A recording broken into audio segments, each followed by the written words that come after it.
Falmouth Community Television's coverage of town meeting is sponsored by the following corporate underwriters.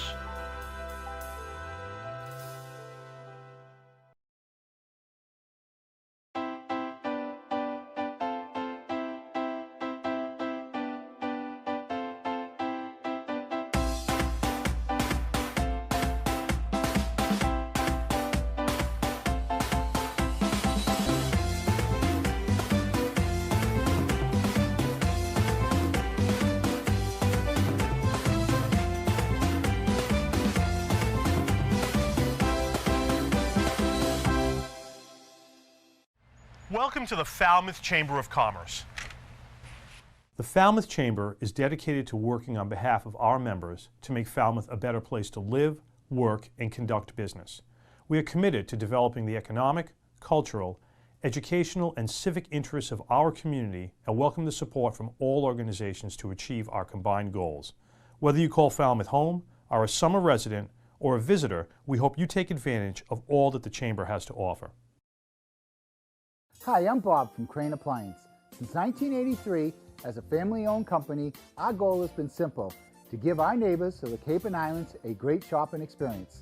Rest easy knowing our professional team will listen to your needs and help you pick out the perfect appliances. We'll take care of everything throughout the sale, delivery, and installation process.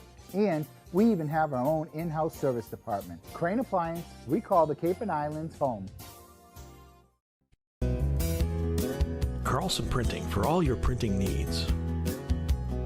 508-548-7303 or toll free at 1-800-696-7303. Our email address is carlsonprinting@aol.com.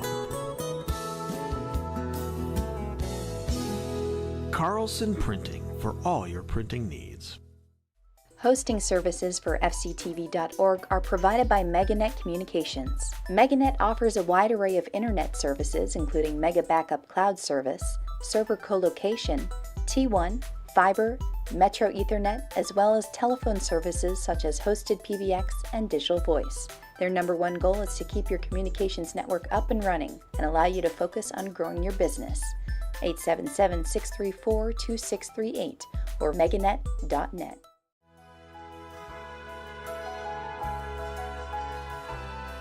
Additional funding and support provided by the following corporate sponsors.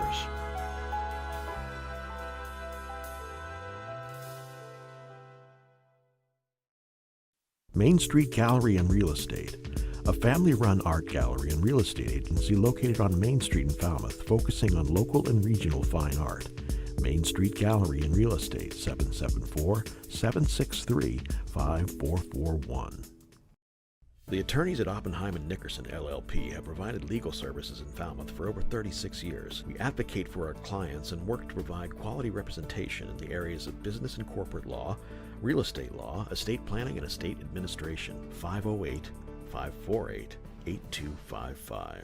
Barrett Plumbing and Heating offers expert plumbing, heating, and air conditioning services to all our residential and commercial customers on Cape Cod and surrounding area. We are a full-service plumbing specialist offering professional workmanship to suit your budget. Whatever your heating or plumbing need, you can always count on a job that's done right. 7 Stars Academy, offering martial arts and Tai Chi. Training at 7 Stars Academy can transform your life. It's amazing to see the positive impact it has on our students. Classes for adults and children of all ages. Confidence, not conflict, at 7 Stars Academy of Martial Arts. Hamilton Tree and Landscape has been proudly serving Falmouth and the Upper Cape since 1978. Our newest location on Route 151 is now open for all landscaping and tree concerns. Appreciating your property is our motto as we continue to keep your tree and landscaping needs our top priority. At A&A Paving, we believe in providing customers with quality products supported by excellent service. We provide commercial and residential seal coating, asphalt paving, and repair services for Cape Cod and southeastern Mass. A&A Paving, 508-540-4944. Calfee Insurance, offering insurance policies for your car, home, business, life, and disability. Calfee cares about all your insurance needs. 508-540-2601 and online at calfeeinsurance.com. Thomas J. Bunker and Jeffrey E. Reither are BSS Design, providing land surveying and civil engineering in Falmouth since 1987. Licensed and fully insured, they're located on Catherine Lee Bates Road, and their phone number is 540-8805. Liam McGuire's Irish Pub. With a newly renovated dining room, it's what an Irish pub should be. Main Street, downtown Falmouth. Eastman's has been Falmouth's hardware store since 1913, with a newly added retail space providing kitchen accessories and gourmet foods. Our friendly staff is available to assist you with your hardware and kitchen needs. 508-548-0407. Carpet Barn, Carpet One Home Showcase, a local family-owned business offering all your premier carpet and flooring needs. They also feature tile and vinyl floors, area rugs, window treatments, and kitchen and bathroom cabinetry, serving you at 4 convenient locations. We at Falmouth Fish believe there is nothing better than a fresh piece of fish, direct from the waters of Cape Cod in New England. Nothing beats waking up at 4 a.m. to search out the highest quality seafood from the best fishermen in the world.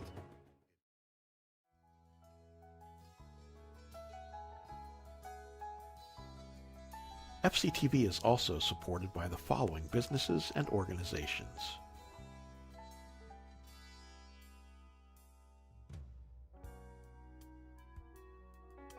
Simply Hearing, Audiology and Hearing Aid Center, 508-548-8123, simplyhearing.net. Grassi Septic Solutions, 508-548-7500.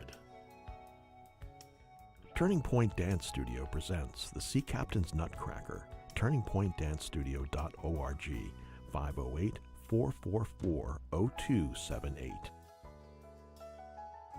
J. Miller Picture Framer, 681 Falmouth Road, 508-539-3888.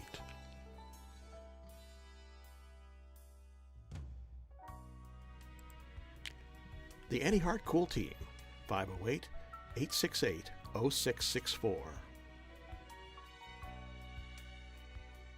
Dalpy Excavation Incorporated, 508-548-9788.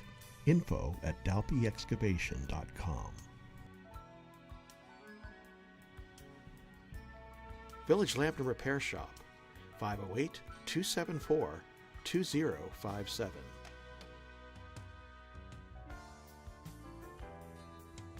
Nobska Lighthouse and Maritime Museum, friendsofnobska.org. People for Cats, 44 Beagle Lane, T-Ticket, Mass. 508-540-5654. info@peopleforcats.org. Martha's Vineyard Savings Bank in Falmouth and Woods Hole, 508-627-4266.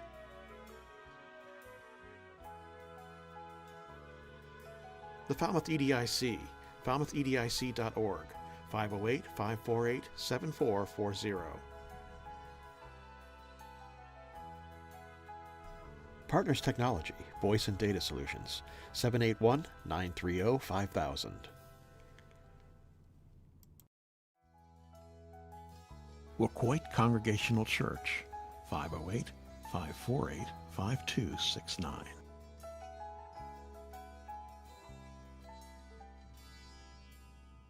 Sora's Flower Garden Nursery, 508-548-5288.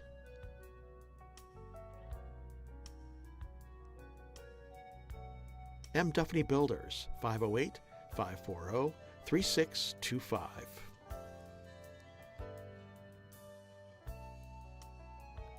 Neighborhood Falmouth, 508-564-7543.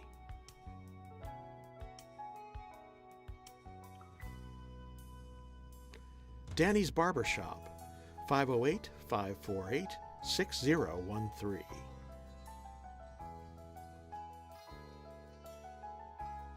David Rogers Electric, 508-274-2057. Murray and McDonald Insurance, 1-800-800-8990.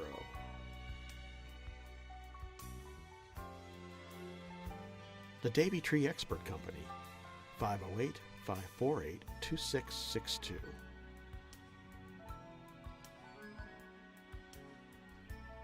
Chapman Funerals and Cremations, 508-540-4172.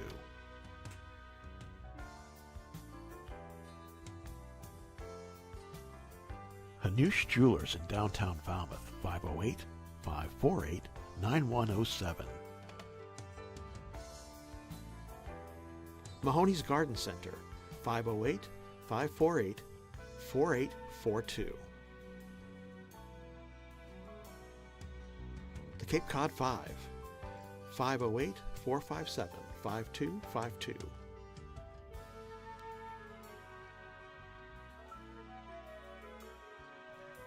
And Steve's Pizzeria and More, 508-457-9454.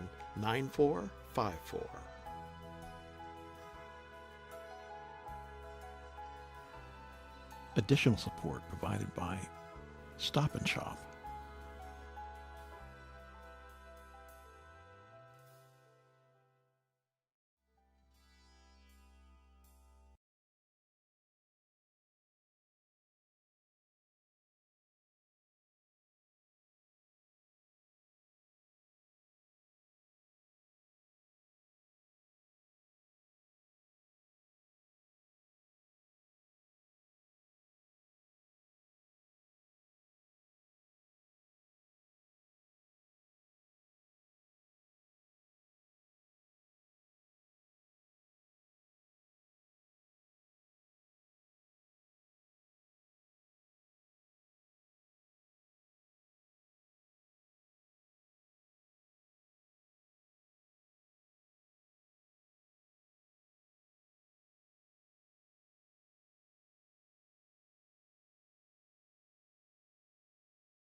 To remind everyone that we're asking folks to please wear your masks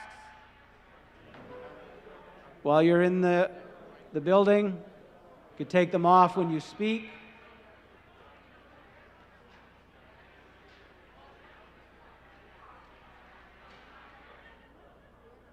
Also, FCTV is doing our broadcast on Channel 15. They are controlling all of the cameras from behind the curtain, so we ask that no one go behind the curtain during the meeting or after the meeting. That's their space to work from tonight. Remind all folks who speak tonight to identify yourself by name and precinct for the record. Okay, why don't we cue up a 2-minute slide?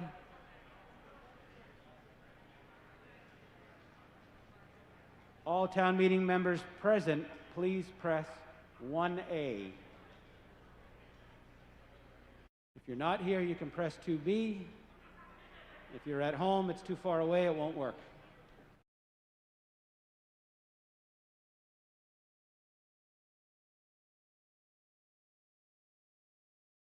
We completed Article 8 last night, so we will convene tonight on Article 9.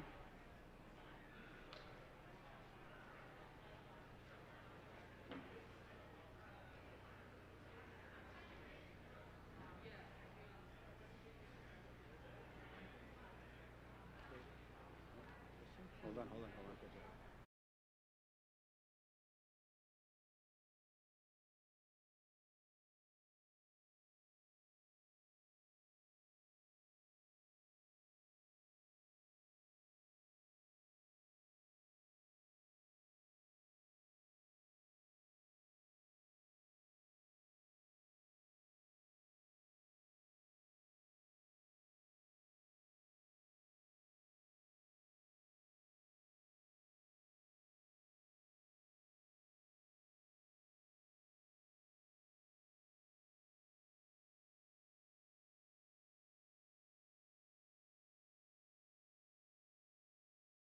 Okay, town meeting members present, plus 1A for the establishment of the quorum.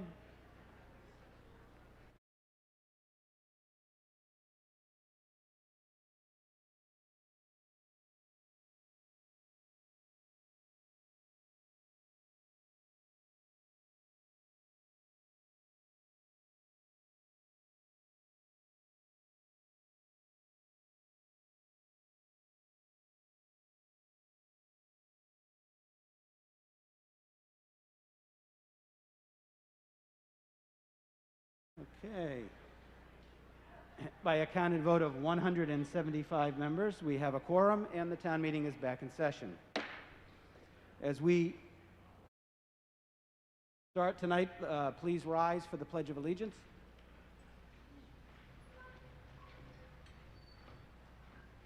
I pledge allegiance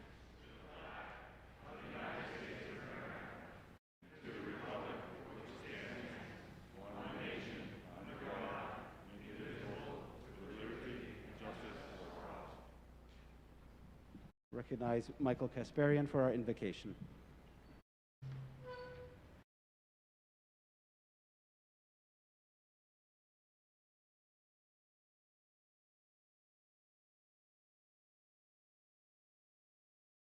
Heavenly Father, may our meeting this evening be not only an exercise of care and concern for our community and its residents, but also an example of how a community can agree and disagree and still be a community.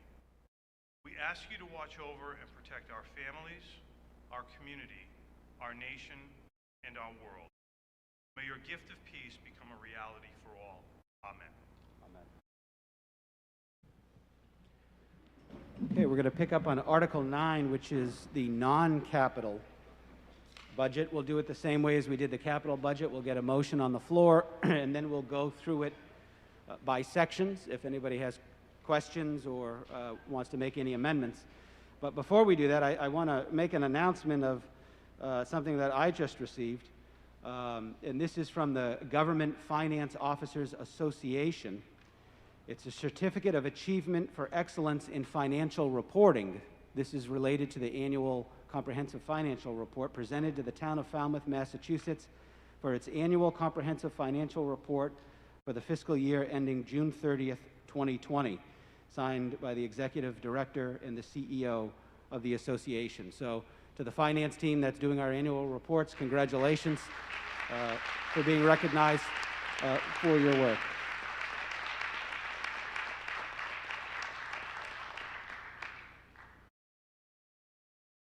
I think that's in April. Mr. Chairman, the main motion for Article 9. Mr. Moderator, we move Article 9 as recommended. As recommended. Okay, this is $1,241,755 from certified free cash. The first section is information technology. Second section is general government. Public safety.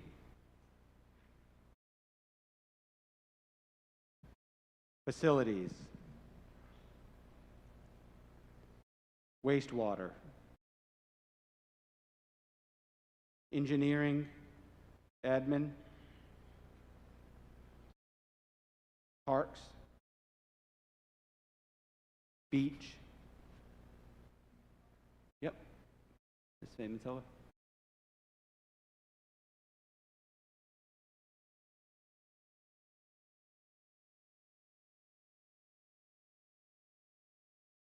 Good evening, Sandy Fayeman-Silver from Precinct 2.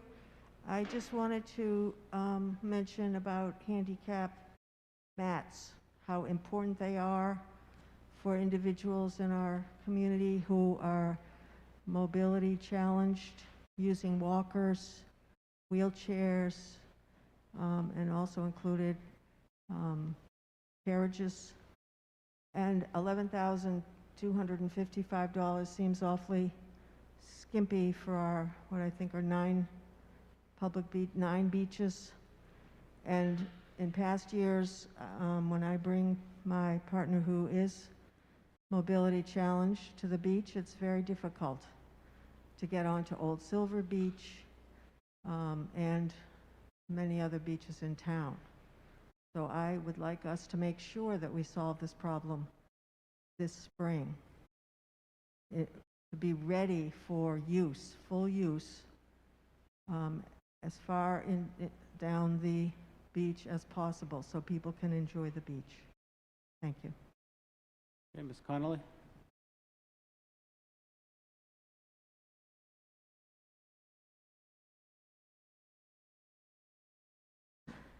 Ann Conley, Precinct 6.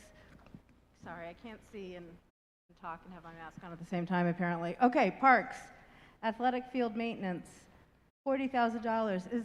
Is that enough money? Because I feel like the $40,000 is a number that keeps coming back around with the parks and the fields, and I don't want us to take a step backwards. We've worked hard to improve things, so that's my question.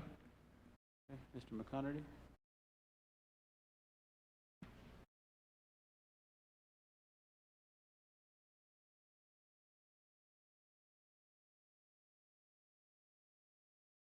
Evening, Peter McConerty, Director of Public Works. Yes, the Parks Department is looking for $40,000 for the next coming year for the upkeep and the maintenance of the fields that were recently improved over the last 3 years, which would be the Sandwich Road fields. There's 2 fields, a football field and a baseball field. And for Trotting Park fields, there's 3 fields. So this would be for the maintenance of those of all those fields. As everyone has heard, and there's reports out there that the fields in Falmouth, the number of fields, they're overplayed. There's a lot of play on those fields, and they don't get a lot of rest. So we do what we can, but that $40,000 is for the maintenance that we have right now for the fields that we did over the last couple of years. Ms. Taylor? Thank you. Nancy Taylor, Precinct 1. I just wanted to thank Dr. Fayeman-Silva for addressing the need for handicap mats on our beaches. At the last meeting on the Commission on Disabilities, they as a group are also looking at helping to support the purchase of handicapped mats and making sure that they are long enough to get people closer to the water. So thank you for that. Any further discussion on the non-capital budget? Yeah, way in the back. Ms. Lenardi? Amy Leonardi, Precinct 8. I have a question on the beach under the 3-line message signs. So we're looking at 20,000 back on the article, but in the back on page 73, it's 43,375. So that's my first question, is the difference being made up by the beach department? That's something that's already in their budget. My next question is, it talks about other goals that these signs would be used. They're used to communicate the resident-only lot, the lot open, whether it's full, no lifeguard on duty, all these different things. Where are they going to be placed? And I guess, and then my additional question is what is the added need? What is the idea for behind this added need when we already have the beaches staffed during that time with the beach attendants, police officers, and other things? I know that they don't want to use the DPW ones, but so that's my 3 questions. Thank you. I don't know. Yep. Address that.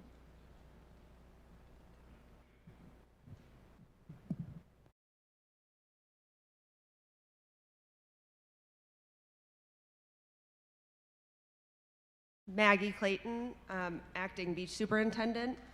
This report was prepared by myself and the late Mr. Magardo. To answer the question about the handicap mats, that was the minimum amount to get 1 mat at every beach that does not have one at this point. The electronic message boards, we originally requested for 2, and the Finance Committee went through and set it down to 1.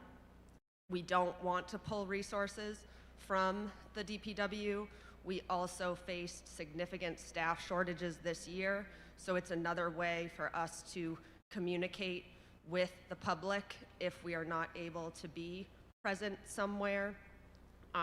There used to be a sign at the 28A Rotary, and to help with the police and the traffic that can happen by the Seacrest Resort and Old Silver, the earlier we can communicate to people their options, the better it is for flow and not disrupting to emergency responders. Okay. Gentleman to my left.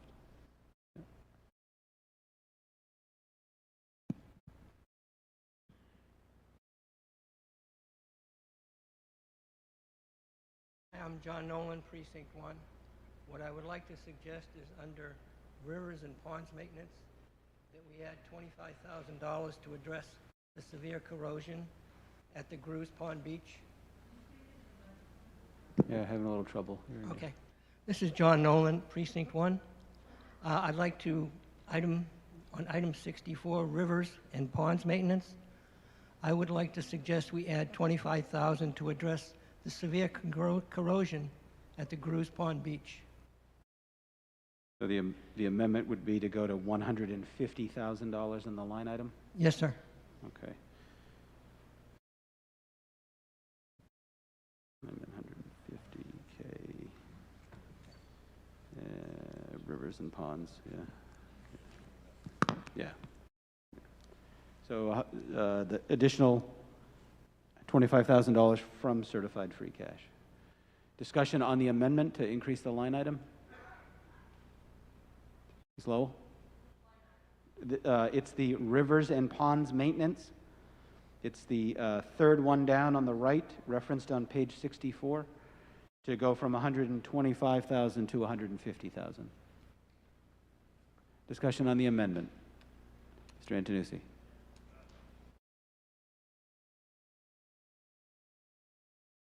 Bob Antonucci, Precinct 6. I only have a question. Is it enough money to correct the problem? Can someone either from the DPW or Beach Committee, are we just blowing money in the wind? Is it enough? And if it is, let's approve it. If it isn't, let's add some more. Mr. McConerty.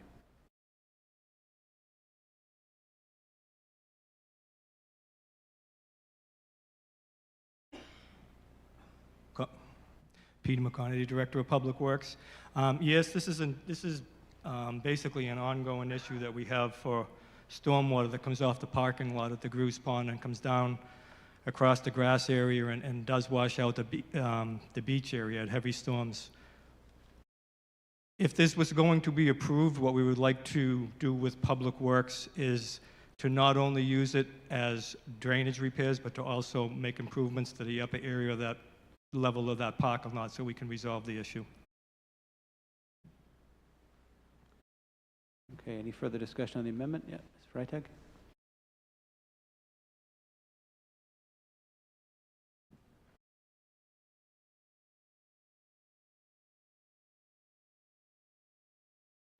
Melissa Freitag, Precinct 6. Question for Mr. McConaty through the moderator, if I may.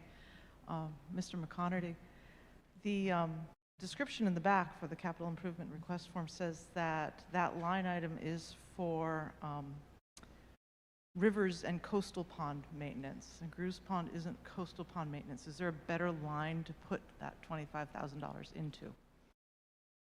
McConaty. At this time, the work goes through basically it would be through the Highway Division. We already had Article 8 last night under the Highway Division, so it is coastal ponds, but it is for erosion and it is for repair, so I would believe this probably would be the best, unless we open up last night's account to add it. So I think it would be last night's article, so I think this would be the best account to go under for the Highway Division. Good, okay. The question will come on the amendment to add the $25,000. All those in favor signify by saying aye. Aye. All those opposed, no. It appears that the ayes have it by a majority. And we will adjust that line item and add $25,000 to the bottom line. Any further discussion on Article 9 as amended? Yep, Ms.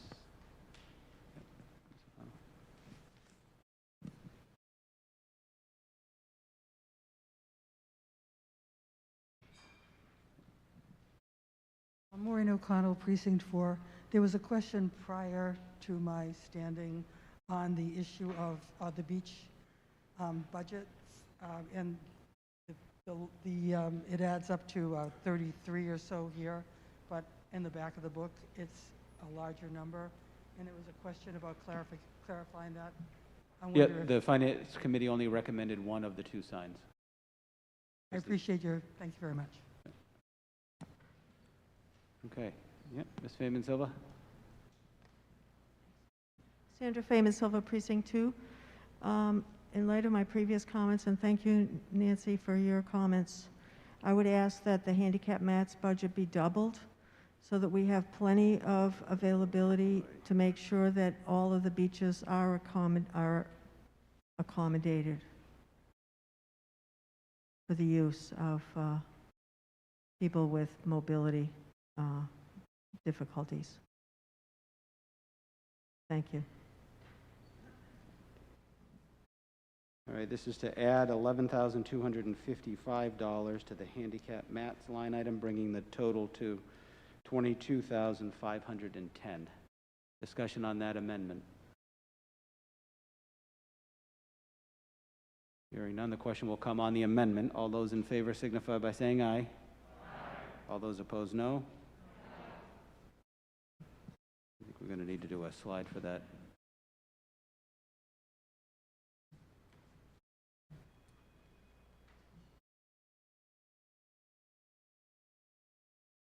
This is the amendment to double the line item on handicap mats. All those in favor signify by pressing 1A. All those opposed, 2B.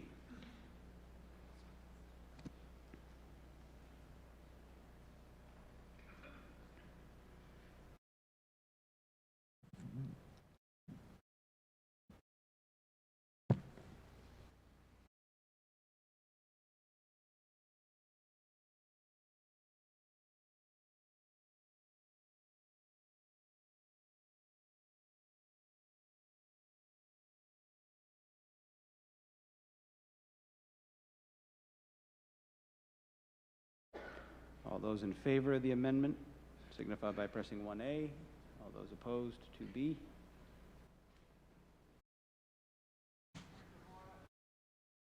And not during a roll call.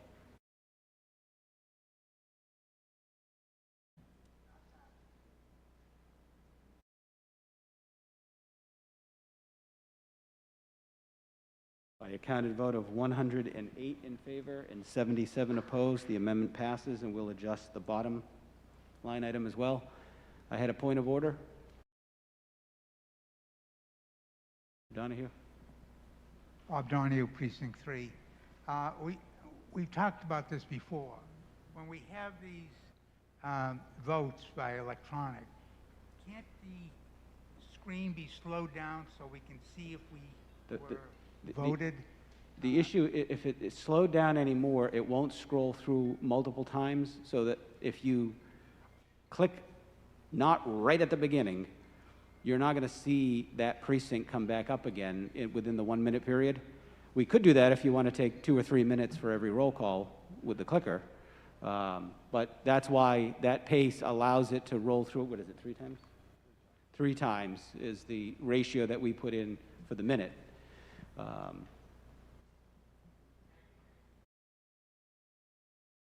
Not the only thing that's aggravating at town meetings sometimes. Article 9. Article 9, any further discussion? Hearing none, the question will come on the main motion as amended. All those in favor signify by saying aye. Aye. All those opposed, no. The ayes have it, unanimous. Article 10. Finance Committee for the main motion. We move Article 10 as recommended. As recommended, this is for $3,723,264 for the roof replacement project at the T-Ticket Elementary School, my alma mater. Who held this one? Any discussion? Yep, Ms. Feynman Silva.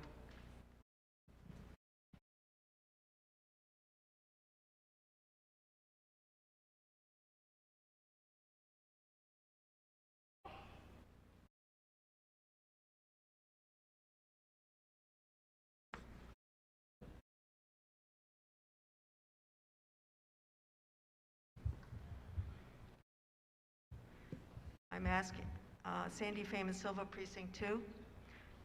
I'm asking for an amendment on this motion. So let's just stop right here. You can't have an appropriation that says and appropriate funds as necessary. You got to give me a number and where the money's coming from. From certified free cash. What's the number? How much? Well, it's, as I say, and install an appropriate solar array and appropriate. Yeah, this is beyond the scope. This has gone to the ballot already. We need to appropriate the funds that were authorized to be exempt. You could come back with a future article to do solar arrays and find the appropriate amount of money and where to get it from. But that's going to be beyond the scope of us appropriating what had been authorized by ballot vote. Well, it should have been included in the original.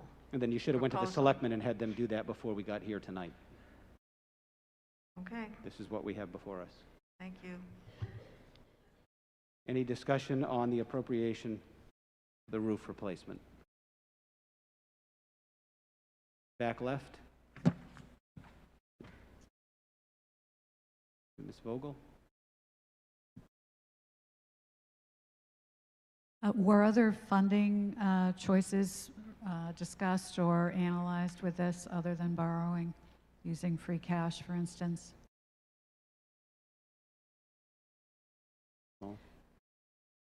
No, we usually do this as a borrowing authorization because the amount of money is part of the capital facility plan. It's within the debt drop-off.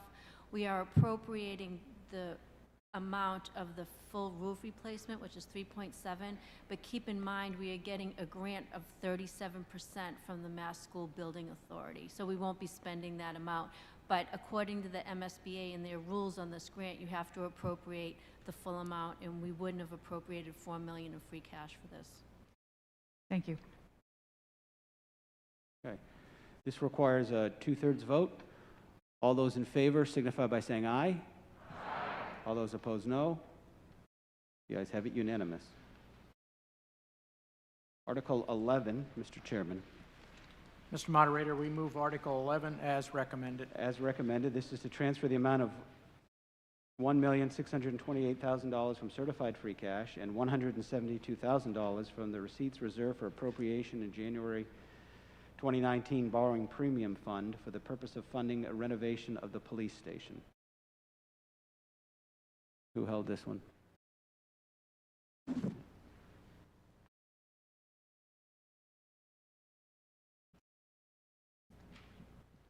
Rich Bradley, Precinct 7.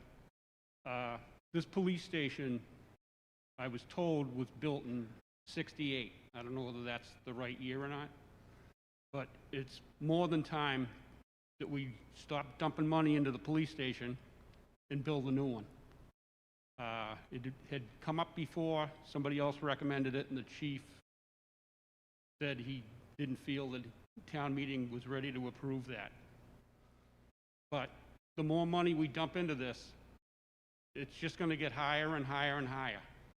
We're the second biggest town on the Cape, and we don't have a new police station. There's all kinds of places around the Cape that have new police stations. And this is a waste of money. The place leaks. The central dispatch flooded this summer. I was told that the supervisor had to evacuate his office. This can't go on. The cell blocks aren't within compliance. The ladies don't have a good locker room. The guys don't either. We've hired additional female police officers, and they need better locker rooms. And in my opinion, we should vote this down and come back with a plan to build a new station somewhere. If we ever got a bad hurricane, that place would be underwater. We get bad rainstorms, it comes, I don't know if you guys are familiar with the downstairs, but the drive-through goes down underneath, the doors fill up with water, the place gets flooded all the time, the evidence room's horrible. It's just time to spend the money and build a new station. Okay, further discussion, Article 11.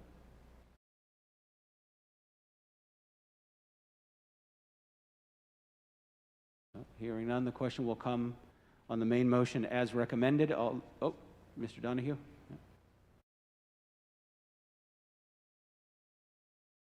Bob Donahue, Precinct 3. When this came up, I believe in the April meeting, it came to a point that there is asbestos in that building as well. I agree with this gentleman just previously spoke. It's time that we buy a new police station for the police department. It's crazy to put money into buildings.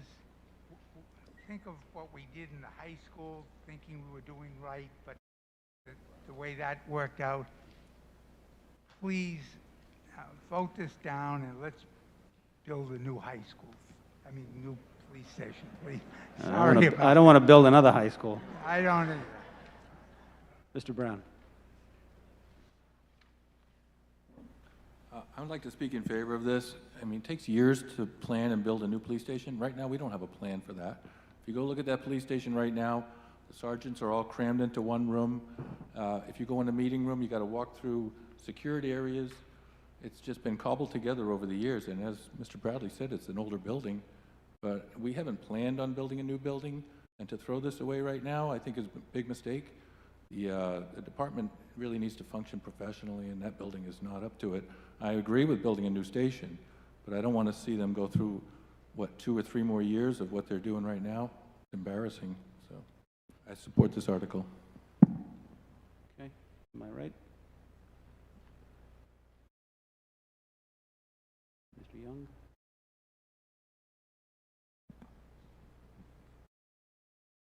Jason Cullinane, Precinct 6. Can anyone tell me how much a new police station would cost so we can have an idea as to what we're spending now and how much it would cost in the future? It all depends on what type of station and how big. That's why you have a design committee to come up with the design so you can get a cost estimate. I mean, it's kind of a shot in the dark, not knowing what type of, yeah, go ahead. Just if you want to, as a point of comparison, think about the senior center that was a little bit less than $10 million, and that does not have in it, and it's not required to have in all of the specialized equipment, the cells, all of the separate office space. So if you want to use that as a point of reference, we're talking about any of these projects are tens of millions of dollars. So, Ms. Taylor? Yes, thank you. I would ask that you support this article. This is what the chief of police has asked for. He's a department head. I think he has a good handle on what his officers need. And I do believe that an update is really important. Last time I toured the police station, I was horrified to see that the domestic advocate liaison did not have a closed office to work from. That among many other things. So I would really encourage town meeting to support this article. Yep, Mr. Clark?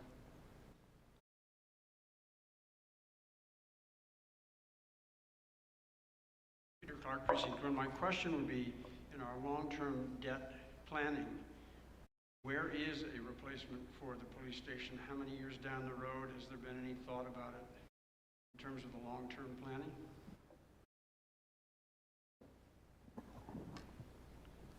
I don't believe we've taken it up, and I think we should, but as you said, it's a long-term plan, several years likely before it would be built, so I would certainly take that challenge to start looking at that.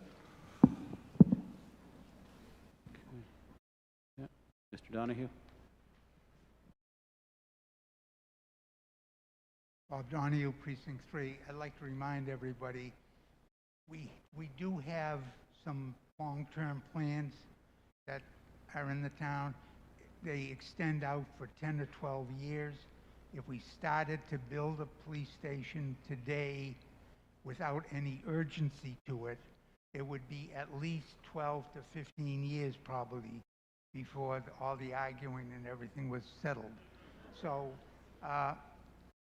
this is where the leadership of the Board of Selectmen should come in and realize what is needed for the police department and go ahead and do it in an expedited manner. We have $16 million in free cash. Let's put all of that to the police station next year. I mean, that sounds stupid, I know, but look, we have a very rich town. We can afford to build it'd probably be $20 million by the time you get through it. But we can afford it, and let's do it. It's kind of silly to put $1 million here. What did we do for putting in the communication center? That was $80,000, and it floods out. Come on, let's be sensible. Thank you. Brown? Well, I'd just like to say, as far as leadership, I can tell you that this is what's needed right now. And as I said a minute ago, if you want to have a new police station, that's a long-term plan. We can take it up. But this is what the chief is asking for, and I think it'll do the job for, I'd say, at least several years and give us time to plan for a new police station. But right now, they need a little help and a little support.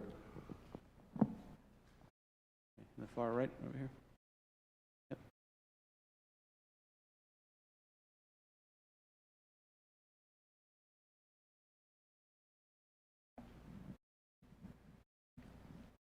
Hi, Vincent Pizzi, Precinct 9. I'm a police officer for the Bourne Police Department.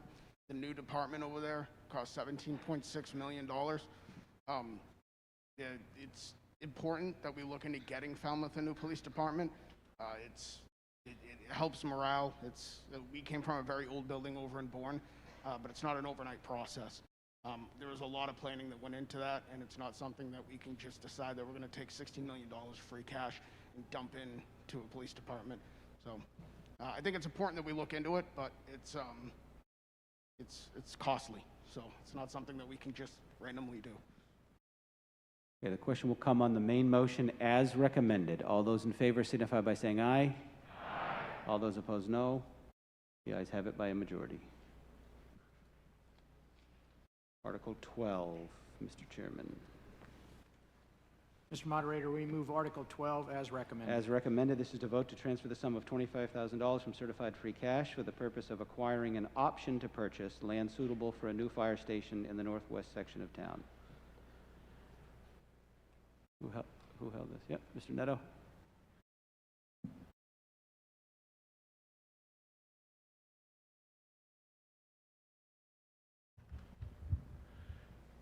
Joe Netto, Precinct 9. History repeats itself. This article that you have in front of you tonight, we had in the November town meeting in 2019, 3 years ago tonight. I think it was Article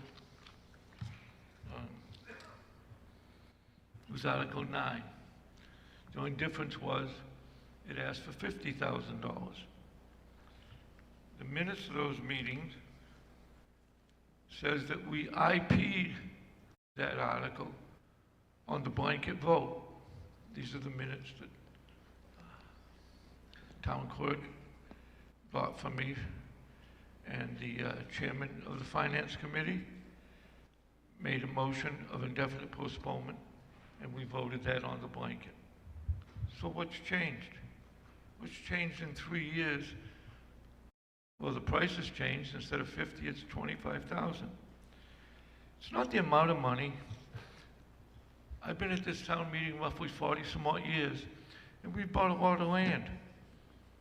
We've never had to upfront money for a purchase and sales. Anybody selling land to the town of Falmouth is well aware that it takes a town meeting vote.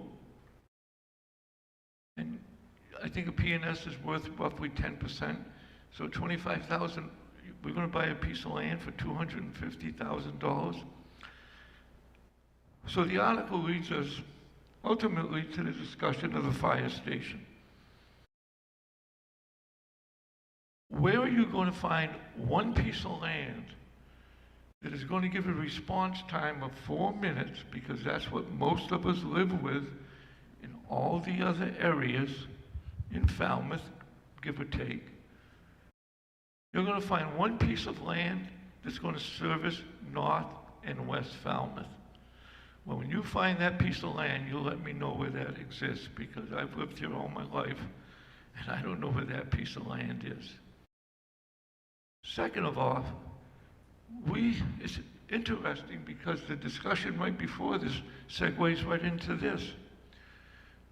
We've agreed to build a station on Sandwich Road called the Hatchville Station because we felt the need and we want those people to have correct response times. So how are you going to get rid of two stations that we currently own and have one? Getting back to the Hatchville Station quickly in these 4 minutes, I'd like you to look in your back of your book and look under the fire department in the 10-year plan. The only thing I see there is an FY 25 and 26, roughly $1 million both of those years to buy 2 fire trucks. I don't know if they're replacement or for the Hatchville Station. Interesting. Dennis or South Yarmouth last week, the town meeting voted a fire station, I think $14 million. We heard a gentleman here talk to us about the Bourne Police Station. Yet this fire station that we want to build is not in our capital plan. Obviously, it's going to take a Proposition 2.5 override. We haven't built one station. We're asking for $25,000 to go look for land. I would ask the Board of Selectmen to please come up with a vote to tell us in town meeting and the town of Falmouth what you want to do with this fire station question for the people who live in North and West Falmouth. I will never vote as a town meeting member to abandon those people and give one section of town less fire medical coverage than the rest of us enjoy. I would ask you to defeat this article, not because it's $25,000, but mainly on the principle of the article. We need the Board of Selectmen, Joe, we're, thank you, we need the Board of Selectmen to tell us what you want to do with this question in North and West Falmouth. Thank you. Please vote this $25,000. Mr. Brown? Not for the financial reasons. Thank you, Mr. Neto. So when we discussed this at our last meeting, we did vote a policy to keep the West Falmouth Station open until such time as we determine that we will build the Northwest Connection, Combination Station. I don't think that's been fully discussed or vetted, but we also determined at that meeting that we don't really have a lot to go on as far as what actually would be the specific response time. And as you said, Mr. Neto, show us the spot where it's going to work. So this is to enable the town manager to explore, see if there really is a spot that's going to work, and look at those response times and look at the whole situation and determine if we want to go that route. Because when we discussed this the last time, we kind of predetermined that combining North and West would be the best thing to do. But when we got the report back, it gave us the indication there was a bigger problem in the central part of town. That's why we turned our attention to Hatchville, and we agreed, that's true, there was a huge red zone, so we needed to address that first. So now we're coming back to consider the original question of whether or not we want to combine North and West. I think it was kind of assumed that it would be a good idea, but when we started the conversation and we started to discuss whether or not that was the right thing to do, we didn't really get that far because we turned our attention to Hatchville. So we're going to come back and look at this, determine, as you said, the response times, the safety factor, and whether or not it's practical to combine them, or if it's more practical to do something else. Maybe West Falmouth gets a new station, maybe in the future North Falmouth, and we'd have to decide. There's a long conversation to come, but I think the board thought at the time not to oppose this because we really didn't have the exact spot figured out. This just gives Mr. Suso a chance to explore and come back to us with more information and determine whether or not it's a good idea. That's why we didn't oppose it, and that's where we're at. Mr. Suso?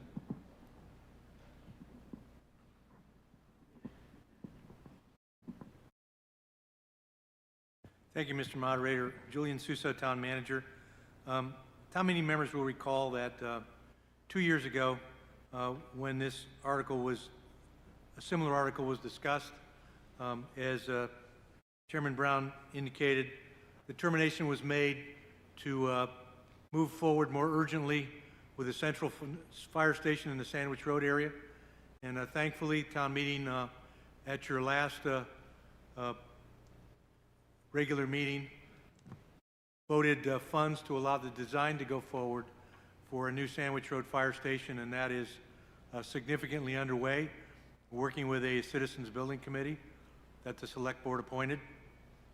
With regard to so that article was indefinitely postponed while we took on this more urgent issue. Now it is time to move forward, if town meeting so ordains, with attempting to secure a location for a potential Northwest fire station. A major reason why we're able to move so quickly on Sandwich Road is that the town already controlled a significant parcel that, by our good fortune, fell within the area identified by an outside consultant. This town meeting authorized funds to bring in that outside consultant a few years ago to look at 3 years, 36 months worth of actual run data for all fire and rescue calls in this town. And they determined the preferred locations based on actual runs for a 5-station model. And that study determined that Sandwich Road area was the optimum area to best serve that past underserved location. They also indicated that a location, again, based on actual run data, on the Route 28A corridor, within a significant distance of Thomas Landers Road, either north or south, they determined that was the optimum location for a future Northwest station, should the select board determine to go forward in this town meeting vote those funds. The big difference in the two locations is Sandwich Road, we control the land. On Route 28A, the town neither owns nor controls any parcels in that area that's been identified. That was not only by the consultant, but we had a hardworking citizens committee that was appointed by the select board that studied and analyzed, worked with the fire chief and others to determine what were the optimum locations for existing and future fire stations. And Sandwich Road was number one, and a northwest location was number two, again, within reasonably close proximity on 28A to the Thomas Landers Road intersection. That is the area where Chief Smith and I are asking respectfully if town meeting would set aside $25,000 to allow us to come back to the select board, if we're successful, with an agreement to option a piece of property that would subsequently be brought to this town meeting to make the final decision on whether you would wish to purchase it or not. We know with the real estate market we're involved in, if the chief and I do not have any option dollars to work from, we will never buy a piece of property, and that will be a permanent barrier to any determination about a new fire station at any location in the town's northwest. Many of you are aware of how rare it is to find any parcels for future development. It was not long ago that the library board looked for a potential location for a replacement Northwest Library, and could not determine an appropriate location for that. The parcels are very rare in that area, and our only hope is that potentially Chief Smith and I could work behind the scenes and come back to the select board and to all of you to see whether or not you concur. If you do not, we would not go forward. The $25,000 figure was that was suggested by an appraiser that we engaged for that purpose, and who made a recommendation that that amount be set aside. So Chief Smith and I respectfully ask for your vote of confidence to have the opportunity to do that, so that should it be determined to build that station, number one, you have the correct location. The biggest mistake you can ever make is to build a new fire station in the wrong place. So every run you make, you're wasting response time and dollars because you put the station in the wrong place. So it's about making the correct decision up front and analyzing 36 months of actual run data. Working with the Citizens Committee has helped us to determine the proper corridor, and we respectfully bring that to you for your consideration. Thank you. Okay, Mr. Antonucci? I got you on the list, Rich.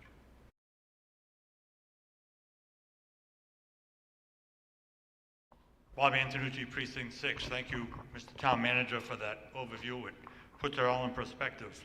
I speak in support of this article. I live in West Falmouth, Precinct 6. We just heard a lot of debate about the police station and not having any forward thinking. We now have the town manager and the fire chief looking ahead to see what we can do to solve the fire station issue. We should do that. We should move ahead. We should also move ahead with the police station at some point. This town is growing. Let's do it right. At every town meeting I get up here and I commend the people who put this booklet together. A lot of research has gone into what is presented here, the legislative group of town government. They have done their homework, the finance committee, the selectmen, the town manager, and it's good for us to question them. We should. But when we come to these meetings, this isn't just some idea about $25,000. It's been given a lot of study. So I would strongly ask you to support this article, to move forward, to let the fire chief and the town manager and everybody else who wants to get involved find a location for the fire station. Can't sell my house for it because it's not big enough. I'm in West Falmouth, Craigie Ridge. That won't work. There's no land in that area. Just drive around West Falmouth and see what's going on. So thanks for the good job you're doing. Let's vote this article. Let's get a fire station. Let's get a police station. And let's fix the erosion on the beaches, and we'll all be happy. Have a good night. Okay. Mr. Patterson? I think it's also important for us to remember that, deploying fire equipment and rescue personnel is a dynamic problem. And when you have a police station that a fire station that only has 2 firemen in it, they get called out. The next call that comes in that community is going to go to another station. So there's a real strong argument for making sure that you have 4 fire rescue personnel in each station so that there's backup. All right, 2 guys get sent out on a call. but 2 from some other station will get sent there if it's appropriate. If it's just an ambulance call, 2 may be sufficient, but having adequate capacity in each of your stations is a critical element to get anywhere close to the response time that Mr. Neto is talking about. I just don't want us to forget that this is a dynamic problem that you must see it with reserve capacity as well as any static situation where you might have 2-man force in one station like West Falmouth and then a 2-person station in North Falmouth. There's problems with that. And so I hope you keep an open mind. We are trying to look at this problem and solve it in the best interest of all of the neighborhoods within Falmouth. And of course, there's no perfect solution for every possible scenario, but we are trying to make sure that the probability of an adequate response is there for everybody. Mr. Rafferty?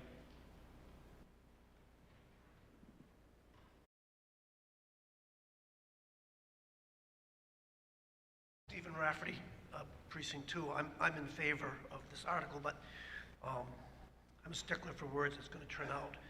The article as written says to see if the town will vote to appropriate a sum of money for purposes of acquiring an option.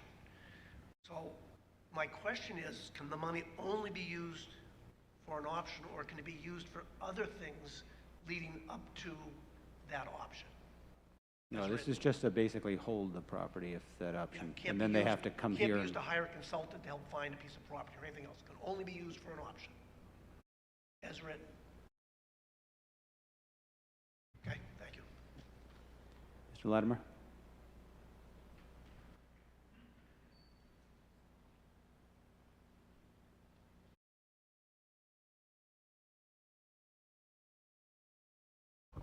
Thank you, Mr. Moderator. Richard Latimer, Precinct 1.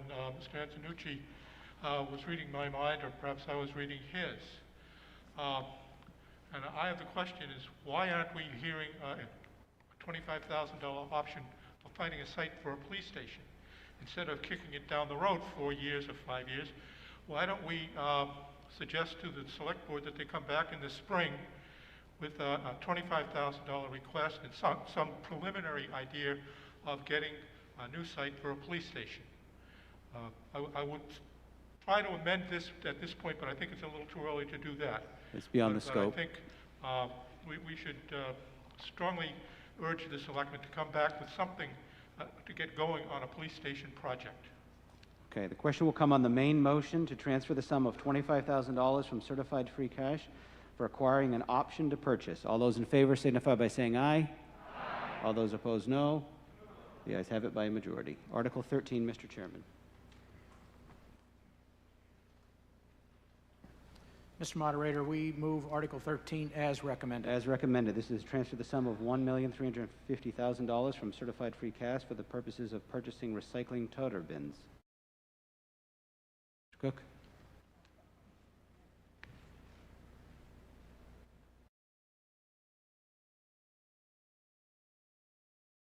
Peter Cook, Precinct 6.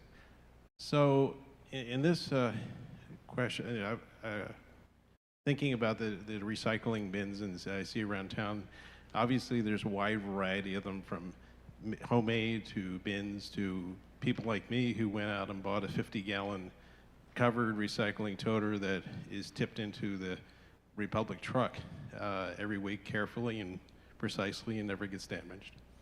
So my question to you, Mr. Moderator, to Mr. McConerty, with this purchase of recycling toters, is every Falmouth citizen or homeowner required to accept it and then not discontinue using their toter that they currently have?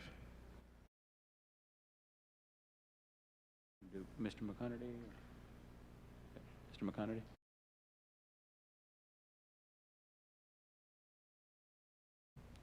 Good evening, Peter McConerty, Director of Public Works.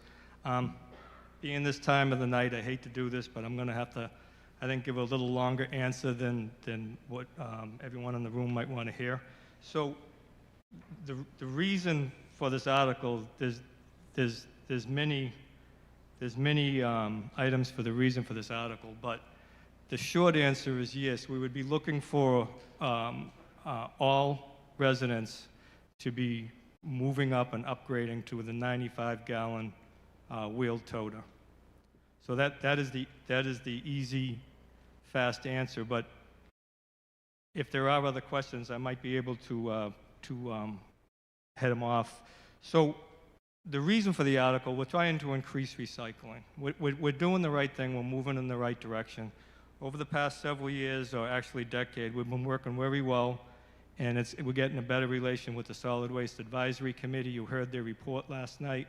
We're looking forward to moving ahead with increased recycling in Falmouth. And the one way to do that is to be able to give out larger bins. The recycling pickup is every 2 weeks. So the larger bins make sense to be able to fit all the items in the bins. And since COVID, in the last couple of years, you see a lot of Amazon trucks out there, you see a lot of FedEx trucks out there. A lot of items are being purchased through the mail, and there's a lot of extra cardboard, and all that cardboard has to go into that bin. So that's the reason why we're going for the 95s. So along with this item in this article, the town of Falmouth also, each year, we put in for recycling grants through Mass DEP, and we've been very fortunate over the last several years. We're getting numbers in money back from Mass DEP in the $40,000, $50,000 range each year, and it increases. And one of the items is increased recycling and toters. And if we can move toters into Falmouth and increase the recycling and have that in our system with our curbside collection, we'll be able to get additional points and additional money. And that additional money, it can be used for recycling for many different items in Falmouth. So there's a definite beneficial use to that.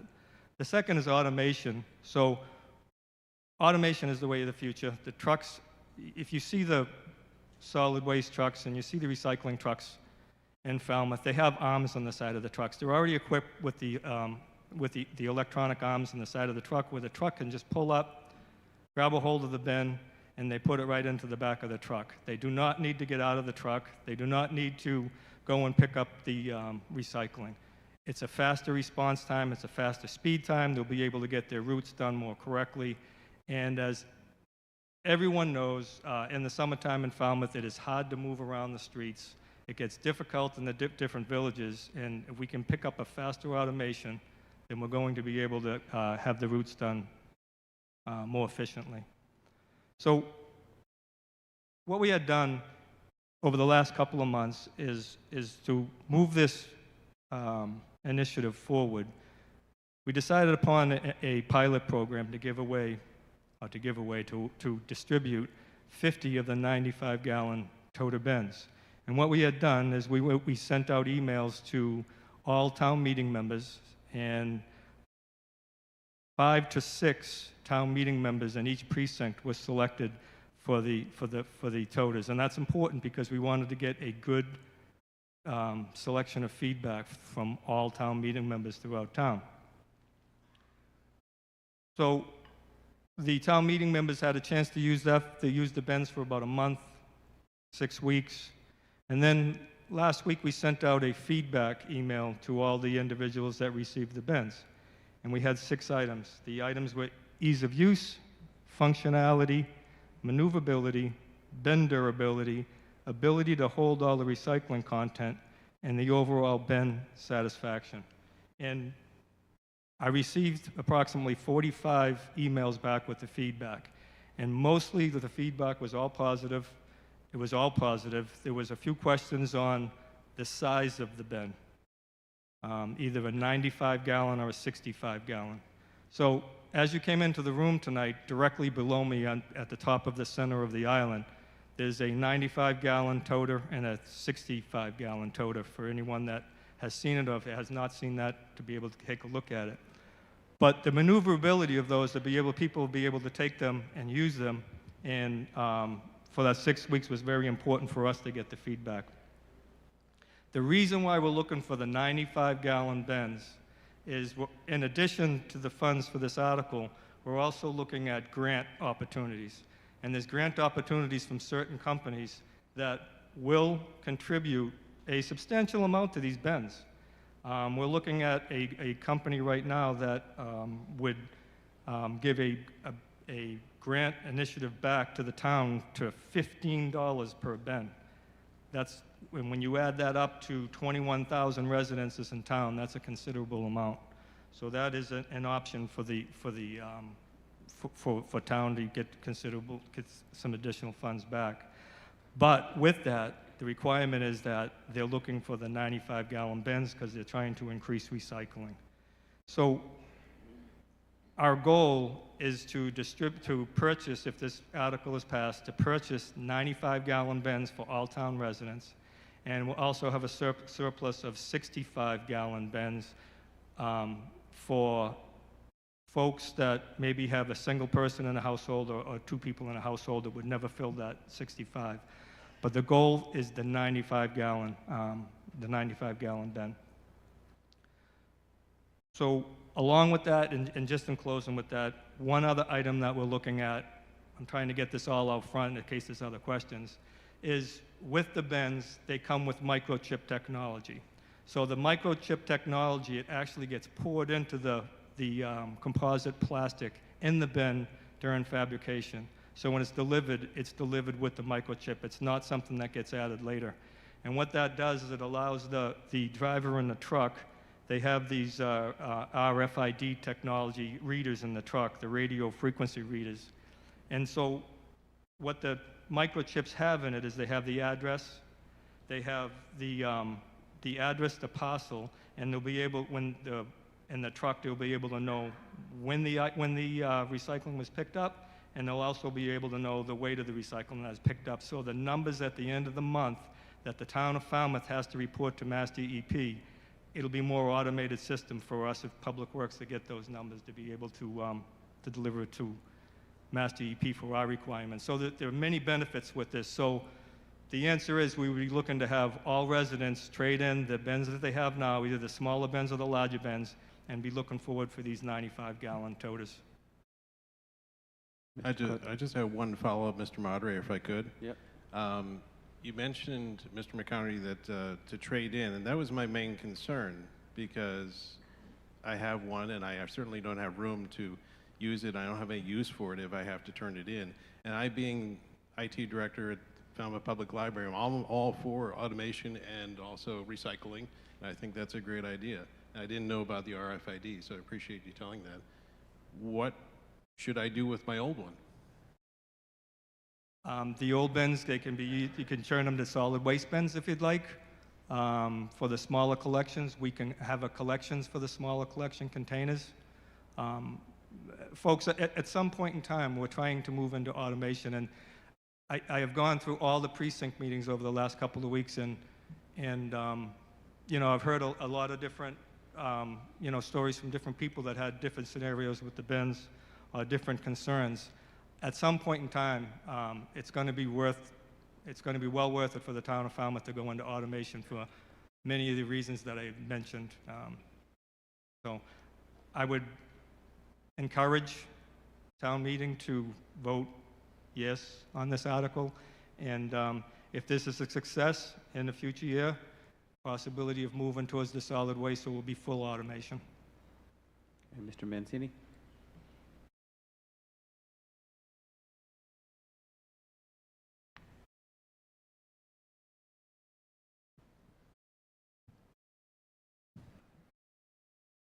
Mark Mancini, Precinct 8. I actually got one of those toters, worked really well. I just had one question to Mr. McConerty. Where does our recycling go when it gets picked up? McConerty. So currently, right now, Republic Services is our contractor for the curbside collection for solid waste and also for recycling. So what our contractor does is they pick up the solid waste and the recycling in separate trucks, and the recycling and solid waste at this time gets brought to the Bourne Consolidated Facility, the ISWIM, and then the solid waste gets processed at Bourne, and the recycling gets transported to Harvey Industries up in Holliston. All right, so they do go to two different locations? The recycling goes to Bourne through our contractor, and then the town of Bourne facility has it transported up to Harvey Industries. All right. Okay, Mr. Lowell? You're all set? Okay. Mr. Patamas? You're all set? Let's see, I think it was, is it Ms. Borden? Okay. Then Ms. Siegel, you're on the list, yeah. And then, is it Mr. Scherer? Yeah. I'm getting pretty good even with the masks on here. Meg Borden, Precinct 7. I am 100% in support of anything that increases recycling in this town and support this article. It does bring up a question for me. What is happening to the recycling in town buildings right now? I think there's things that are not being recycled, and I'd like someone to address that at this meeting. Connery? What I can say is that under our curbside contract, we do have municipal buildings, and we do have schools under the under our curbside contract. So that gets picked up through our contractor that we know, and it gets brought up to Bourne. So I guess the question I'm asking is, for some time now, there's been some question as to whether we're recycling paper or whether we're recycling just glass and cans. And from what I've witnessed, it does not appear like things in town buildings are being appropriately recycled. So I would like someone to investigate that, and hopefully that changes. Okay, Ms. Siegel?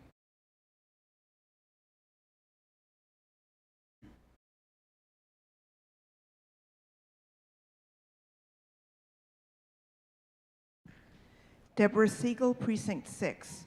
I've been one of the most diligent recyclers in town since we started doing this, and I support all attempts to increase our recycling. However, some of us don't live near the point of recycling. I live at the opposite end of a 1/10 of a mile road from where the recycling's picked up. We can now put our bin in either a garden cart or in the back of the car and take it out there, and would not be able to do that with possibly either of these bins, certainly the largest bin. So although I understand all the reasons in the explanation and from Mr. McConerty, and we talked about this at the precinct meeting, it's a problem for a lot of people. I know we're not the only ones who don't live right at the point where the truck stops. And I guess I'm concerned that the attempt to make everything uniform is going to make it more difficult for a lot of people. Thank you. So I'm not asking to vote the article down because I support recycling efforts, but I'm concerned that these bins are much too big. Thank you. Mr. Scherer?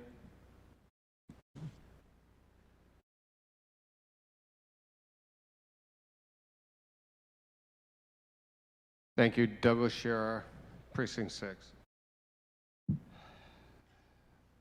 I am all for recycling. I bring bins out on a regular basis.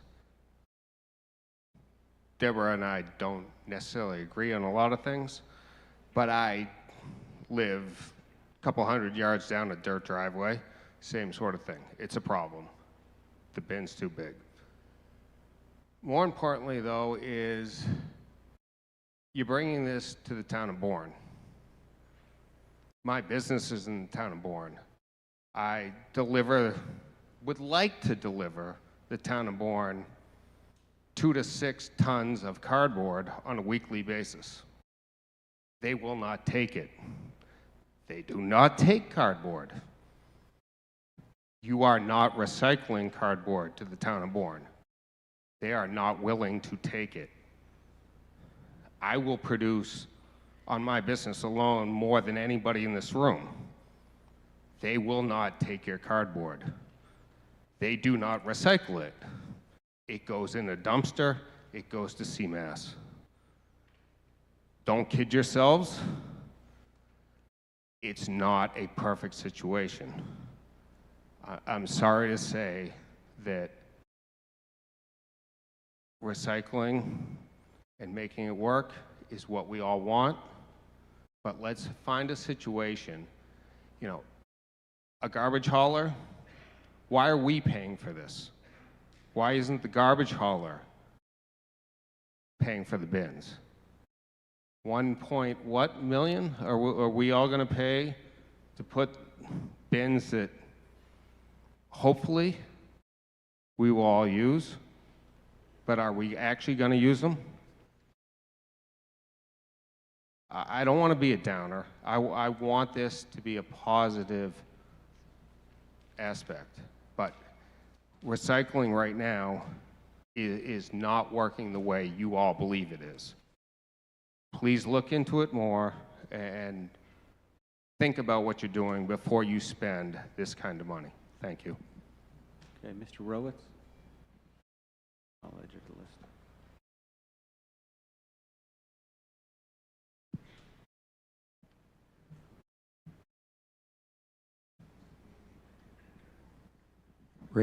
Ray Rowitz, Precinct 5. We've had a toter for about a month now, and we loved it. It worked great. We recycled more, and I know what Mr. Shearer was saying was it's probably true that we don't know what we're doing with our recycling right now, but recycling is a state of flux, where sometimes recycling items is a product that can be reused. Right now, we're in a lull. However, our toter was great. The only question I had to Mr. McConerty was, will the toters be this color, or are they going to be bright blue? Thank you. Peter McConerty, Director. Yes, that's one item I did not pick. So the items, these bins are color gray. What we'd be looking at doing is standardizing the color, so the bins would be color blue with recycling would be a yellow top. So the contractor and the hauler would know that that's recycling. If we go to trash in the future, it'll be a black top. Okay, do we have Mr. Robinson? Alan Robinson, Chair of the Solid Waste Advisory Committee. I'd like to take the opportunity to respond to some of the statements made with regard to where our recyclables go. Our recyclables are transported and staged at the Bourne Waste Management Facility. They are, in total, transported to the E.L. Harvey site, where the materials are sorted and put to shipped for other uses. There is absolutely no doubt, and we've seen it, that our mixed recyclables, our single-stream recyclables, which include cardboard, do go to appropriate facilities. And E.L. Harvey is shipping it to a facility, a board manufacturing facility in Syracuse. Our recyclables do get used. They are not put into the landfill. They are not incinerated. And I'd like to just make an additional announcement. Peter talked a little bit about the award that the town has been receiving. It was announced today by the governor's office that our town received a $42,000 recycling award. It's the 16th highest award in the state. There are 269 recycling districts, or waste management districts. We are, I think, the 53rd largest municipality in the state by population, but we received the 16th largest award. I'd like to give Peter a lot of credit for that. He started that program of submitting for awards about 5 or 6 years ago, and we've done he and his department have done an excellent job in building up our recycling program. I'd like to express that appreciation to him.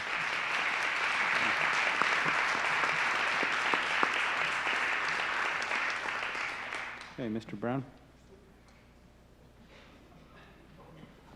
I just want to make a couple of comments. One is, I don't think the town of Bourne is accepting new deals with anybody to take trash in up there. They're, doing demolition by the tonnage. I think the town was lucky to get a renewed contract with them. We don't know if we'll get it again in the future. I'm hopeful that we will. But as for why are we paying for these bins, I think it's good to take the initiative, because when we have to renegotiate for this contract in this coming spring, I believe it is, then we're gonna have a little bargaining chip to say, here we are, a little more prepared to do this as an automated system, because I think the Republic guys, at least in my neighborhood, do a really good job. They pick up all the cardboard that's piled up next to the barrels because the barrels are too small. But I think that when we renegotiate this contract, we're going to have to think in terms of, if we are committing to the town being good recyclers, we're going to have to put all those cardboard boxes folded up into these bins, and that's why the 95 is going to be important. And I don't know, it might be a problem if we commit to an automated program and then folks just throw their cardboard on the ground. I don't know if the guys are going to get out and pick it up. So we might have a new way of managing this we might have to get used to, but I think we're a little spoiled right now because the truck drivers pick up almost anything. Okay, Mr. Clark?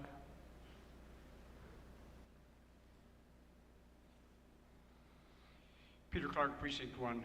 We have to do this. Recycling is essential. I'm glad to hear there's some movement to be adaptable to size, and it's possible, from my observation of the trucks, they can handle bins of various sizes. 95 is great, I want one. I've got a 65 that is too small.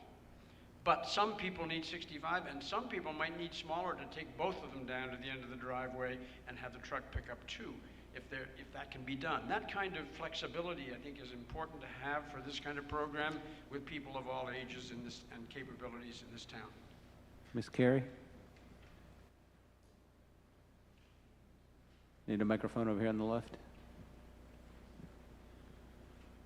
Oh, okay. Rosemary Carey, Precinct 5. I agree with a lot of the points that were made earlier, like Ms. Siegel. I'd be, it would be difficult for me to use the 90-gallon, size bin. But what I just wanted to say to town meeting is that there have been numerous studies that say that only between 9 and 30% of recyclables actually get recycled. Many of the items just sit in the landfill or are burned. And so it's great that we are recycling, but we really have to start thinking about using less waste. Like, bigger bins are not the answer. If we need these huge bins that we didn't need 10 years ago, maybe that says that we need to stop buying single-use plastic and cardboard and so on. So that's it. Thank you. Okay. Ms. Thrald?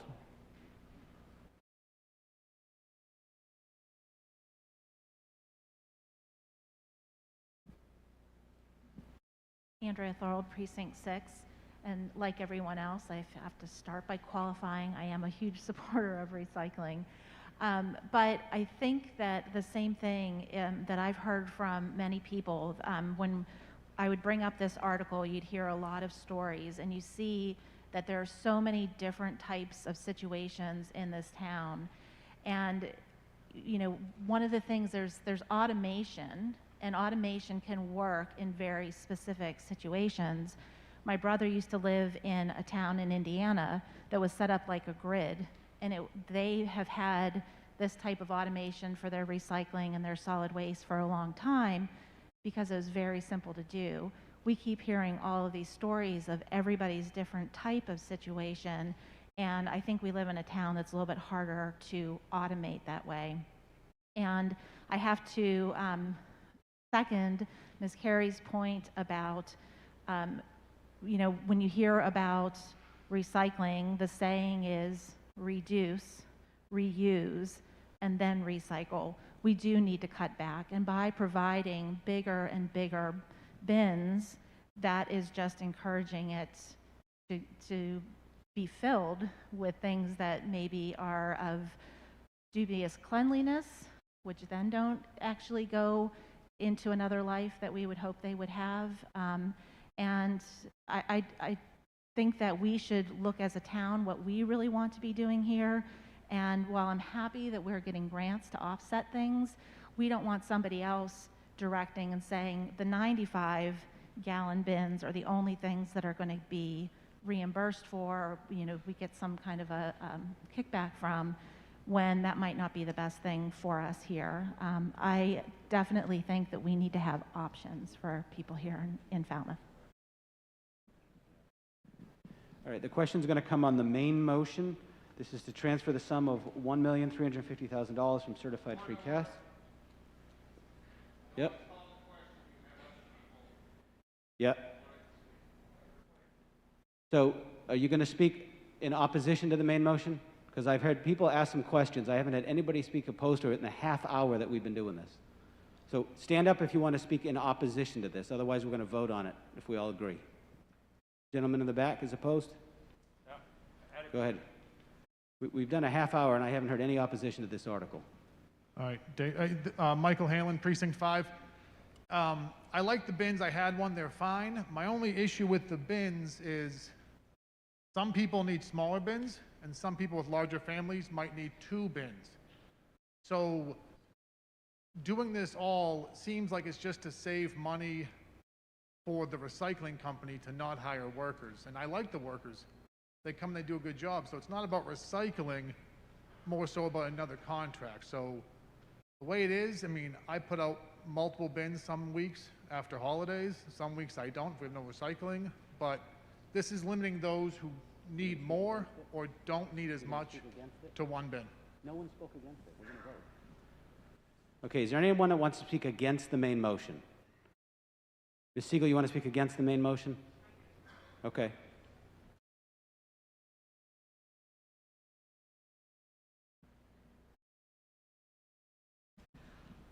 I said I was that I was supporting this, but the more I think about it, the more I am going to ask people to vote against it. And I believe that's what Ms. Thorold was doing. Am I right? She says, yes, I'm right. What I didn't make clear before is I wasn't just speaking for myself. I can think of many people who live far enough from the point of pickup or are too old or otherwise incapacitated to be able to haul out one of these 95-gallon bins, and possibly not even the smaller ones. And so I'm speaking for a lot of other people who would have the same problem.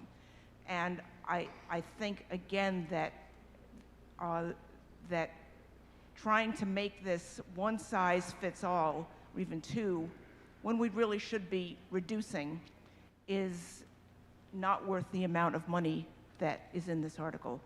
So I ask you to vote against it and come back with something that fits this town better. Thank you. Ms. Snyder?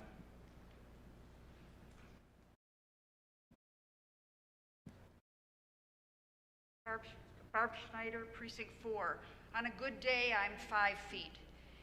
And I'm saying that because I had one of these bins for the last couple months, and there was a time when I was only allowed to use 1 arm, and I was able to maneuver this easily to the road.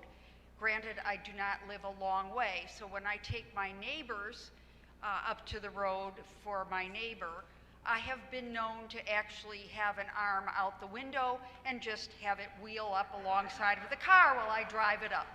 Now, that may seem a little bit stretching it, but it is actually doing what it takes sometimes to make these things work.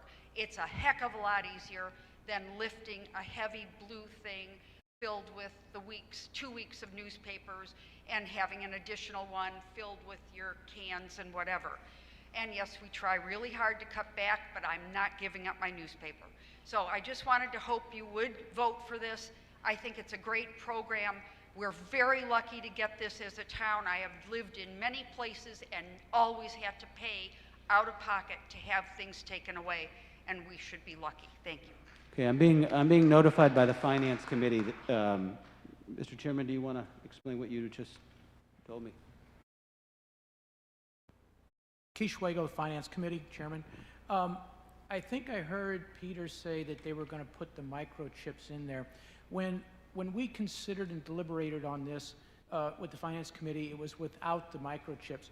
Although it's a small amount, we just want to be sure there's enough money in the appropriation if they're still planning to do this, to cover that additional expense. We not opposing this, we just want to make sure that everything's in order here and it doesn't come up short.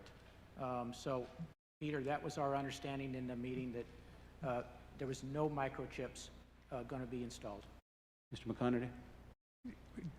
The toters that were delivered to the precinct members did not have these microchips installed in them. You can go either way with this. I'm as Public Works, I'm not selling the microchips, I'm selling the bins. I'd like to get the bins into production. But for grant opportunities, the companies that are out there that are looking to do this are looking for weight and an area and how much recycling is coming out of different areas in the country. So for the grant, to go for the grants, the grant opportunities that we've looked at, they're requiring the microchips so that RFIDs and the trucks would be able to work with the operators.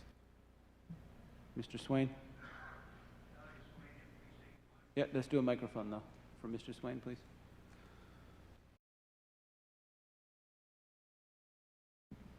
Thank you.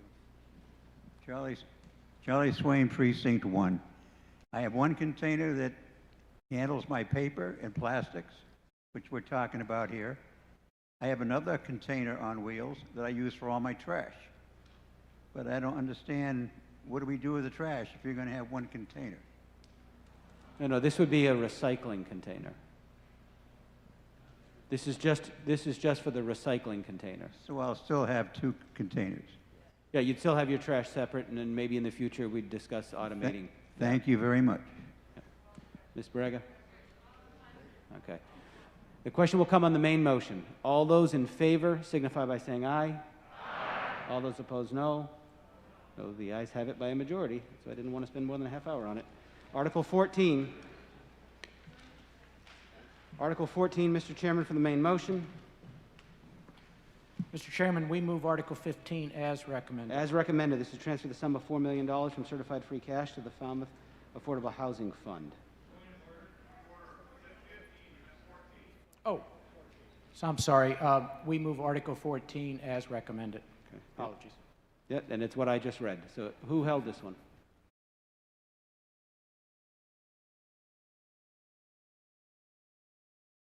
Mr. Scherer, did you hold this?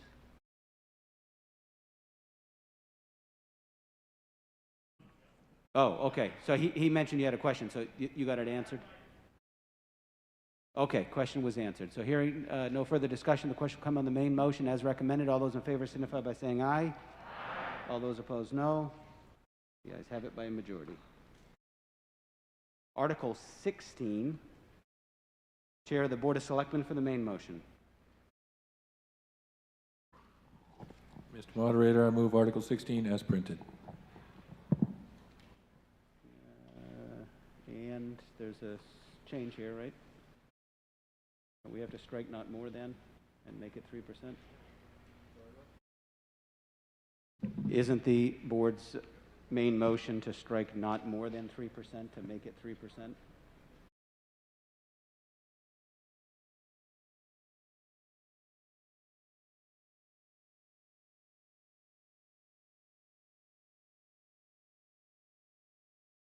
So in the second sentence of the article where it says the impact fee of not more than 3%, I believe the selectmen want it to be impact fee of 3%.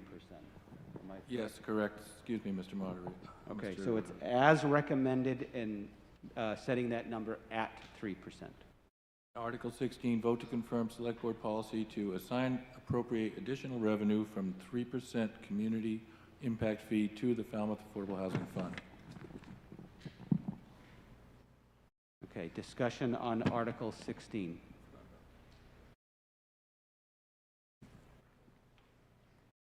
Hearing none, the question will come on the main motion.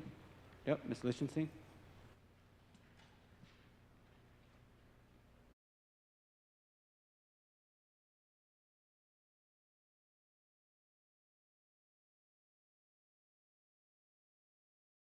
Leslie Lichtenstein, Precinct 8.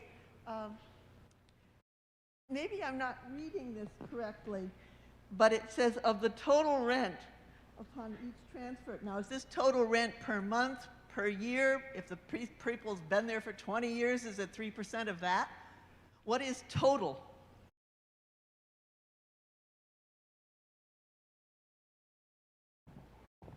It's a short-term That rental. would be the total Short-term revenue rental unit. received from the new fee. These are short-term rental units. These are not 20-year rentals. Right, but this is of an impact fee of 3% of the total rent upon each transfer of occupancy. Yeah, so when you get somebody else to rent it, it's 3% for them, 3% for them. Well, okay, but 3% of what? Is this, Of the So if total you rent rent. if you rent the house for $400, what you're paying now is about 13.6 or maybe 14%. This will add another 3% on top of that. So now the short-term rental tax will go up to approximately 17%. okay, so it's on the monthly rent. That's, I was just looking Oh, for it's whatever This term is it is. short-term rentals. It's 2 or 3 days or a week. It's usually less than 30 days. Okay. This is like the VRBO stuff and. Okay, it's the total for any time less than 30 days. It's whatever amount of time that they're staying. The short-term rental can be anywhere from 3 days to 90 days, I believe. I don't know what the actual limit is. 30 days. All right. Ms. Braga.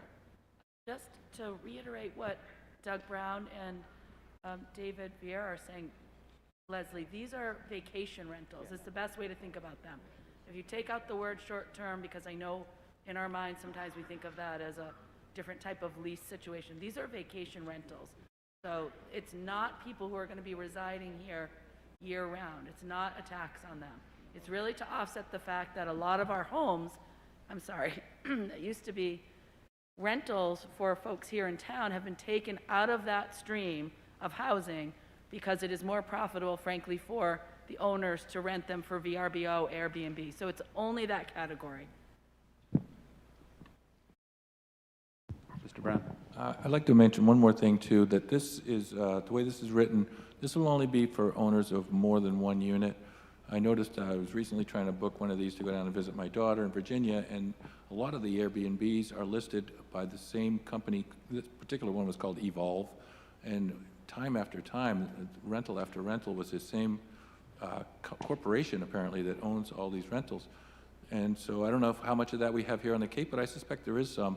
This would only apply to people that have more than one. So if anybody has one of these or renting a room in their house, it won't apply. This additional 3% won't apply to them. Okay, yep, Mr. Neto.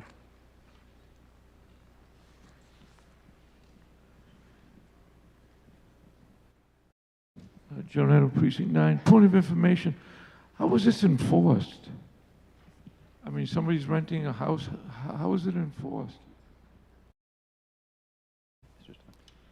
Mr. Moderator, Peter Johnson, Staff Assistant Town Manager. So the revenues, the community impact fees collected the same way that all of the rooms tax are collected by the Commonwealth of Massachusetts Department of Revenue. And the primary enforcement mechanism is sort of penalty-based. Anyone who is renting short-term is required to register with the state, and if they are found in violation of the requirements of the law, there are some fairly stiff penalties for that. Well, I just found out they're supposed to register with the state. The town has no control of this.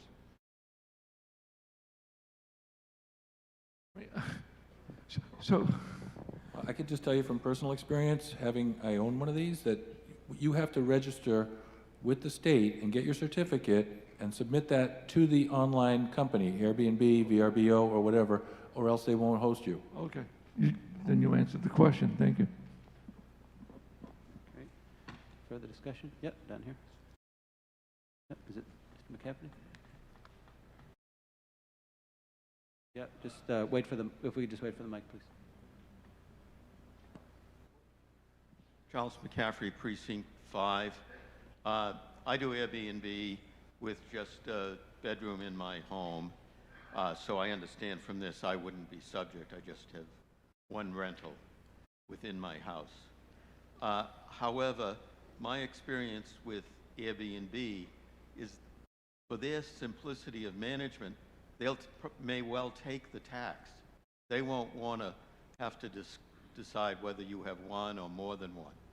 For example, I'm pretty sure I am actually not required under state law, under the specific circumstances I have, to pay the tax, the 13%, but Airbnb will collect it anyway and give it to the state, which is fine with me. It's a good cause. We use VRBO instead. But I just wanted to make the point that what the town wants to do is a good idea. Whether or not those large corporations that manage these will follow through is another issue. Okay, further discussion? Yep, in the center there.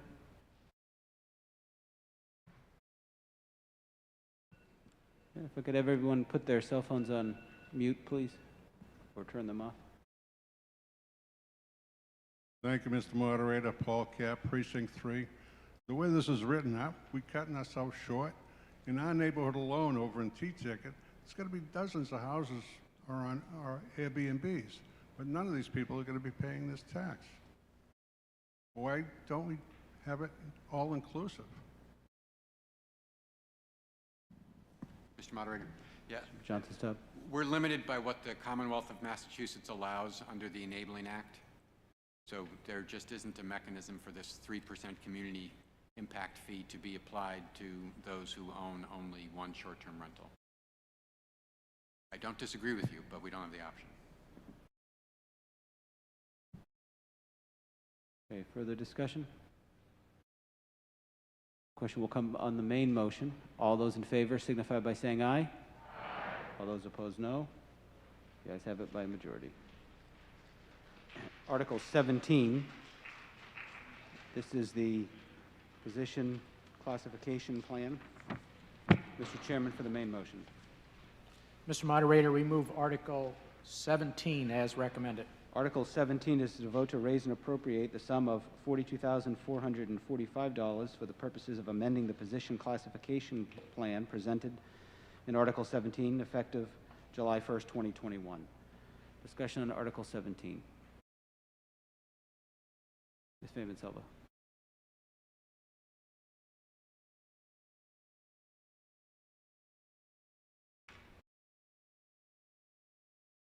I just wanted to make a point about the various grade classifications and the minimum wages.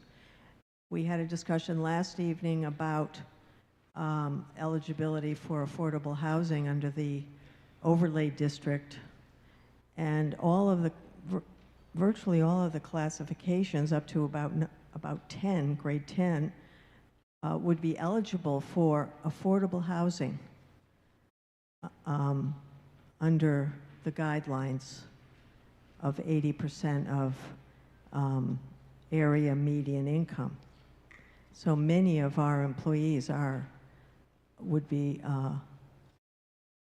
eligible for affordable housing, and this just demonstrates how pressing is the demand, and what can our town do if we are paying what are quite low wages to so many of our town employees. Thank you. Okay, any further discussion on Article 17? Hearing none, the question will come on the main motion as recommended. All those in favor signify by saying aye. Aye. All those opposed, no. You guys have it unanimous. Article 18. Chair of the Board of Selectmen for the main motion. Mr. Moderator, I move Article 18 as printed. Okay, as printed, this is to authorize the Board of Selectmen to petition the Massachusetts General Court for a special act to remove all personnel of the Falmouth Police Department from the provisions of the Civil Service Law. Discussion. Mr. Mancini.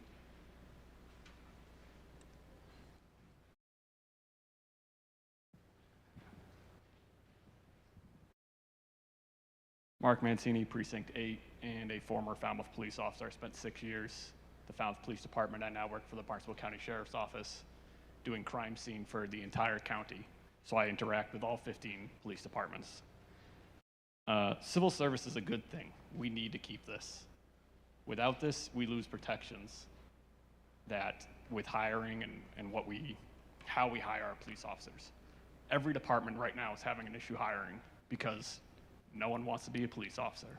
But even with that, since I've left, I've been gone for 3 years. I believe the Falmouth Police Department has hired 15 people in that time or somewhere around there. I'm sure that can be answered. This is just, it's a bad idea to leave civil service. I think we should stay in it. It provides protections to prevent nepotism, stuff like that. And I just don't think this was gone about properly with the administration and the police unions. I know it says they negotiated in here, but they weren't very negotiated. So a couple of things I'd want to ask is, how many officers have been hired in the last 3 years? If I could have that answered. Chief?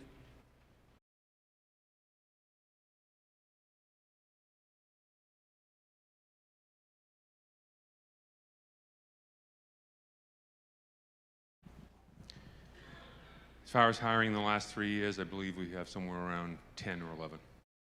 All right, does that include officers that did not complete the academy? That's correct. Though we ended up having to fire some of those officers that were there. So we got 10 in 3 years. We have is it 66-man department, Chief? 65. 65. So that's about, if you average a 20-year career, because people leave early like me, you probably need about 3 a year. And we're doing that now. I understand that they're having trouble, but I just think that another issue you're going to have with leaving civil service is, how much do we pay for civil service to be in it? Is there any fee associated with being part of civil service? Chief? No. All right, and so now we hit all this testing and hiring, that's all free from the state. But now we're going to have to pay for it. Every time we want to hire, we're going to have to bid out. We're going to have to have a test written. If there's a problem with the test, which frequently happens, with someone saying the test is biased, that's another issue. So every time we go to hire, we have to do that. We're going to have to advertise every time we want to hire. It's going to cost more and more money. And once again, the appointing authority I believe the appointing authority for Falmouth Police is the town manager. And so without the protection of civil service, he's just allowed to hire whoever he wants, basically, as long as they meet the minimum requirements. And I don't think that's a power he should have without the civil service protection. I need to correct one thing that Mr. Mancini said, correction on that. It will cost the town no money to give an exam. What you do is you pick a consultant that does all the advertisements. The fees for the exam are paid by the applicant, similar to what the fees now that $250 goes to the civil service. So it's basically the same formula in the hiring process. Okay. Another question I have is, will all the officers who are currently civil service, will they maintain their civil service eligibility? All the officers that are civil service now that are hired under civil service do not lose their civil service status unless we were out of civil service. Let's give an example. They're a patrolman hired under civil service and they want to go for the next step as sergeant, which would then we would be a non-civil service department. They would give up their civil service status, but they also have protections that they've negotiated. And if someone wants to lateral right now under civil service, that can be blocked by the town, is that correct? If they want to lateral to another civil service department? Both chiefs or both appointing authorities have to agree to a lateral, whether it's coming from us or going to another department or somebody coming the other way. If both towns do not agree, that lateral transfer does not occur. Do we still maintain that authority if we lose civil service, but the officer maintains it? If they're under the civil service piece, yes. We would maintain that authority to be able to stop them from lateraling? They would still fall under the civil service rules, yes. Okay. Okay.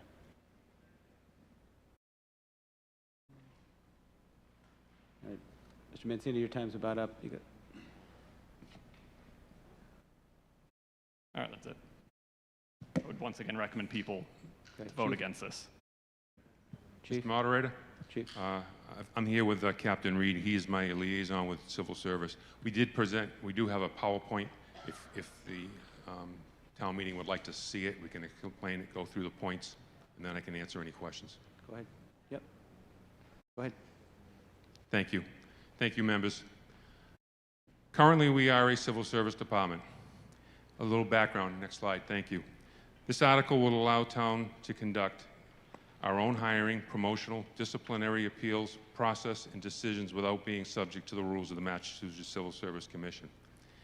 1936, town meeting approved an act placing the members of the Falmouth Police Department under civil service. Next slide. At that time, civil service was looked at nationally as a means of combating favoritism and how government jobs were filled. Much has changed since that time, including civil service itself. Currently, there are 130 civil service communities and 221 non-civil service communities in the Commonwealth. Of the 221 non-civil service towns, 34 have left civil service since 2015. 19 other towns are actively pursuing the exit of civil service right now, and that includes Falmouth. Next slide. 21 towns may consider leaving civil service depending on whether or not the current Civil Service Committee implements effective changes in the system. What that is, just so you know, under police reform, there was a commission that formed a study committee to review civil service because there's so many police departments leaving. Many of these issues that concerns police chiefs today have not changed since they were first raised in 1938, and that information came from the committee itself. They're dealing with the same things. The civil service system is otherwise known as the Department of Human Resource, which governs initial hiring, promotion, and disciplinary appeals. Disadvantages of civil service system: significant delays in the hiring process of new hires and promotions. New hire exams are only administered by civil service every 2 years. The results of the test, which is a candidates list, can take up to months. It's usually 6 to 8 months before they are released to the community. The list provides a limited pool of candidates from which to choose. Selections are limited to the candidates' rankings list without regards to management's evaluation qualification of best fit. Once the list is exhausted, communities have to wait the next 2-year cycle to have access to more candidates. Our most recent list was established on September 2021, and that exam was given back in April. Our first hiring process, when we called for the list, the new list completely expended the residence list, and we've gone deep into the statewide list. Effectively, we have no candidates for any further vacancies over the next 2 years. Under civil service, we must wait until approximately September of 2023 to be able to see any new Falmouth candidates on a list. Civil service is historically understaffed and currently the worst in decades. Due to the lack of staffing at the state level, the town is responsible for the administrative mandates by civil service, and they have increased over the years. Civil service has no actual line item in the state budget. They are funded by the promotional and entrance exam fees. With agencies leaving civil service, their funding will decline further, resulting in even more staff shortfall and slower services to the communities. Civil service hiring process can take months to complete. The process must be completed in order to reserve a seat in the police academy. Academy seats are in high demand. Because our hiring process is protracted, we often find it difficult to acquire academy seats, which are quickly reserved by other agencies that are non-civil service. Benefits of the community-based system. It emphasizes on local control in determining best fit candidates for hire and promotional in the police department, and helps build a more diverse department that reflects our community.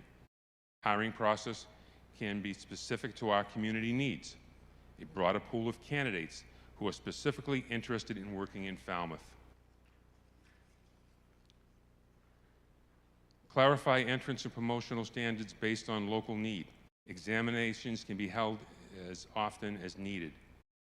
Selection and hiring can be processed much more quickly, making us more competitive in securing seats in the police academy for our candidates. Some non-civil service chiefs have stated they can fill a vacancy in as little as 30 days. And I'll take any questions that this membership has.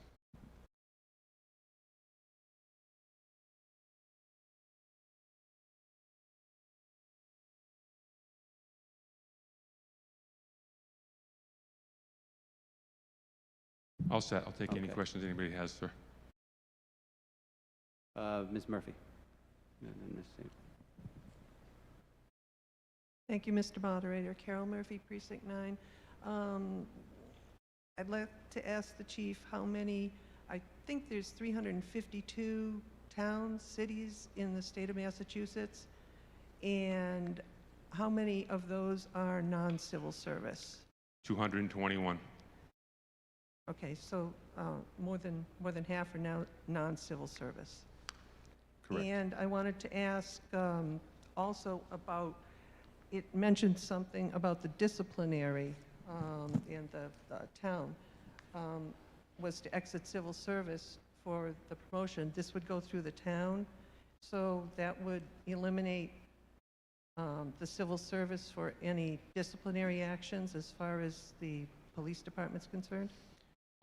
Usually the officers under civil service, even currently, when there's a disciplinary action, go to an arbitrator. So, and there's just cause in their contracts. So most likely, the civil service officers would have the option to do either or, which civil service or an arbitrator. The non-civil service officers would have the opportunity to go to an arbitrator for a decision. But the decision would be left up to the town for those non-civil service. The decision would be left up to the arbitrator who would hold the hearing. Thank you. Okay, gentleman on the right again. Yep. To my right for a microphone, please. Microphone to my right, please.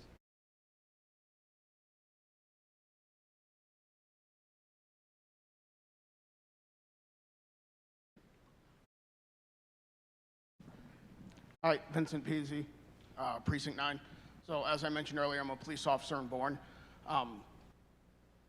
We are going to be transitioning, it's going to happen across the state, to non-civil service. Collectively, we're all going to be transitioning to non-civil service. They have a commission in right now studying this. It's happening. All departments, or if they're not actively seeking to do it, they're actively speaking about it. We collectively as a union in Bourne are speaking about doing it. It's a good thing to get out of civil service. If you ask any of the senior officers on Falmouth, I guarantee you they've chosen to use an arbitrator and not civil service process for any disciplinary actions. If you read in here, all three unions, I believe it's the captains and lieutenants, the sergeants and the patrolmen, have agreed to this change, civil service. They are getting something in return for this as well. They're not just taking this, it was negotiated. When you get negotiations, it's give and take. So they're getting something in return for this. So by voting this down, you're taking away what they have agreed to, what your officers have agreed to, take in return for this coming out of civil service, okay? So keep that in mind when you're voting for this. This is something that they want, they're gonna get.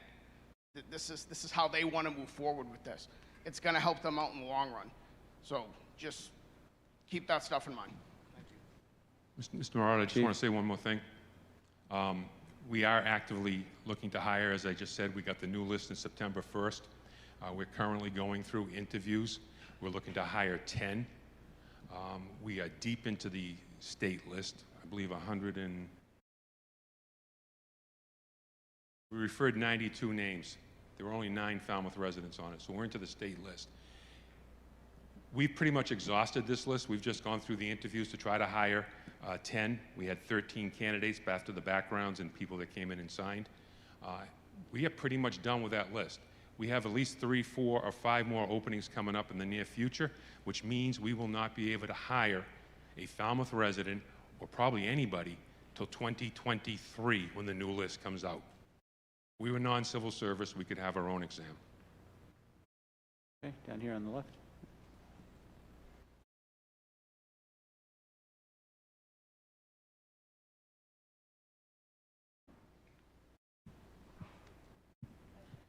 Hi, Shannon Sylvester, Precinct 2. The chief and I have talked about the civil service a few times in the past for my own personal interest. There was an age issue with civil service being at the age of 32, but having to take the test, I think around that, a couple of years before that or something. This body voted it out. It had to vote both police and fire. Back then, I think it was Chief Sullivan and I brought it before the board, and those age requirements were eliminated. Okay, so there's no more age requirements? No, there's not. All right, will that stay if we leave civil service? We're going to follow, basically, we're not going to reinvent the wheel. We're going to keep a lot of things that are in place, and I'm doing that working with all three unions, as this gentleman said over here. We've negotiated with them the hiring process, the promotional process, and things like that, yes. Okay, and I know that you said that there was 65 officers on your payroll. How many of those officers are physically working? Right now, we are down 10 positions, and I have 5, so we're down 15 officers right now. Okay, and that's including medical leaves and so on and so I forth. have medical leaves. We have long-term military. We've lost an individual for a year. And then, yes, the others are long-term. But we have 10 openings, and the other 5 are long-term injuries. So this department is down 15 officers right now. Okay. Well, I'm in support of it, so thank you. Okay, Ms. Feynman Silva? Thank you. Chief Dunn, could you comment on whether, what some of the issues might have been that were raised in the negotiations with the three unions that would help us understand better why this is a good idea? A lot of it is protection, disciplinary, and promotional pieces on how the process will work and how disciplinary will work. And they've agreed to be at the table when we do this. Okay, Ms. Connolly?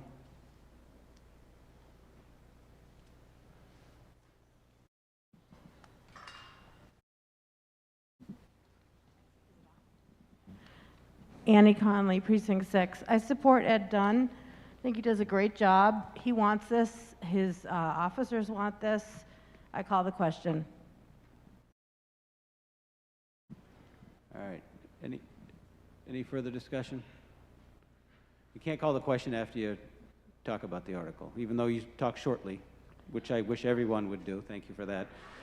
But we got one more, one more here, and then I think we're probably ready to go anyway.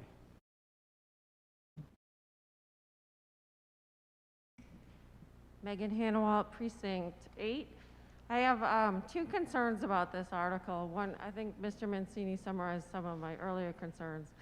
One is I feel that it leaves way too much control within the police department. I'd like more clarification about how the town is involved, specifically human resources in each of these elements. Otherwise, I think it's much more of a black box, and that concerns me from a public member standpoint. And the second, no. Sorry. I'm not taking my mask off. Some folks are having trouble hearing her, so if you just kind of pull the mic up a little bit closer, maybe it'll... Thank you. My other concern is why is the town having trouble recruiting police officers to work here? How much work has been done internally to make it a more open, welcoming, appealing department to work in? Thank you. I tell you, we're having trouble recruiting police officers all over Massachusetts. And I say that as the ranking member of the Public Safety Homeland Security Committee. But Chief, do you want to address the other piece there? What was it? I got the second part of it. What was the first part of the question was? You had a two-part. How the hiring process works? Yeah, about how the town would be involved, HR department, right? That was the first part? Yeah. Okay. Well, it's like, it would pretty much be the same as it is now. We hire a consultant to do an exam. The candidates would be ranked. We would conduct our backgrounds. We'd conduct interviews. And it goes through the hiring process that way. Same as what we're doing now with civil service. As far as trying to promote all that, there's not a lot of promotion that we can go out and do with civil service. What we do and working with HR is we send information out when there is a civil service exam. We post it on our website. But as far as doing job fairs or anything like that, civil service, the state's not very good at that. And we try to promote the best we can. HR does send letters to the community college. They send them to different groups, the NAACP on Cape Cod and things like that, to let them know that Falmouth is hiring, and that if you're interested, take the civil service exam. But again, we can only hire what comes down on the exam.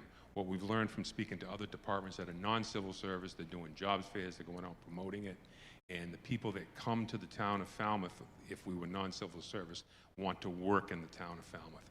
What we're dealing with right now on the state list is we got people coming from Agawam, from Boston and everywhere else. I know what they're going to do. They're going to come here, they're going to get their foot in the door, we're going to hire them, we're going to have them a year, and they're going to leave. Okay, got somebody in the far right?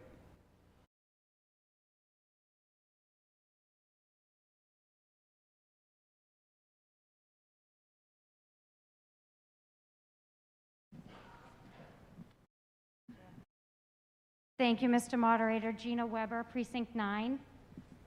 My question is would this change make a difference in how our officers are hired, fired, or in what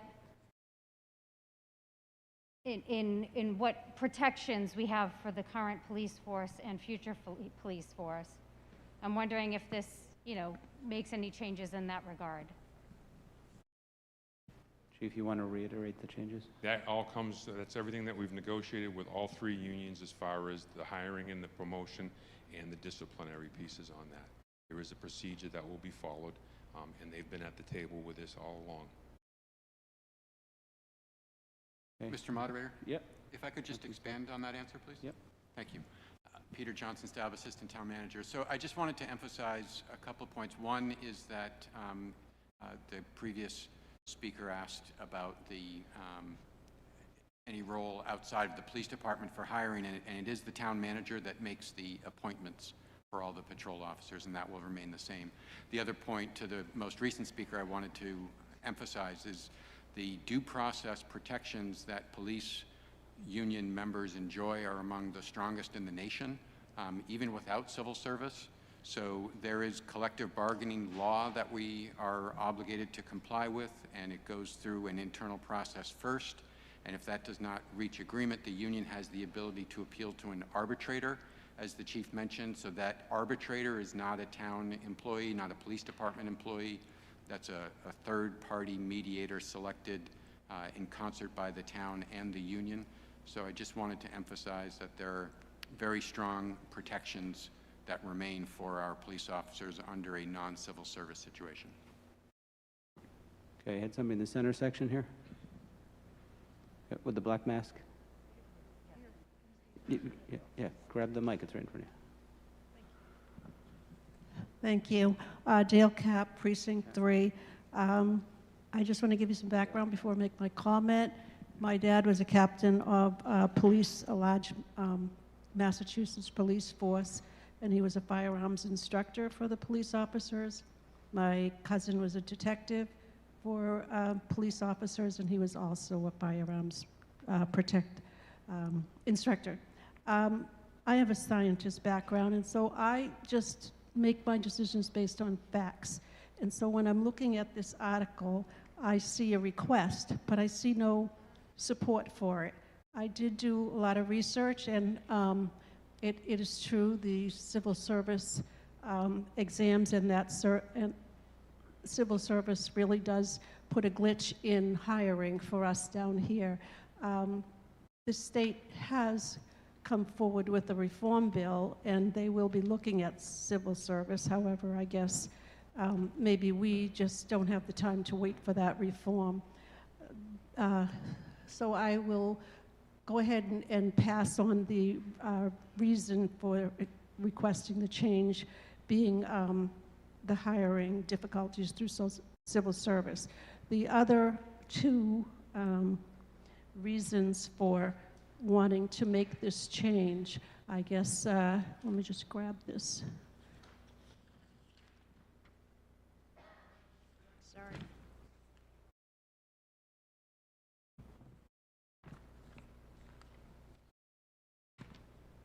I guess the other, one of the other reasons is that other police departments are doing this and are removing themselves from Social Security. And I guess I'm not civil service, right? Thank you, Social Security. I'm not aware of any prior discussions with residents of the town regarding this particular request.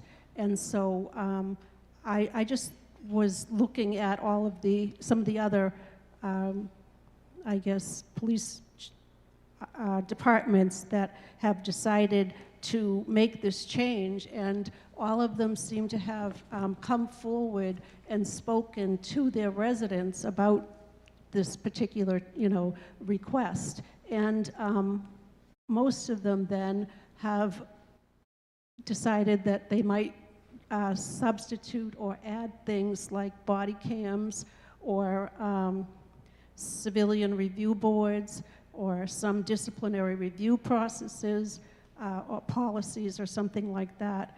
And then to just address the third reason, and the third reason was because the 3 police unions were okay with the change. Well, in the past, maybe about 2 years ago, I was very pleased to be invited to a Zoom call speaking to all of the police officers on the Cape. And there was a good discussion, and at the end, the people who were participating in that Zoom call were asked, just to give their input and maybe what particular issues they might have had. And so in response to those particular issues that were brought up, the police officers, and quite a few of them have said that they found it very difficult to discipline their officers because of the police unions, the contracts that they had with the police unions. So I guess I have to ask, was there any kind of interaction with the residents before, or about this particular subject? Thank you. Anybody want to address that?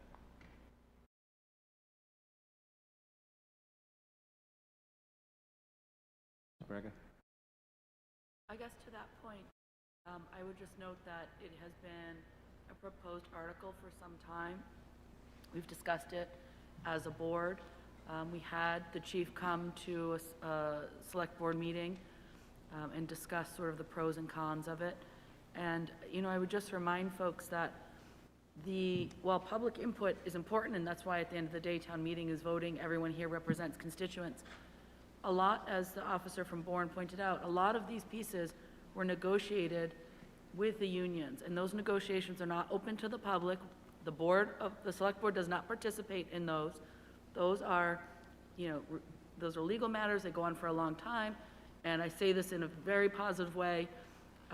I think we can feel pretty confident that the union has done what is best for them in terms of negotiating this. They have counsel.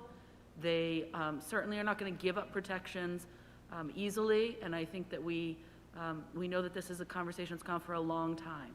So I really second, I thank the officer for Bourne for pointing out that this is sort of a tidal wave, and I know it might be a little bit new to some of us, but it has been something that's been percolating in the community for a very long time.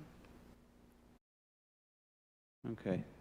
So the question will come on the main motion as printed. All those in favor signify by saying aye. Aye. All those opposed, no. The ayes have it by a majority. Article 21, Chair of the Select Board for the main motion.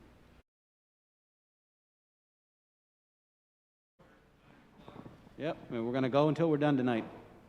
Mr. Moderator, I move Article 21 as printed. As printed, this is to accept the doings of the Select Board in laying out of Winthrop Drive from Seacoast Shores Boulevard to Edgewater Drive East. Who held this one? Who held this article? Anyone want to talk on the main motion? Hearing none, the question will come on the main motion as printed. All those in favor signify by saying aye. Aye. All those opposed, no. The ayes have it by the two-thirds majority, and I so declare. Article 22, Chairman of the Select Board for the main motion. Mr. Moderator, I move Article 22 as printed. As printed, this is to see if the town will vote to authorize the Select Board to take all necessary and appropriate action to establish and maintain in accordance with the provisions of Chapter 164 of the General Laws, in accordance with the rules, regulations, and orders of the Department of Public Utilities and the Department of Telecommunications and Cable, a municipal lighting plant for all purposes allowable under the Commonwealth, including without limitation the operation of a telecommunications system and related services. This requires a two-thirds vote when we vote. It does require a ballot under statute, and so we will use the electronic voting device, but there will not be a record kept, so you'll see the scroll as to whether or not you did vote, but there won't be any record of how you voted, and that meets the legal muster for a secret ballot. Was there a question about the procedure, or?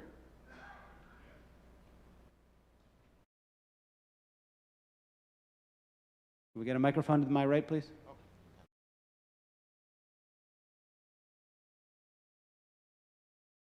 Nick Lowell, Precinct 5. I would like to just make sure I understand. So is a secret ballot a requirement? Under statute. So we cannot override that rule? That's correct. It's statute. Okay, thank you. Yep. Good question. Supremacy document. States can't overdo the feds, town can't overdo the state, and the select board can't overdo the state, well, anything. So, all right. We have our main motion on the floor, and we have a presentation. Where's our presenters? Oh, here we go.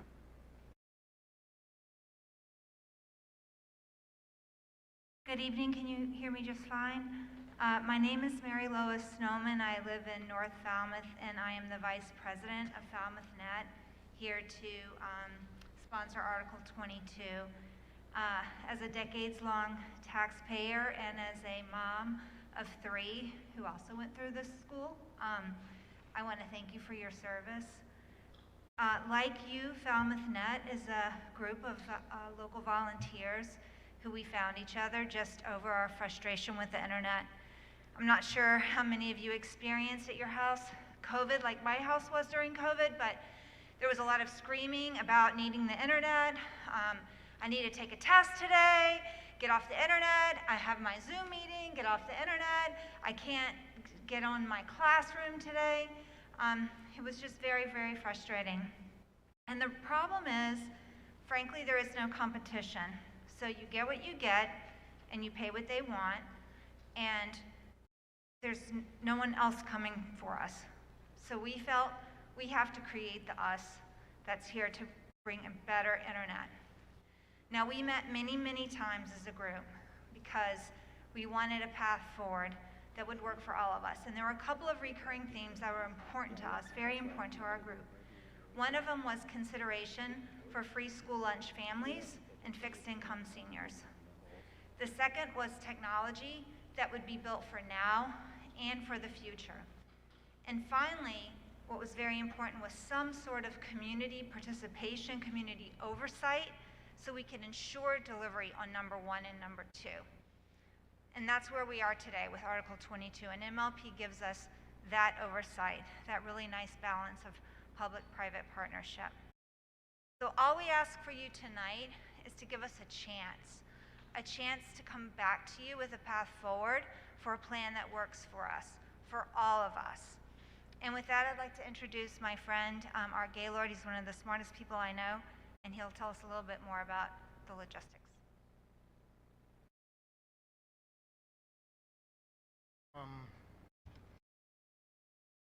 Just give me the slides. Okay. So as Mary Lois indicated, the current services basically are not reliable. Insufficient investment in the Cape because we are basically seen as a seasonal community that's not worth investing in for the overall population that we have. The infrastructure that we're working on was not designed for the internet. What we are proposing is that the town build a town-wide fiber optic network that reaches all homes services all homes and businesses, is fast, reliable, and affordable. And importantly, has local control. Over 20 towns in Massachusetts currently are offering local services. 900 plus communities throughout the country have embarked on this path.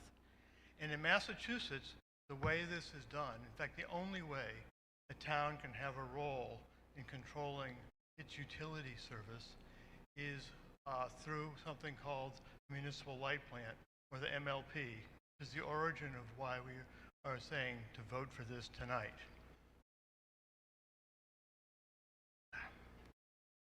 Okay.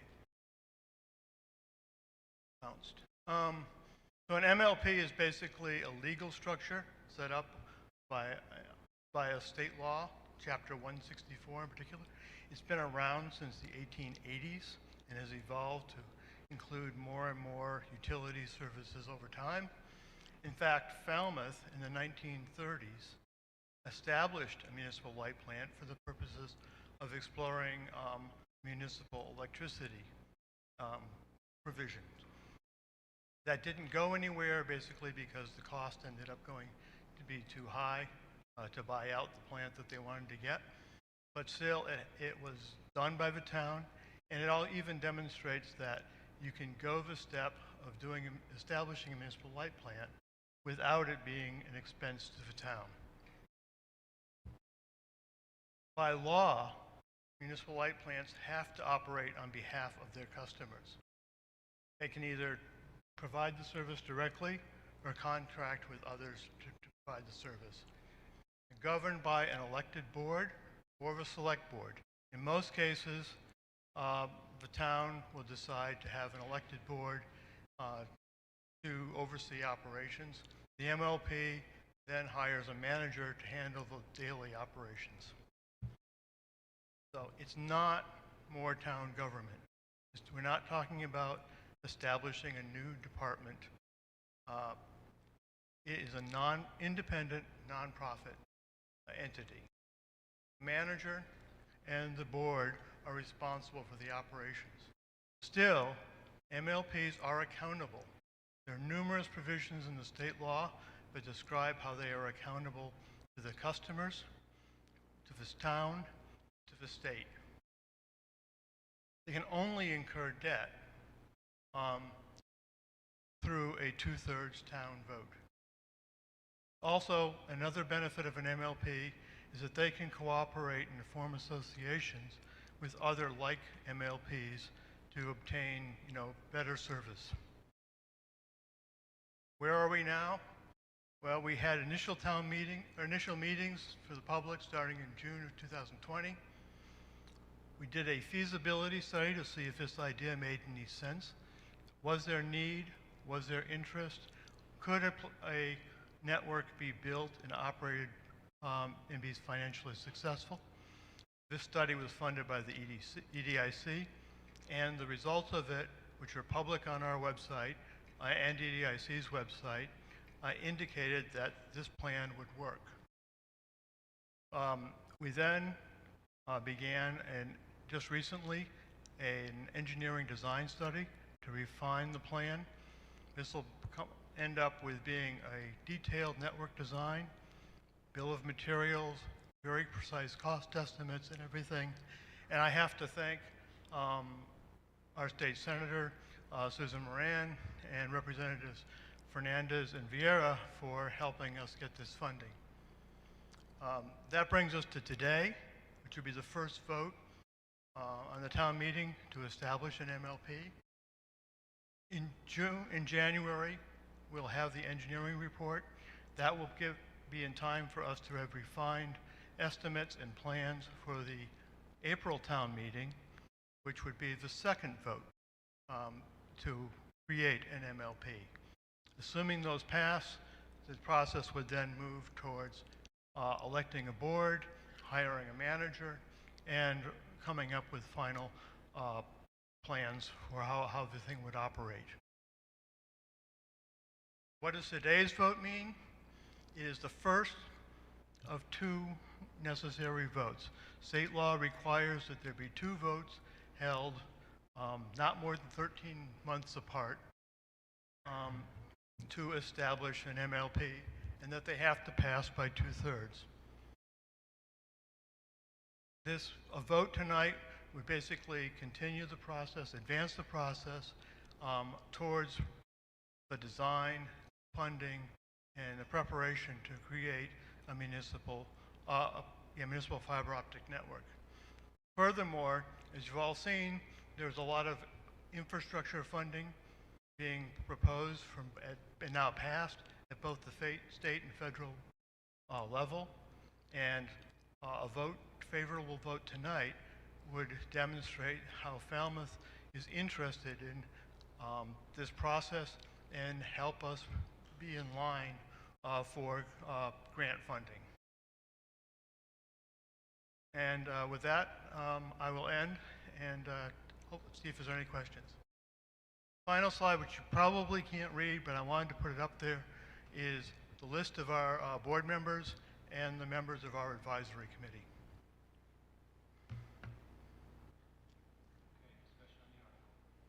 Wayne?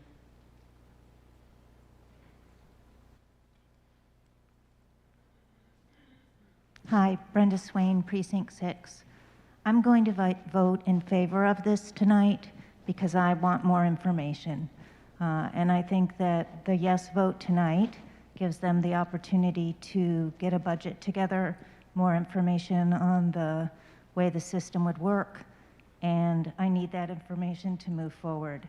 But I don't want to talk about it for a long time right now because we could do that later. Thank you. Okay. I like the way you think, Ms. Swain. Mr. Moakley? Thomas Moakley, Precinct 6. I would just like to add one other point, in addition to all the good points that you put. Of course, I'm supporting this article, as Ms. Swain said, as a preliminary step. We have a problem with both attracting new young people to the area as well as keeping our own young people in the area. And a lot of that has to do with other issues we've talked about during this meeting, like the cost of housing, but also it has to do with the availability of jobs for college graduates. And so if the pandemic was a huge wake-up call for a lot of industries that had become complacent with a certain way of doing business. But I think that's changed, and for a lot of businesses that has changed permanently.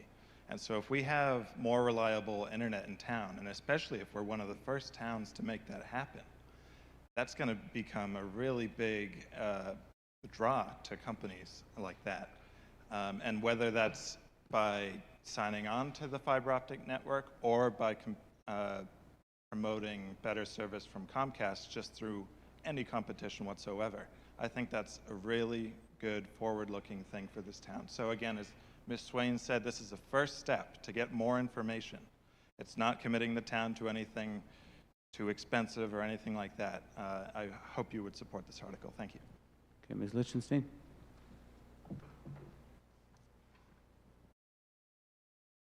Leslie Lichtenstein, Precinct 8. I support this, and I'm going to tell you why. I had to send some high-res photos today, and after I pressed send, I went in the kitchen and I made lunch, and I fed the dogs a couple of cookies, and I gave the cat a treat because it was meowing. And then I took my sandwich back into the office and I sat down and I waited for my pictures to finish sending. Now, I've taught a number of my sections online, and we all know about climate change. We know that there's problems in our world. There's going to be more times our kids are going to have to spend more time on the internet. It's hard for kids to learn on the internet. It really is. Okay? And when they have to fight slow internet and they have to wait for a response, they don't get the immediate response that online education is supposed to give you. That's why we liked online education, because you got an immediate response. Please vote for this. Think of the kids. Thank you. Mr. Hargraves?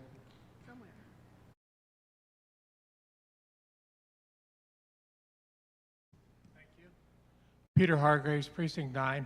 I have a question on one slide and a question on the process.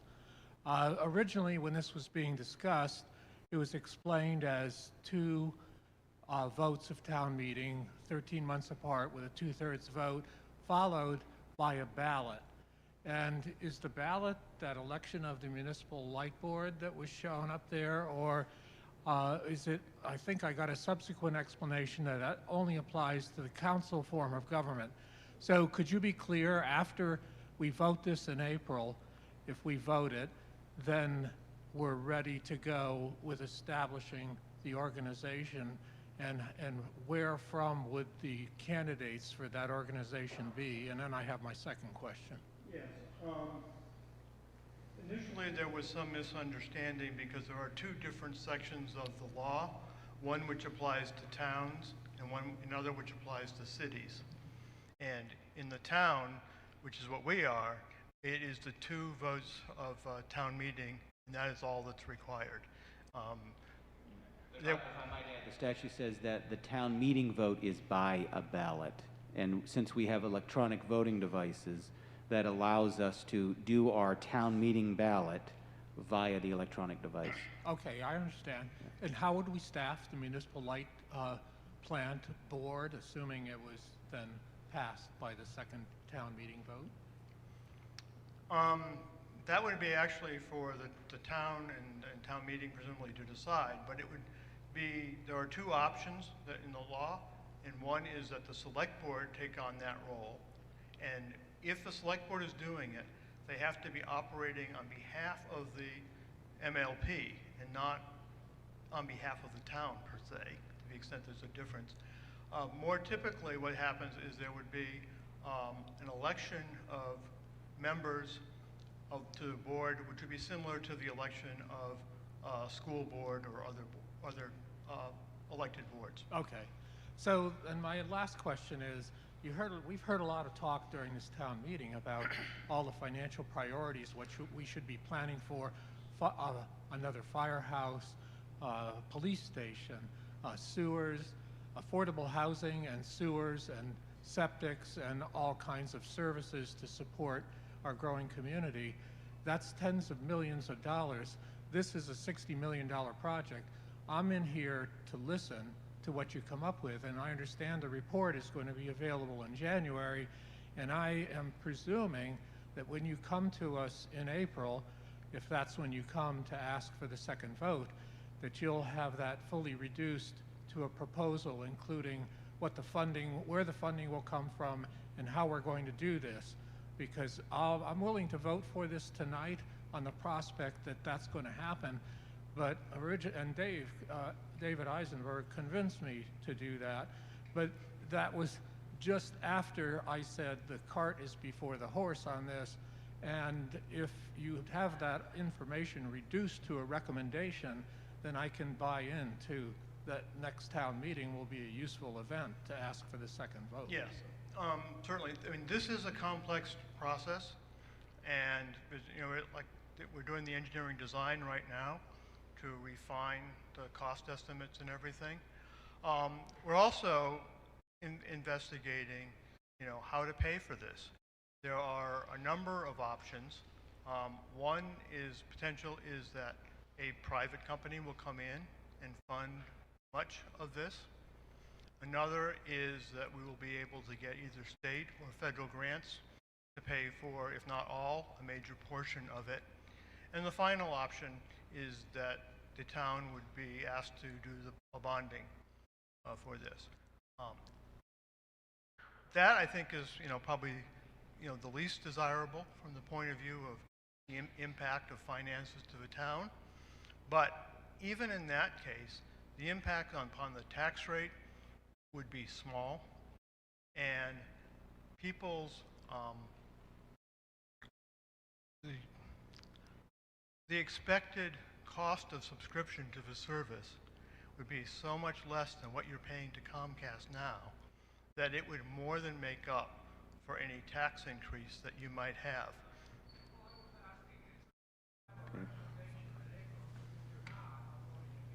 Yes, we will have a more detailed plan in April. it will most likely be, I mean, it's not our job to fully recommend how all this happens. That will be something that will fall to the MLP board and the manager to do the final recommendations. Okay. Mr. Cook?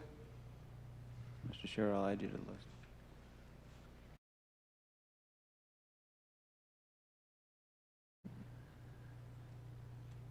Peter Cook, Precinct 6. I was actually one of the founding members of FalmouthNet and served on the board for a few years until I stepped down. I'm glad Mr. Hargraves, my friend, brought up those points, because even though I'm the last person in this room to say no to a fiber optic network, I have OpenCape at the library and 2 for public and staff. And I think it's an excellent idea to have an alternative to Comcast. But my biggest objection to the possibilities is having public funding committed to this when there are so many other projects that are more important financially, that are in the line and been in process for a long time, to have this leapfrog those others. I'm in favor of voting for this particular article tonight to start the process and see where it goes. But if we head down the road where we're going to start committing more and more money to this, out of money that could go to other important things like affordable housing, coastal resiliency, and all the others, my support will probably not be there. Again, I commend my fellow former board members for doing an excellent job. Your PR efforts are incredible. Your PR firm you hired did a great job. But we have to be realistic when it comes to funding this. And I think you're better off going the private, federal, and state route. Thank you. Okay, Mr. Neto?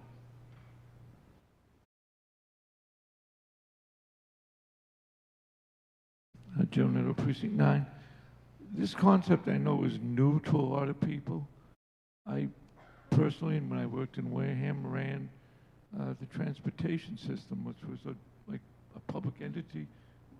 Everyone there worked for the school department. The school department owned the buses.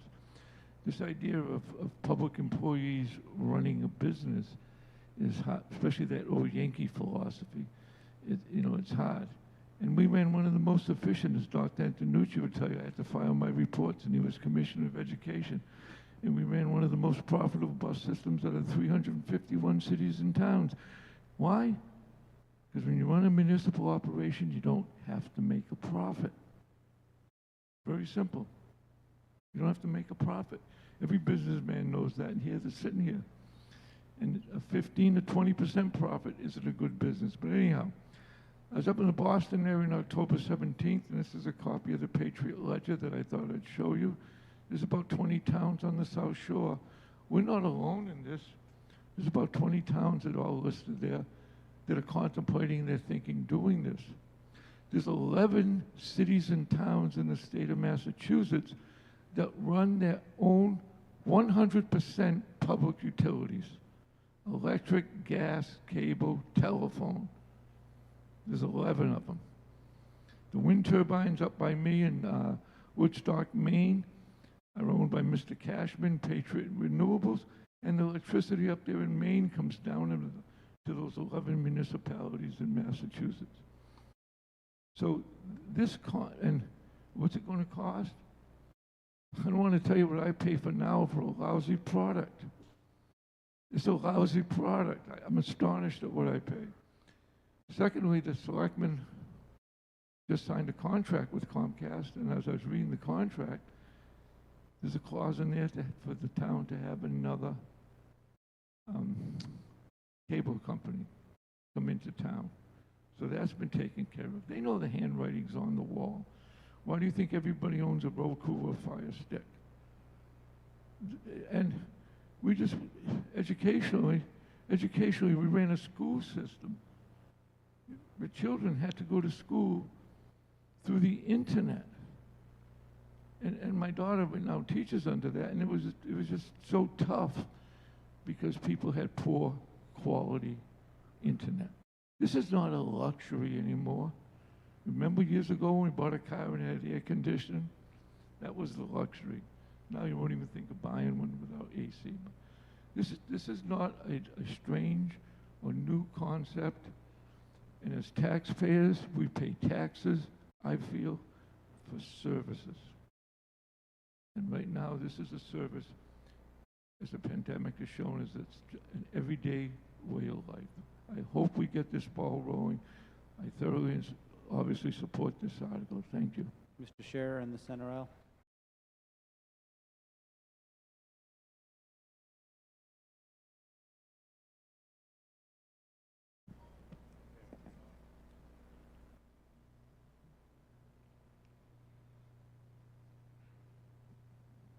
Or Dan Scherer, Precinct 6.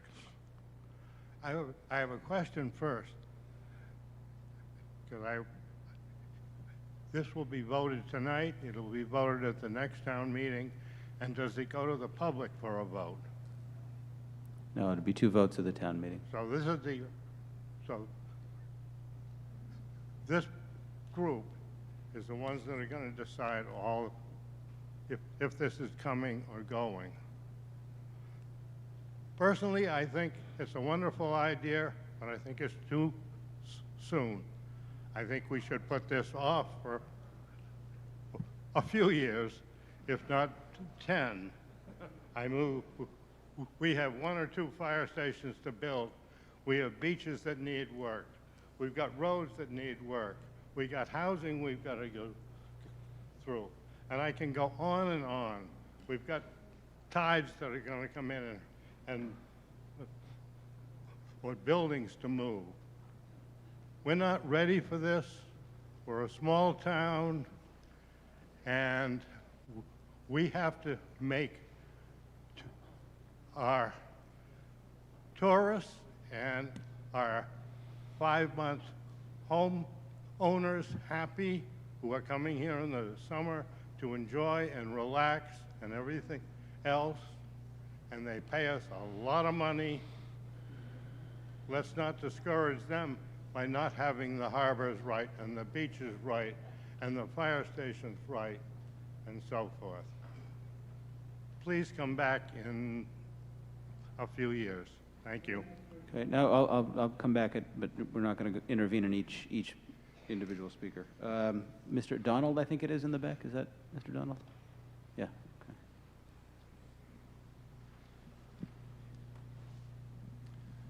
Okay. Yes, good evening. Number one, I'd like to remind everybody that the EDIC has done a stellar job on the solar array, and you know, they're making money on it. Number two, we are not voting any money tonight, and we should give Falmouth Net the opportunity to put a package together, to a proposal together, whether it be private, public, or whatever, and come back to us with, this is what they want to do. We can vote that up or vote that down at that time, but give these people a chance. Number three is we need to draw people, we need to draw businesses into town that are non-tourists.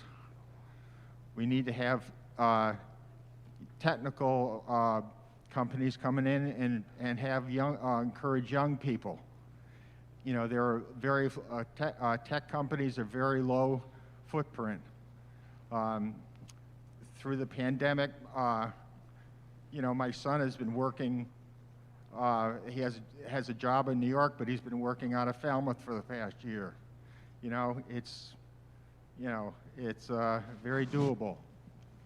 And my last point, or it's a question to all of you people, and that is, how do you like your Comcast? Okay, Ms. Bissler?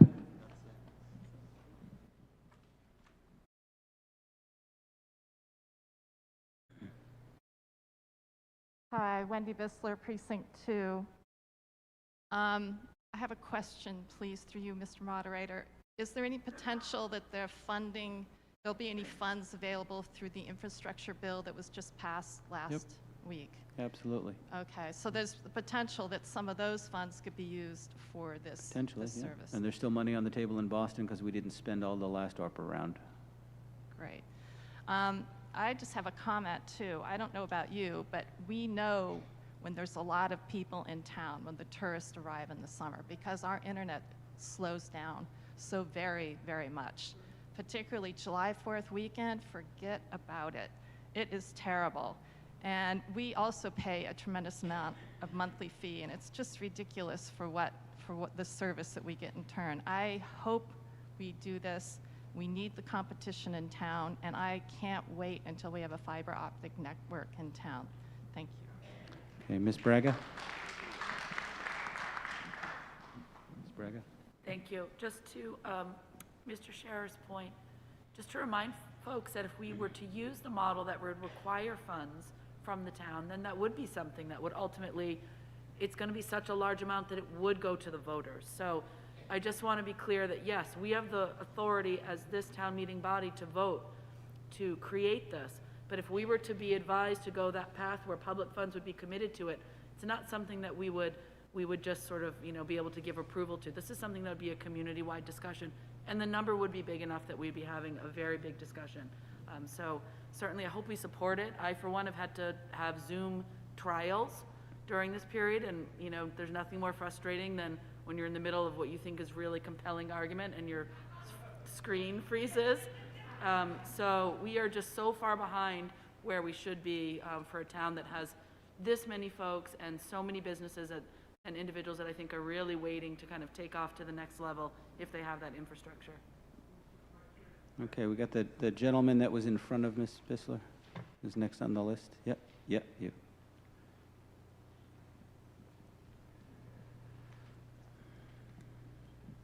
Thank you, Mr. Moderator.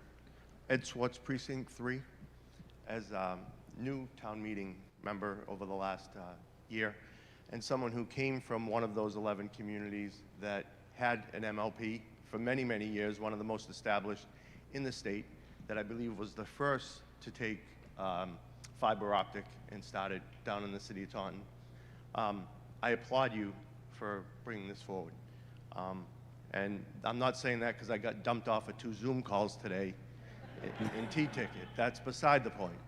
But when you come back, I think we should also look at what the revenue stream of implementing an MMLP will be. Because there are a lot of offset that can come with that revenue stream. Coming from Taunton, I know I'm a former city councilman in the city, and then I was the finance director in another town adjacent to the city of Taunton.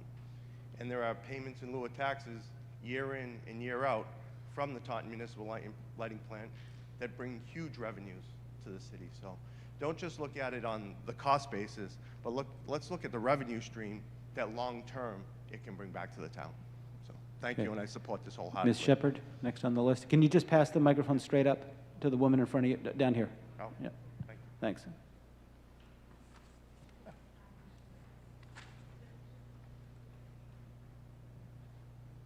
Susan Shepherd, Precinct 1. We've circled back around to where I was going to go, which is reminding people that if we want to encourage businesses and young people, we have to move into the modern world. We are so stuck with Comcast and Verizon. I've had them both. I've had satellite. When I first came here, my husband and I started what at the time was, very innovative, high technology stuff. And now I'm at the point where, please don't change my operating system again.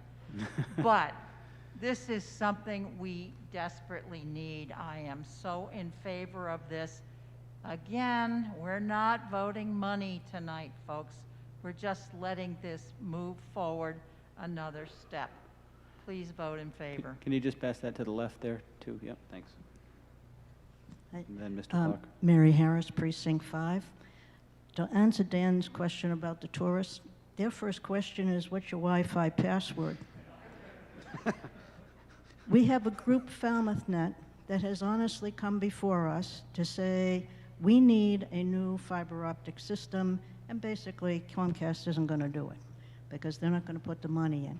They have honestly said to us, we don't know the total cost yet because they've got a study coming in January, maybe it'll even be a little later, to define what those costs are. They got a state grant to find out the answer to that. They have honestly said to us, we don't know what the form of this is going to be. Is it going to be a public-private partnership? Is it going to be public? Is it going to be just private? They've said there are 4 different models. They don't have the answer for that yet because they're a new young group. What they have said to us is, we need to vote this tonight in order for them to continue to show that what we really want is some answer to our problems with Comcast. If we don't do this now, we're putting it off for a long time. And now is the time that there could be federal money available for this if we're ready. You are not being asked to vote on what is the form. You're not being asked to put up a penny for this. All you're being asked is, do you want these people to continue to look into this for us and come back later when they've got more information and tell us what that form is? Thank you. I only had one. Mr. Clark? Mr. Clark, something new? Mr. Clark, anything new? Yeah. Can my microphone carrier just come a little further down so we can kind of get to the individual? Request recalling quicker? question. Oh, okay, or that. So we have a motion to move the question. All those in favor signify by saying aye. Aye. All those opposed, no. The ayes have it, unanimous. Right. And now we are going to do a electronic vote, which will not be recorded. You'll just have we'll have the final number. It requires a 2/3 majority, and it meets the statutory requirement of the secret ballot. So there we go. All those in favor of the main motion signify by pressing A. All those opposed, B.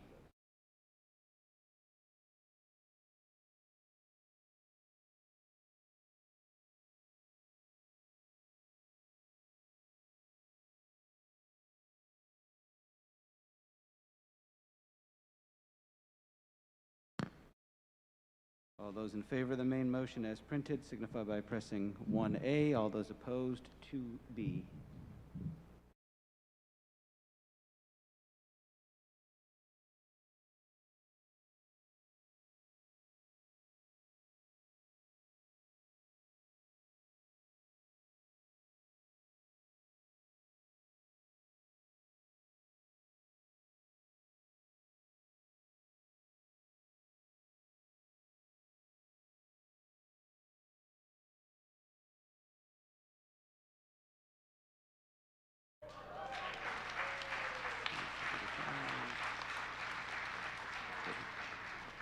By a counted vote of 175 in favor and 13 opposed, the necessary 2/3 passes. Article 25, Mr. Chairman. Mr. Moderator, we move Article 25 as printed. As printed, this is to appropriate a transfer from the ferry embarkation fee, the amount of $30,000 for the purchase and installation of up to 6 permanent LED speed signs on Woods Hole Road and Palmer Ave. Discussion on Article 25. Mr. Alt.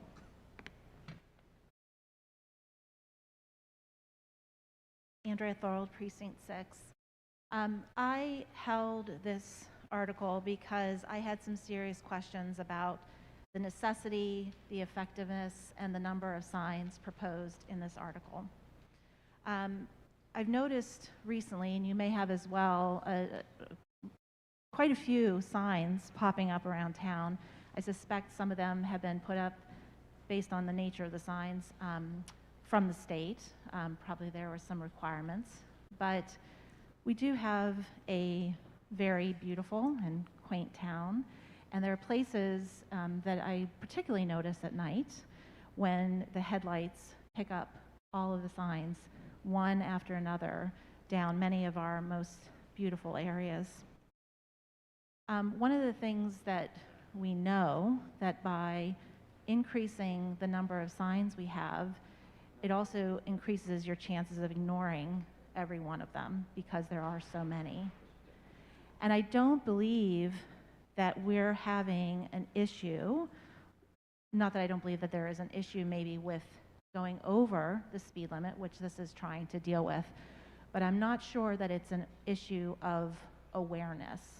It's an issue of not complying with posted speed limits. I also had some concerns about the number of signs proposed, the 6 permanent flashing LED signs. In that stretch, I'm assuming that this is 3 in each direction. I have seen signs like the ones that are proposed on Route 151, and I believe from the stretch from Falmouth to Mashpee, there are 2 of them in that corridor. So 6 in this very small stretch of roadway seems excessive to me. And so that brings me to my last point and a question that I had raised at a precinct meeting, and I'm hoping that we'll have a better answer here, is effectiveness. And I would be interested in the data around effectiveness of these type of signs, since they are going to be permanent flashing signs. And we'd like to know if we're going to put something in like that, that they truly are effective at what we're trying to get them to do.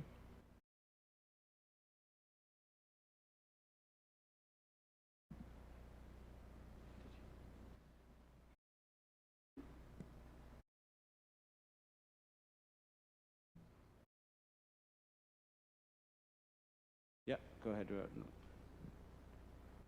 running out of power up here on the control panel. Mark Mancini, Precinct 8. I'm against these signs, but I will say, and answer a question, they actually are effective. I did some research on them. There's been independent studies. It will typically immediately do like a 2 to 3 mile an hour slowdown in average, and then after a few months it goes down to about 1 mile an hour slowdown. But there is some effectiveness to them, but I am opposed to them.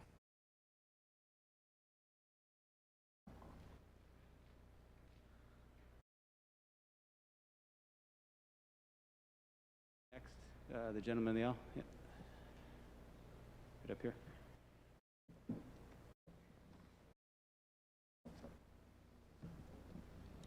John Nolan, Precinct 1. I'm very familiar with the area where those signs will be going. I was actually going to make an amendment to this article because the speed limits in that area are so screwed up. It's unbelievable. It's different on either side of the road. You have 25 on one side, 35 on the other. We've got people coming down the hill around a curve into a bike path, and the speed limit is 35. It is silly. But I understand we have to go to the state to get a study done to get the speed, at least the speed limit squared away and have a consistent speed limit through that area. Right now it is not. So anybody coming through town, they see different speed limits in different ways. It's just crazy. Thank you. Okay, further discussion? Mr. McConerty?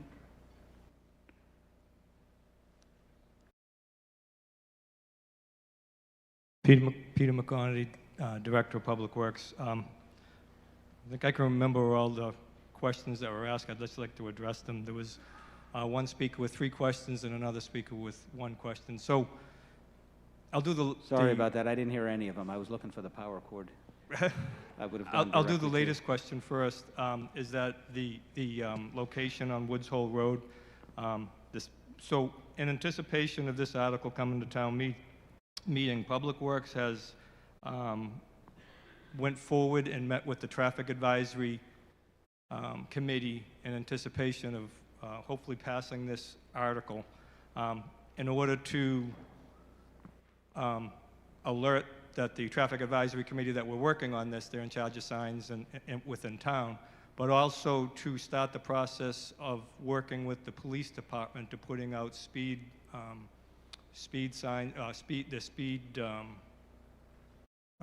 trailers that they have out there that they basically change. It's a speed box that the chief and the Traffic Advisory put out there track the speed limit so we could have the best location for these speed limits. Our intention is not to change the speed limit signs on Woods Hole Road. We can't change the speed limits. That's a long process. But we are aware of one area at the bike path where the speed limit coming northbound is 35 and the speed limit going southbound is 25.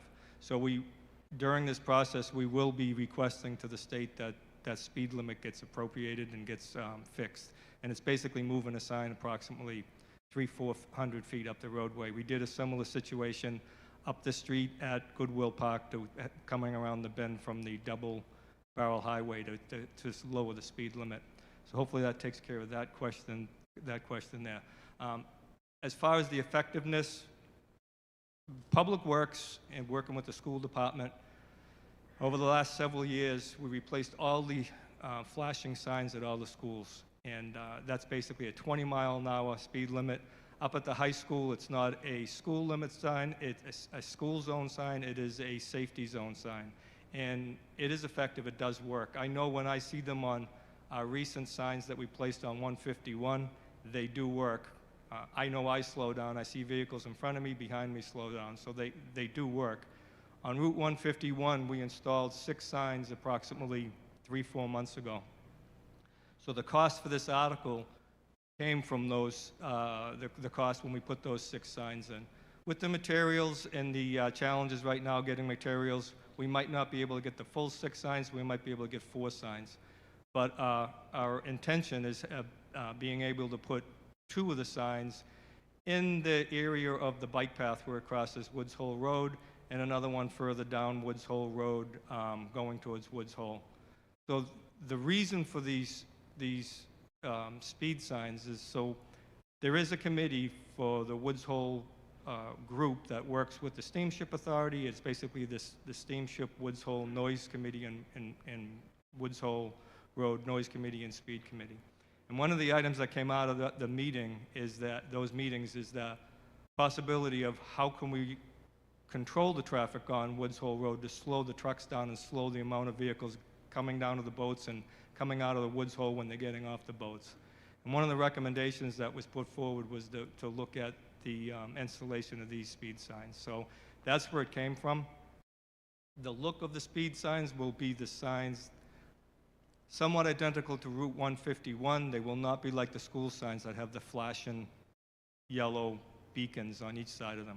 That will not be the case. It'll only be when a vehicle approaches the sign. If they're going above the speed limit, it will flash at them, flash the speed limit they're doing at them, and flash back to slow down. And I say they'll be similar to 151. They might not be exact, is because Woods Hole Road is a state road, so they have only certain vendors that we could work with their equipment. So it will be similar, but it won't be identical, but it will be similar. So I think and I hope that answered most of the questions. Okay. Did you have a follow-up there? Yeah, microphone to my left again, please. Microphone to my left. Ms. Cap, you're on the list, but I didn't recognize you. Yeah, Ms. Cap, I'll put you on the list, but I need to clarify his question here. It's just, Mr. McConaughey, John Nolan, Precinct 1. I got in my car and checked all the speed limit signs on Woods Hole Road the other day. The 25 mile an hour doesn't start on Woods Hole Road until you hit Mill. From Quistit Harbor to Mill, it's 35, and that goes through the bike path. So it's 35 on both sides at the bike path. You said it was 25 and 35, which is... In the opposite direction, I think is what I heard. Yeah. Check. Yes, the microphone, turn the microphone on. Yes, the speed limit in that area. So when we first started this, before we went to the Traffic Advisory Committee, we had our engineering department go out and travel Woods Hole Road all the way down to Woods Hole, and then all the way back up from Woods Hole to basically Locust Street. And we recorded all the speed limit signs. So what we're looking to do is correct that speed limit in that area. The speed limit does go down to 25 at the bike path, and then it goes up to 35, and then it goes to 40, and then it goes down to, so it's variable in that area. We're not going to be looking at changing the speed limits on Woods Hole Road. That's a different process, but we would be looking to correct the speed limit at the bike path area that we know of. And these signs that will be installed will conform to the speed limits where they are placed on Woods Hole Road. All I'm saying, sir, is that it's 35 on both sides at the bike path. And that's my concern, primarily. Okay, so that we're going to need to do a Chapter 90 study to change the speed limit there. Understood. Yep, okay. Ms. Cap?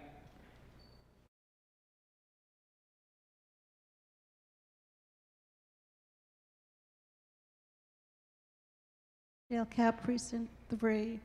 I'm wondering, there's 6 permanent sign lights, and thank you, Chairman Brown, for answering one of my questions. They only flash when traffic is approaching.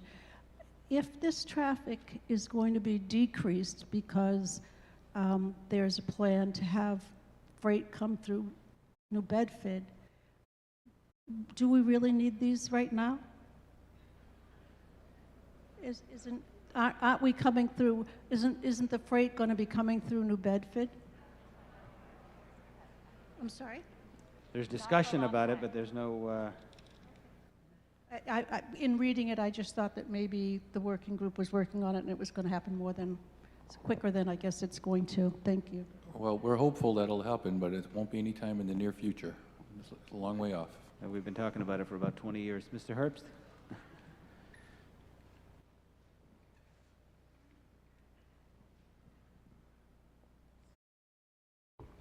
Ralph Herbst, Precinct 8.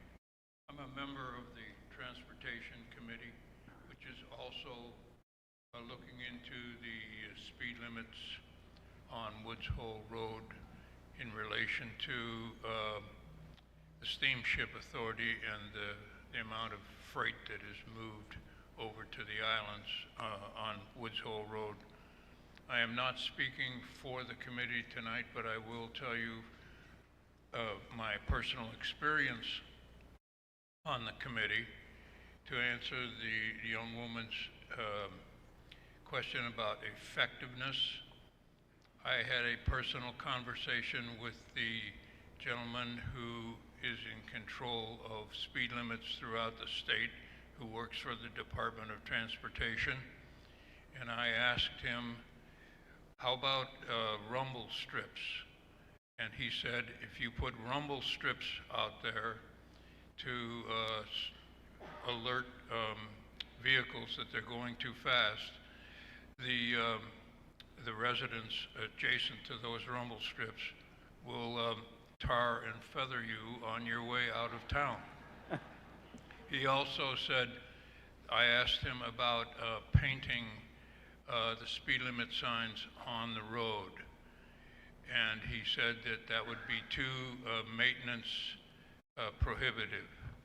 So then I asked him, how about the speed limit signs that we're discussing currently?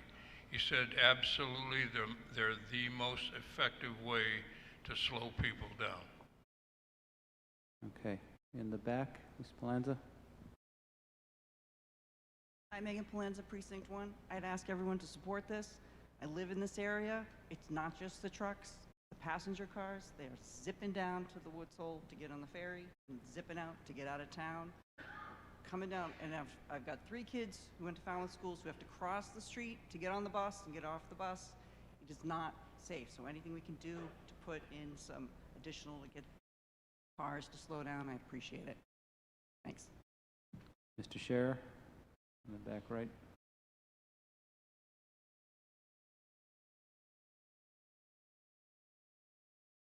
Doug Scherer, Precinct 6. I just hope I wouldn't have to get up for this one. Anybody drive from the Bourne line to Falmouth? When you pass Thomas Landers to Brickhelm, you come down the road, down that dip. Anybody over the age of probably 40? Do you slow down from 75 to 55? Because there's that little spot where the cops always hide. Who enforces the speed limit? A blinking sign? How about we just put a cruiser out there? An hour, half an hour, 5 minutes. Not $30,000 to do that. It's a speed limit. Who enforces it? Not a blinking sign.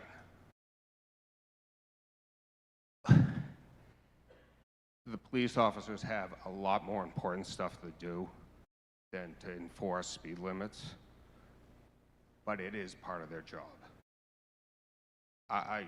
The chief, this isn't what he needs to do. But are you kidding me? Really? We need to spend $30,000 to enforce a speed limit with a blinking sign. Get real, people, please. Put a cruiser there, 5 minutes. Give me a ticket. Give everybody else in the room a ticket. You'll slow all of us down. It's plain and simple. Thank you. Okay, to my left over here, left down.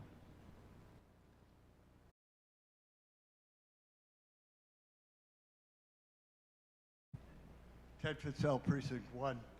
In 2005, the Embarkation Fund was set up, and since then, the town has gotten $7 million. Right now, there's $1.2 million in this fund, and we can't spend $30,000 to slow down traffic? Thank you. Okay, the question will come on the main motion as printed. All those in favor signify by saying aye. Aye. All those opposed, no. The ayes have it by a majority. Article 28. Article 28 is a Charter Review Committee. Mr. Clark. Thank you, Mr. Moderator. Peter Clark, Precinct 1, Chair of the Charter Review Committee. If you'll listen carefully, I think you'll be pleased. This is going to zig and zag just a little bit. So listen up and we'll be done. Okay. So the main motion is? I am here to recommend the main motion as printed. As printed, okay.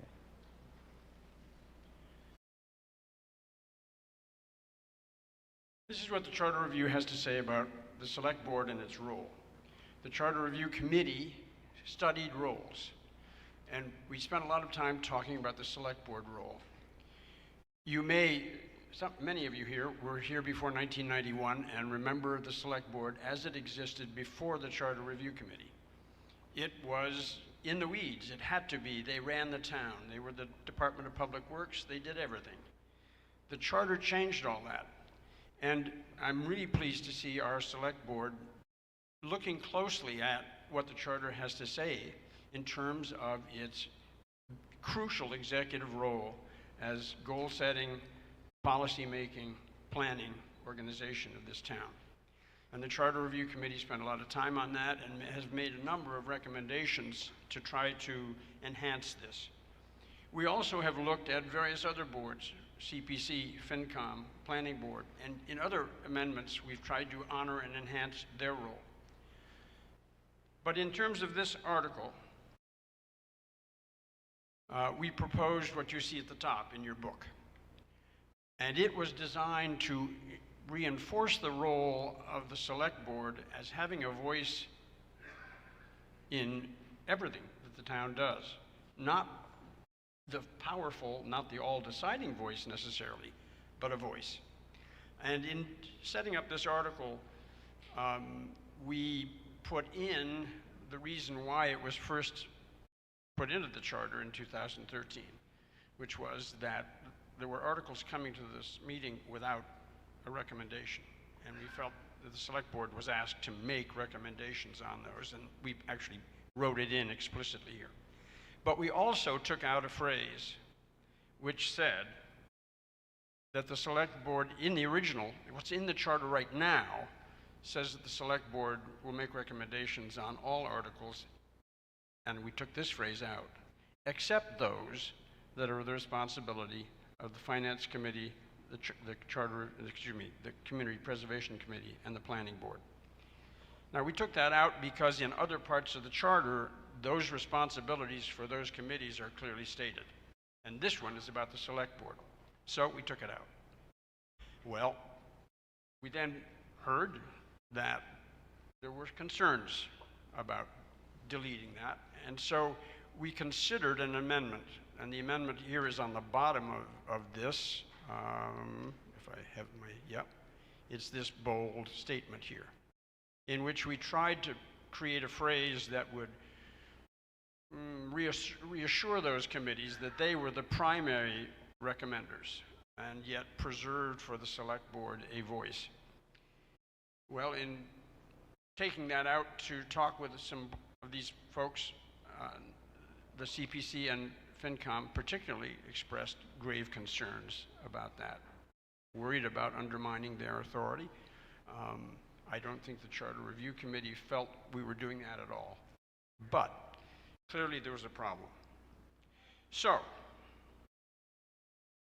I'm here to recommend this article, and then, as chairman of this committee, to suggest you vote no, because I think this is an issue that needs more work and should go back to a future Charter Review Committee to be looked at.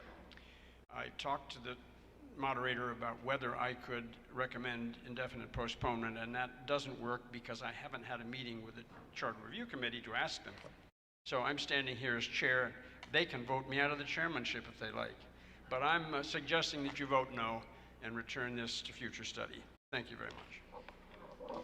Okay, we couldn't do an indefinite postponement because they didn't have a posted meeting for them as a group to make that decision, so we had to have the positive motion on the floor. So the recommendation of the chair is to just vote no on this, and it will be reviewed in the future. Okay, we're all set? All those in favor signify by saying aye. All those opposed, no. The noes have it by a majority. Article 32, the chair of the Board of Selectmen for the main motion.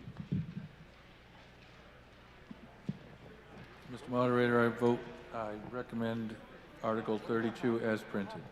Article 32 as printed. This is to transfer the jurisdiction of parcel of land over by the Mullen Hall School property to the Board of Selectmen from the school committee with certain provisions listed in Article 32.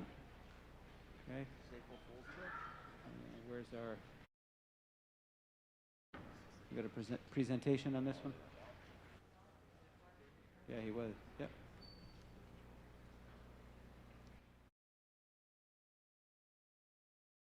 I don't know where the presenter went. We told him to come down. Go ahead. Yep, Mr. Lowell. Nick Lowell, Precinct 5. Mr. Moderator, after the opening presentations, I move that we limit debate on this to a maximum of 2 minutes per person.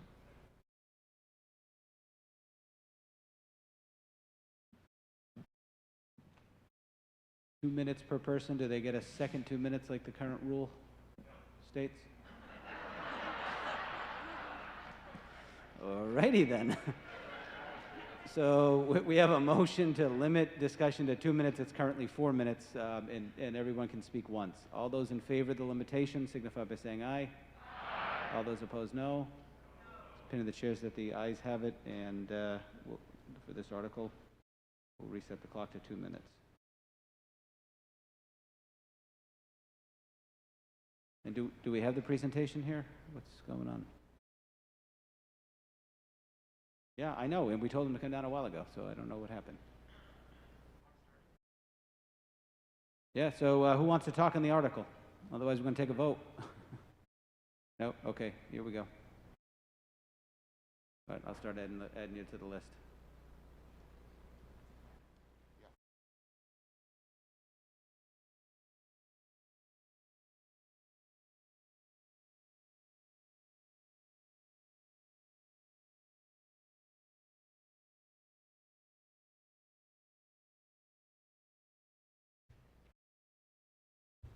Thank you, Mr. Moderator. My name is Troy Clarkson. I live in Precinct 6, and we do have a very brief PowerPoint presentation.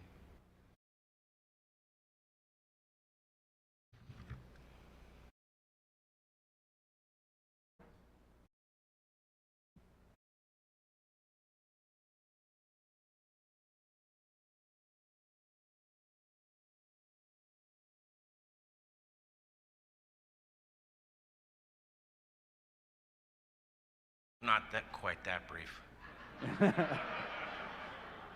That was too good to be true, huh, Troy?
In 1995 or so, I was asked to join a nonprofit board, and that board was formed to act as a local nonprofit to save and preserve Lance Schinkel's locally carved and crafted Carousel of Light.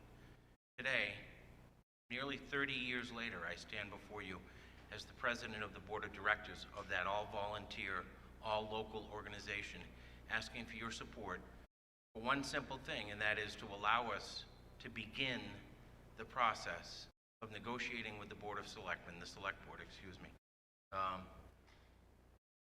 to have a long-term lease to keep that locally sourced work of art in Falmouth. We've been working on this for quite some time, and as you can see on the slide, a task force that included 2 then members of the Select Board, one of whom is still on the board, one of whom is your state senator, the president of the Chamber of Commerce, Michael Kasparian, who is here tonight, and is also a town meeting member and now a member of the Carousel Board, as well as former board member Jim Bowen and myself, met for over a year and considered many sites. During the discussions and the precinct meetings that we've talked about, there's been lots of questions about other sites being considered. We considered several sites, and you see several of them up here. And it wasn't just a casual look. In fact, for instance, Jim Bowen and I went out ourselves and measured Town Hall Square. We have engineered plans that were included in your warrant book that show you the amount of space and the amount of square footage that's needed to house the carousel. So we did what we believe was an exhaustive search and unanimously came to the piece of land that's in your warrant book. A portion of it was a former road. This body, me included when I was a member of the Select Board, although I don't think I voted in favor of that article, voted to abandon the old Hamlin Ave and create the open space, the walking path and other open space that exists today. So as we've gone through this process, I've been in contact personally with many of you. We had a meeting on the Mullen Hall School grounds and invited town meeting members to come. I've sent several emails and lots of information to town meeting members. Our supporters in the community have reached out and engaged with members of the community. Some of the town meeting members that sit here before you tonight, including 2 former superintendents, and yes, I did ask their permission before I said that, but both former Superintendent Peter Clark and Superintendent Bob Antonucci understand this plan and support this plan. and support our taking that next step to negotiate with the Select Board. The President of the Chamber of Commerce, Michael Kasparian, who I suspect will speak at some point tonight, also supports this plan. I'm speaking more quickly and moving through this more quickly in respect of the time, and want town meeting members to have the opportunity to ask questions.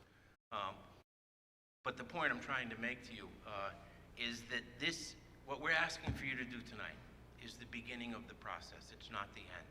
We've heard and listened to many concerns. When we went through and sought the permission of the school committee, we talked about a lot of issues. We talked about trees, we talked about conservation, and we listened and actually moved the proposed site around a little bit in response to the school committee. I'll give you just another example of why we as community members, why the feedback of all of you is important. At one of the precincts meetings that I attended last week, Barbara Schneider asked me about the trees and about preserving the trees. And what I committed to her that night is that I would reach out to former tree warden Brian Dale, who is a dear personal friend of mine and was a former colleague when I sat up on that stage for 12 years. And I talked to Brian this afternoon, and not only is he willing to work with us should we move forward and excavate a portion of the property, but he's willing to be part of the process throughout to make sure that any of those large elms or other tree species that need to be saved are saved. And so we're willing to take the steps necessary to work with the community to be complementary to the walking path, complementary to the work of the Shivricks Pond Task Force. But the way we get there is by initiating a dialogue with the Select Board. So this is indeed the beginning of the process. What we're asking for you is much like with the FalmouthNet process, to just allow us to take the next step and begin what would be a very public set of negotiations with the Select Board. They will ultimately determine the conditions of any lease, any restrictions, and any additional steps that our board has to take. But the most important thing to us, as members of the community, as volunteers for this nonprofit, is to keep the carousel in Falmouth. Frankly, our current model is not sustainable. Taking the carousel up and putting it down every year not only costs us about $10,000 a year, but it has had great stress on the mechanism. And we're simply not confident that that annual stress on the mechanism can go on. And our inability to fundraise because we don't have a permanent location has really put our future at a point where we're not certain that we can continue to exist if we don't have a permanent location. And we want that permanent location to be here in Falmouth, not in another Cape community. So we're hopeful that tonight you can simply take the vote to allow us to move forward to that next step and initiate negotiations with the Select Board so that much like Highfield Hall, and I see people in the audience that were involved in that project, and you know that Pat Flynn and I were on the front lines there negotiating with the conservatory to allow the town to take that by eminent domain, because we recognized then, we the Select Board and we this town meeting, that that was a Falmouth jewel worth saving. And I would submit to you tonight that the carousel is a Falmouth jewel worth saving, and I hope for your support. Thank you. I'm happy to answer any questions. Okay, Mr. Cook. I'll put you on the list.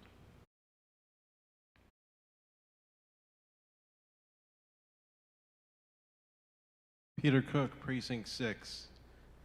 I want to say some comments in favor of this because I have, frankly, some very personal experience recently with these horses and also where I sit during my day job.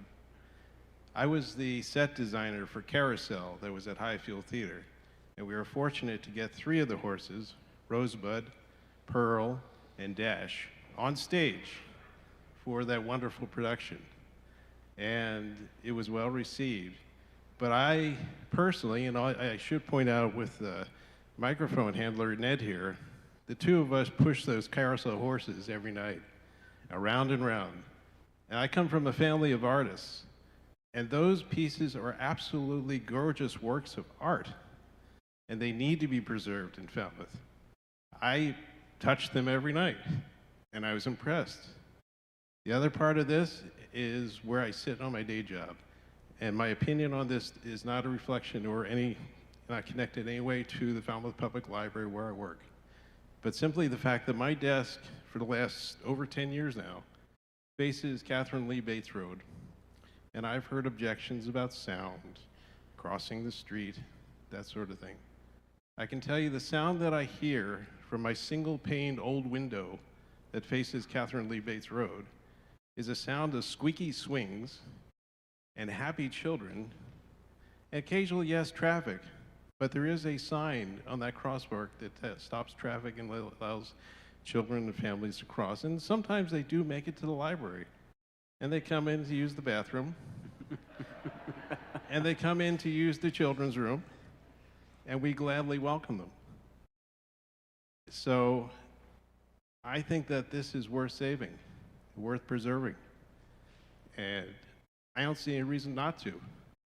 We would be doing a big disservice to let this carousel fall apart, because the visitors and visitors and the families deserve it. Yep, we're at 2 Thank you. minutes. Mr. Clark?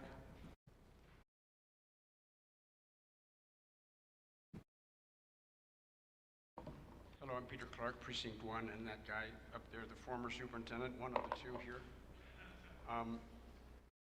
Lots of close friends, people I admire, have taken time to express concerns to me about this.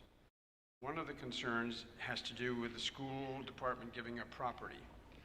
And as the person who was involved, one of the people very much involved with the Mullen Hall being renovated with that road transfer from Hamlin from one side to the other, it represented a partnership between the town and the schools, which has been so valuable and so important, very supportive town. And that made that pathway possible and made the Mullen Hall, the new renovated Mullen campus, a wonderful place to be. So I see it as an extension of that partnership, that the school department, after due diligence, has set conditions by which some of this property could be given back to the town to consider this purpose. Is it essential?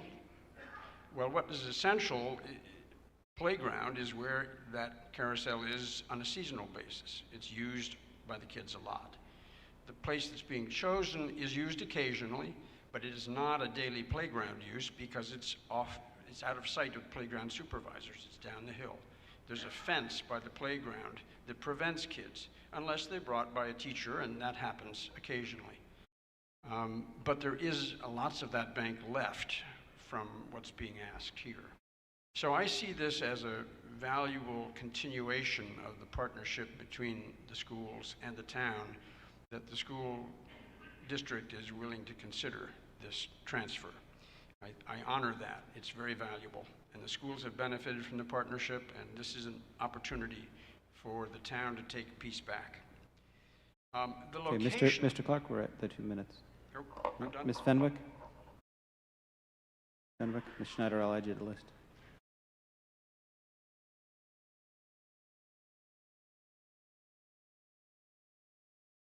Fenwick, Precinct 1. I had a 4-minute PowerPoint presentation, but if you could just cue it up and tell me how to operate this very quickly. No, I'll pause while you get the technology going.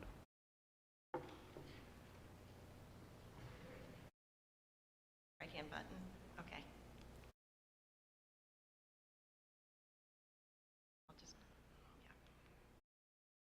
Okay, I'm curious why we're back here, excuse me, to reconsider a vote that we took in January. Mr. Clarkson said we were back here at a previous time because it wasn't a robust enough discussion.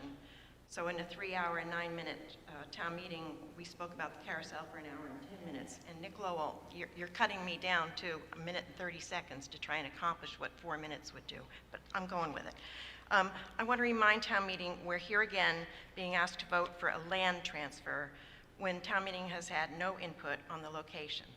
So we're voting for a land transfer for a location that has been chosen by a task force that had no stakeholders, only select board members and a carousel board members. Second, I'm curious why, cut notes, okay.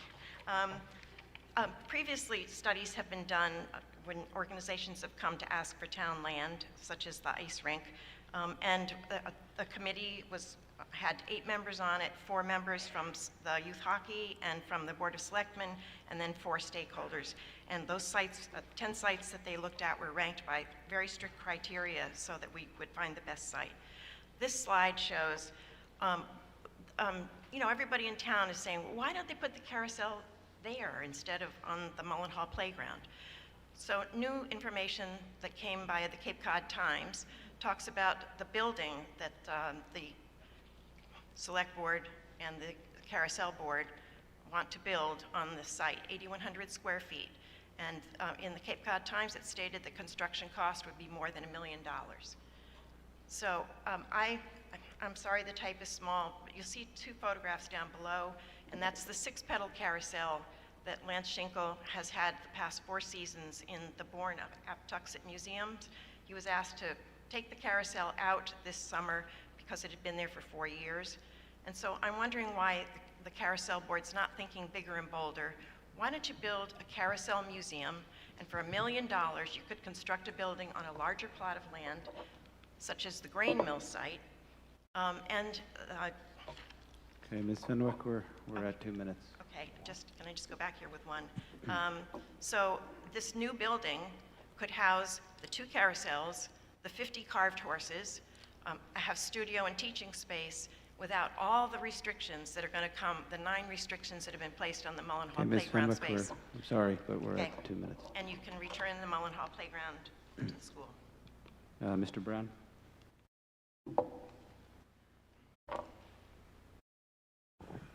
Thank you, Mr. Moderator. So I was in attendance at Precinct 1, and I noticed that there was some, you know, tough questions that Mr. Clarkson was trying to answer. And when I went home, I told my wife, I said, boy, Mr. Clarkson was getting some kind of a tough questions there, and I felt like it was a little, I thought it was a little much. But so my wife says, geez, why are people opposed to it? And I said, well, you know, some people are opposed to schools giving away property, and some people are concerned about the trees and the frogs and, you know, the ducks. So there's some opposition. But she says, well, geez, I don't understand the opposition.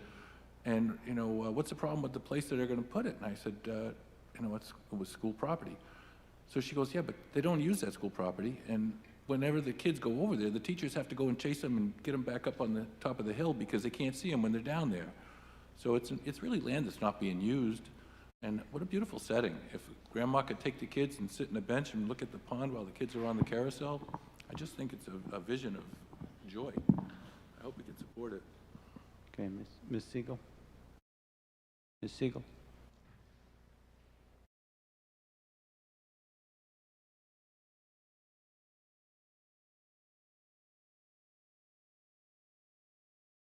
I'll try to cut as I go here.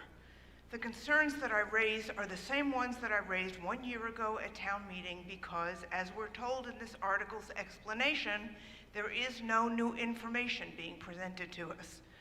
My misgivings are shared by a number of constituents who asked me to speak to this article. The town is attempting to find solutions to the overall lack of parking in town. People attempt to avoid Main Street by using Catherine Lee Bates Road, adding more traffic, which compromises the safety of children at the playground and the Shiverix Pond pathway. Why would we add a carnival attraction to the center of town? Through many efforts over the years, the town has managed to create a quieter, sometimes even tranquil area between the library and Shiverix Pond. Both people and wildlife benefit from this small oasis. That benefit would end, as would the wildlife, once trees are cut down, the ground leveled, retaining walls built. A beneficial environment would be destroyed and reconfigured in order to, please listen to this, construct a building at this site. In addition to the above, I'm hearing a lot of unhappiness about 2 things. First, the fact that this location was already voted down by town meeting. And by the way, Mr. Clarkson's repeated assertion that this article passed by a majority doesn't quite cut it. What really happened is that it required a 2/3 majority to pass and didn't get it. The second thing I've been asked is why, after town meeting voted the article down, the select board supported bringing it back when there is no new information being presented. Whose responsibility is it to educate town meeting about articles? The only information we've received other than the explanation has come from the carousel board. Given all of that, most people do say that they're not against the carousel, but that it's the wrong place to put it. Okay, Ms. Siegel, we're at the 2 minutes. A carnival ride in this location adds to our traffic problems, puts children at risk, and thumbs its nose at the environment. It makes no sense for our town. Okay, Ms. I Siegel. ask you to please vote this article down. Thank you. Yep. Mr. Kasparian.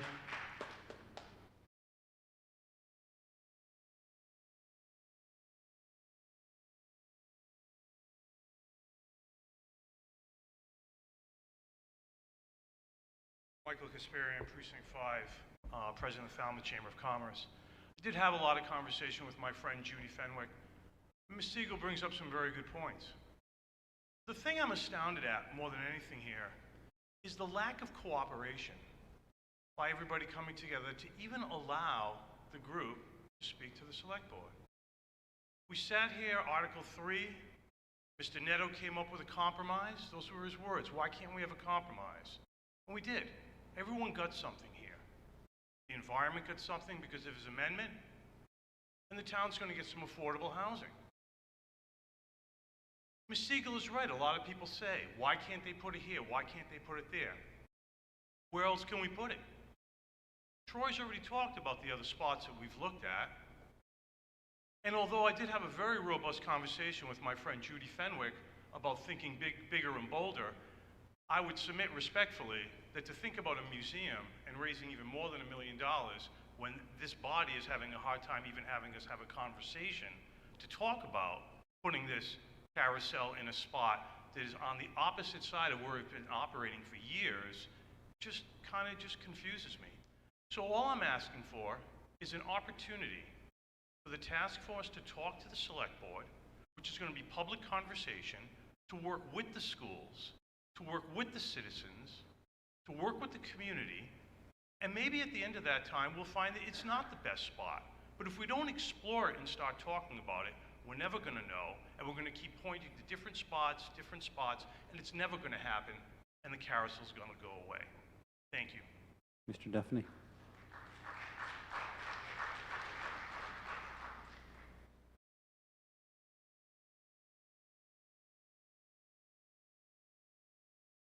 You're on the list. Thank you, Mr. Moderator. Michael Duffney, Precinct 6. And I've actually spent quite a bit of time over the last few years with the group trying to think about it at a place that would be appropriate, or more appropriate, if you will. And every spot has some issue. This particular spot, in my mind, the issues I'm finding them unfounded, because the peace and tranquility that people think exists when you have the school there and the playground and so forth, I think that's a misnomer, because the joy and the enthusiasm that the kids and the parents and the grandparents enjoy is just so overwhelming and in favor of this. It's in a protected area. If you look carefully, there's a couple of junk trees, no offense to the Norway maples, but they're not the world's best trees that may have to come down. But in all, this is, I think, a perfect spot for it. I applaud Mr. Clarkson and the rest of the group for their continued perseverance on this, because it would be a shame to see this go anywhere else. And I honestly don't think this is a better spot that we've identified. And let's continue the conversation to see if that is the case. Thank you. Mr. Angenucci. Ms. Bissonette, you're on the list. Mr. Angenucci.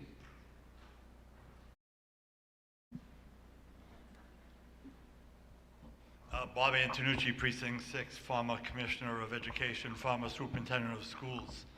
When we renovated the Mullen Hall School, I was Commissioner, I think Peter was Superintendent. One of the things that excited us about Mullen Hall is the state made an exception by remodeling an old school like that. I think, Eric, you were involved in that, because it was a downtown location. And part of our effort was, we'll use it during the school year, but in the summer it was the perfect place where the community could congregate. I don't think this carousel is going to be a negative addition to that school. It's going to be a positive addition. You go by the Mullen Hall School, all day you hear noise all day. Kids are out there playing, it's wonderful. Why not continue that in the summer? Why can't residents who come here go to the playground, use the carousel? We can all come up with our own reasons for or against. I respect people who express the negative comments and the positive. But I'm telling you as an educator, I love to see children on school playgrounds. My biggest complaint when I was commissioner is we built these schools and 180 days a year they were used, the rest of the year they were closed down. That investment is not a good investment. Let's make an investment in this community. Let's make an investment in our children. Let's get that carousel moving, at least a discussion about it, so we can come back and take some action. You go to Oak Bluffs, my kids still talk about the carousel, and they're 23 years old, and they're 21 years old. What do you think about Oak Bluffs, the carousel? Talk about traffic, you ever go over there? I think the traffic is not a problem. I think it's a very good cultural institution. Let's make it another Highfield Theater. Thank you. Mr. Schneider.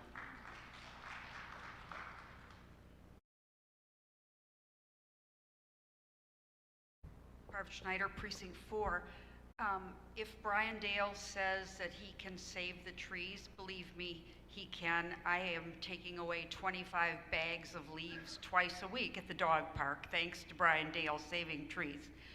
What I want to know is, when I looked at those pictures and I froze a couple of the images, the side view and the top view, the one thing that bothers me about this is if you just put up a wood structure as opposed to putting glass where you actually see the carousel through, which would make such a difference, I think that would be a loss, and I hope you'll consider that if you do this design. But I have had several people ask me to pose a question. I'm sure there's a good answer. They would like to know why this could not have been put on the east end of the library lawn, and they would like to know why it can't be on the village green where they see it as being incorporated into the Christmas decorations and the holiday decorations. So they would like answers to that. I'm posing it, and I hope you'll just explain that. Mr. Clarkson. Thank you, Mr. Moderator. We did consider the library lawn, both the east end of the library lawn and closing Library Lane, and had some fairly extensive discussions with the public safety chiefs. This is going back several years because, as has been noted, we've operated on that site since 2014 with the cooperation of the school committee and the town. We went and appeared before the Library Board of Trustees and asked for their permission, and they did not support using that location on the library lawn. The issue of the village green, as somebody who has lived in this community most of my life and has been involved in the community most of my adult life, we did not strongly consider that site because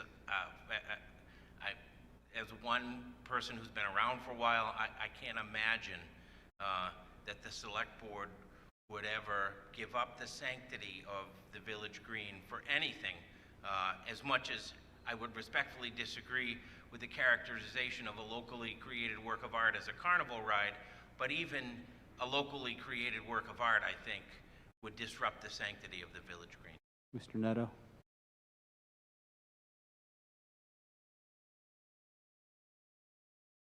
John Neto, Precinct 9, very quickly, Troy. The answer for the village green is pedestrian safety. Oh my God, you want kids walking across that street? That's a no-brainer.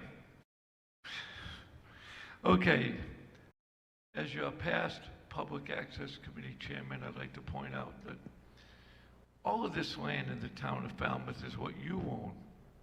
There's been some misconceptions here tonight. School committee, municipal. Under the jurisdiction, this is all land owned by the taxpayers. That's you and me. This is our land. We let the school committee have jurisdiction, the park department have jurisdiction, but this is public land, and what a better place to put this carousel. A jewel for the town of Falmouth. It's going to move 800 feet down the street. And a difference, I have a difference to consider this tonight, somebody brought up. A year ago, we did not have a sidewalk on the north side of Catherine Lee Bates Road. Go look at the sidewalk that the DPW just put in. Another difference, we did not have a parking lot for more parking that we just rented from, well, the old Falmouth National Bank, that's all I know. So there's two things right there.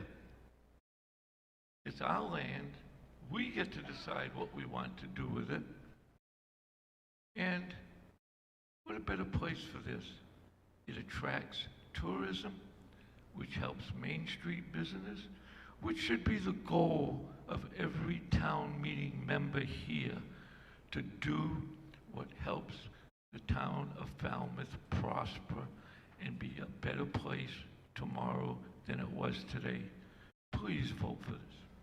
Ms. Braga? Thank you.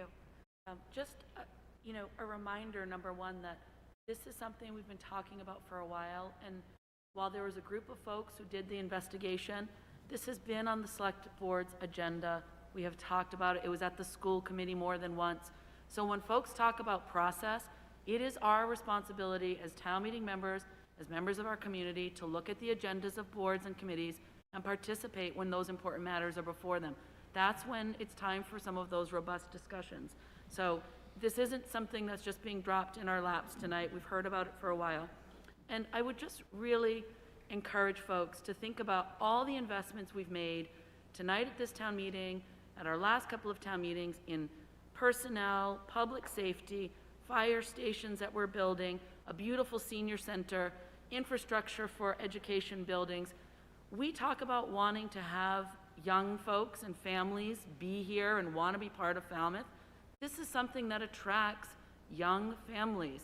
My daughter rides Firecracker constantly, and she has enjoyed this. It's something that is a beautiful addition to our community.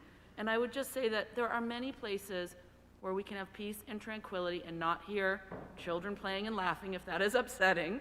We have hundreds of acres of open space. We're talking about dedicating a very small piece of town property, as Mr. Neto says, for the enjoyment of children and families. And if anyone has spent time there, they'll see that there are children that are there with Beth and with some of the other workers all day long on some summer days. And some of those children, you can tell that this is really a place of joy for them, and where they feel, they assist Beth, and they feel safe, and it's a place that's welcoming. And I really hope that we don't just say we want to have young families here, but we make some decisions that actually attract folks and say this is a community that really honors children and families and makes space for play that is outdoors. It's not on screens. It's in the fresh air. It's next to a playground. It's next to a library. I really hope that we take the opportunity and we don't lose this to another community, because that's really what is on the table tonight if Okay, we don't Mr. make this Callahan. investment. Mr. Callahan's next. Let's go.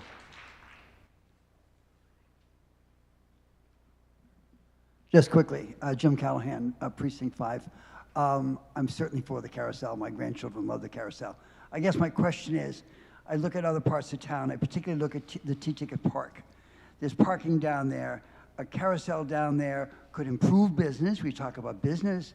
We could maybe add business to that. You could add a playground down there. There's parking down there. I'm just not quite sure why we have to shove everything in one little space, because frankly, that area of that little gem of tranquility we talk about is just really lovely most time of year. So I'm just questioning what was wrong with the T-Ticket Park? There's a conservation restriction because of the purchase, so you can't build a structure on that land. Thank you, David. And you tore one down. I grew up in it. Ms. Bissonette?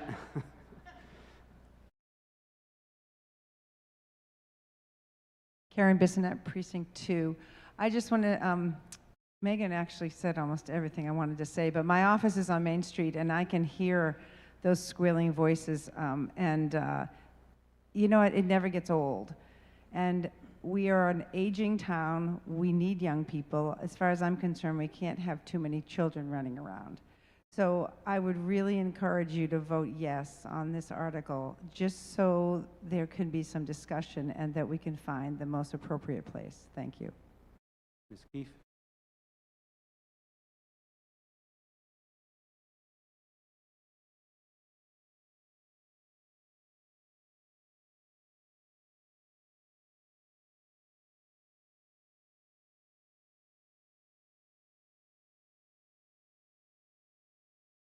Hi, Melissa Keefe, Precinct 4. I'm also a member of the school committee, however, that's not how I'm speaking this evening. I do want to let you know that the school committee was not, while it was it was approved by the school committee, it certainly wasn't a unanimous vote at all. I'm a parent of 2 children who have loved the carousel. We go often in the summer. We bring cousins that come from as far away as Chicago and California to the carousel. I am not opposed to the carousel. I have a lot of the same concerns as Ms. Siegel and Ms. Fenwick, and it's unfortunate that Ms. Fenwick was not allotted the time to show her presentation. My concern is with taking land away from school, and I know that it's our land as voters, and I appreciate that, Mr. Neto, but I can't, after watching the last year and a half, almost 2 years, where we, the parents and members of the school community, have tried to eke out every square inch of buildings and land, I have a really hard time saying okay to taking more land away. Again, I don't oppose the carousel. I love the carousel. I love to hear the kids. I loved all of it. I'm very concerned with taking land away from the school. Okay, Ms. Suplat, you're next on the list.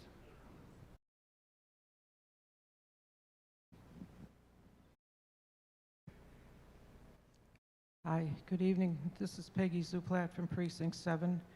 This is a little different than talking on Zoom. Good evening. To quote Yogi Berra, this is deja vu all over again. At the January 21st meeting, I spoke in opposition to Article 3, and having failed to reach the 2/3 majority, the article did not pass. Tonight, I am speaking again in opposition to this article. A few people came to me after that last vote and asked why I voted against the carousel. And I told them I did not vote against the carousel. I voted against this particular location. In the explanation for this article, it states, this is essentially the same article passed last year as Article 3. And my first thought is, why are we doing this again? What has changed? Nothing. What part of no did the Carousel Committee and our Select Board not understand at that meeting? It was a no. A permanent home for the carousel will require a large building larger than the carousel itself, and this location is simply too small, and the required excavation and encroachment of the play area that the children use will ruin the surrounding environment. In his video, Mr. Clarkson highlighted Highfield Hall, the Peterson Farm, and Nobska Light. I would like to point out that these were all preservation efforts. This is not a preservation project. It is a construction project for the sole purpose of putting an amusement park attraction where it doesn't belong. I ask you again to please vote no on this article. The Carousel Committee should continue their search for a more suitable location, and as Mr. Kasparian asked, one that the town can enthusiastically support. This is not that spot. Okay, Ms. Thank you. Freitag. Ms. Freitag, you're next.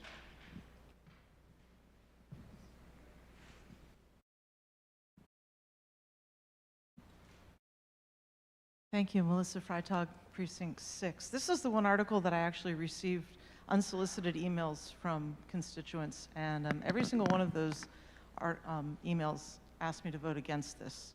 And again, like the previous speaker and like Mrs. Fenwick, it's not against the carousel, it's against the location, but also the procedure. And I'd like to call procedural foul on this whole article. Yes, this is the same article as we saw before. Yes, it did not achieve 2/3 vote. But the argument that Mr. Clarkson explained to me, or the answer that he explained to me at the precinct meeting, was that it's back on the docket because they didn't think that the article had a proper airing on Zoom. Well, We just heard the amount of time that we spent from Mrs. Fenwick, but also that was a 3-article town meeting, and we spent money at that town meeting. And so if we didn't actually air this article well enough to accept its results, then did we not also discuss and air the prior 2 articles well enough? Are those also invalid? I would think that the Attorney General, if the Attorney General's office thought that this article discussion was invalid, then the other 2 are also invalid.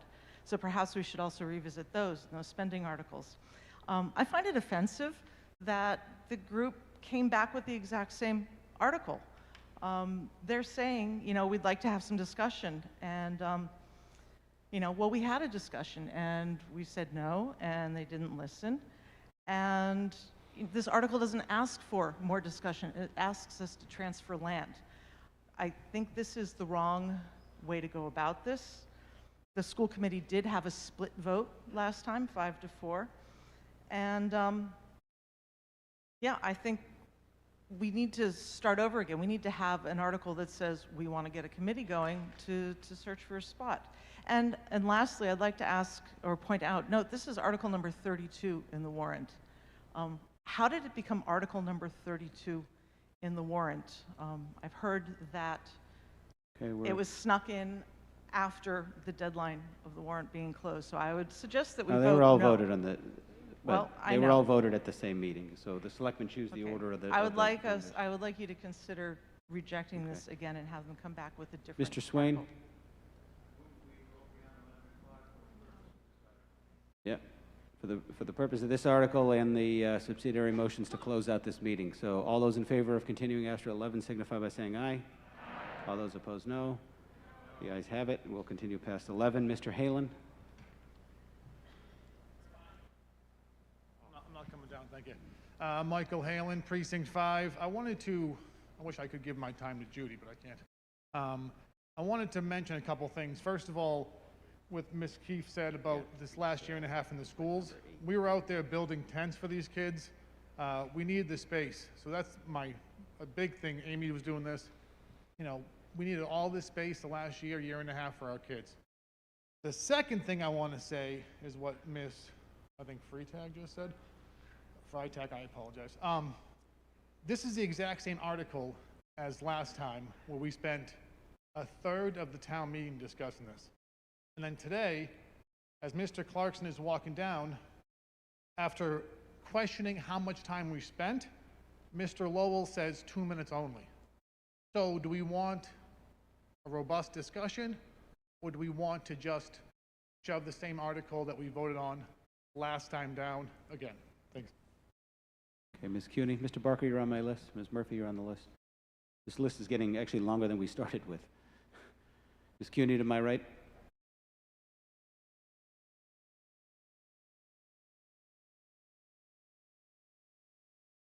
Sandy CUNY, Precinct 2. I have 4 grandchildren. They call me Meme. They come every summer for a month, and their favorite place to go is to the carousel and to the Mullenhall School playground. And I take them there over and over and over again, and I absolutely love having it there. And I think this town should keep it there. There's plenty of parking. The kids have a ball. You can walk over to the library and go to the bathroom if you have to, but you also have public bathrooms right across the street. Please, please, we need the support. Keep this carousel in town. Thank you. Ms. Murphy?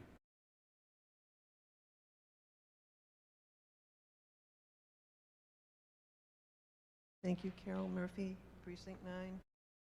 I just wanted to ask that, has a private amusement ever been placed on school property before? I mean, permanently in this town? It wouldn't be school property. If you'd vote this, it would be town property. Okay, well, I believe this would set a bad precedent by placing a private amusement on school property. And I don't see that any Plan B has ever been shown by this committee of another location, a Plan B backup. The Scranton Avenue Marina Park was once where this carousel was located. Goodwill Park, it was never considered on the list. It has plenty of space, it has plenty of parking, it's a non-congested area, it has family recreation already there, it has permanent toilets,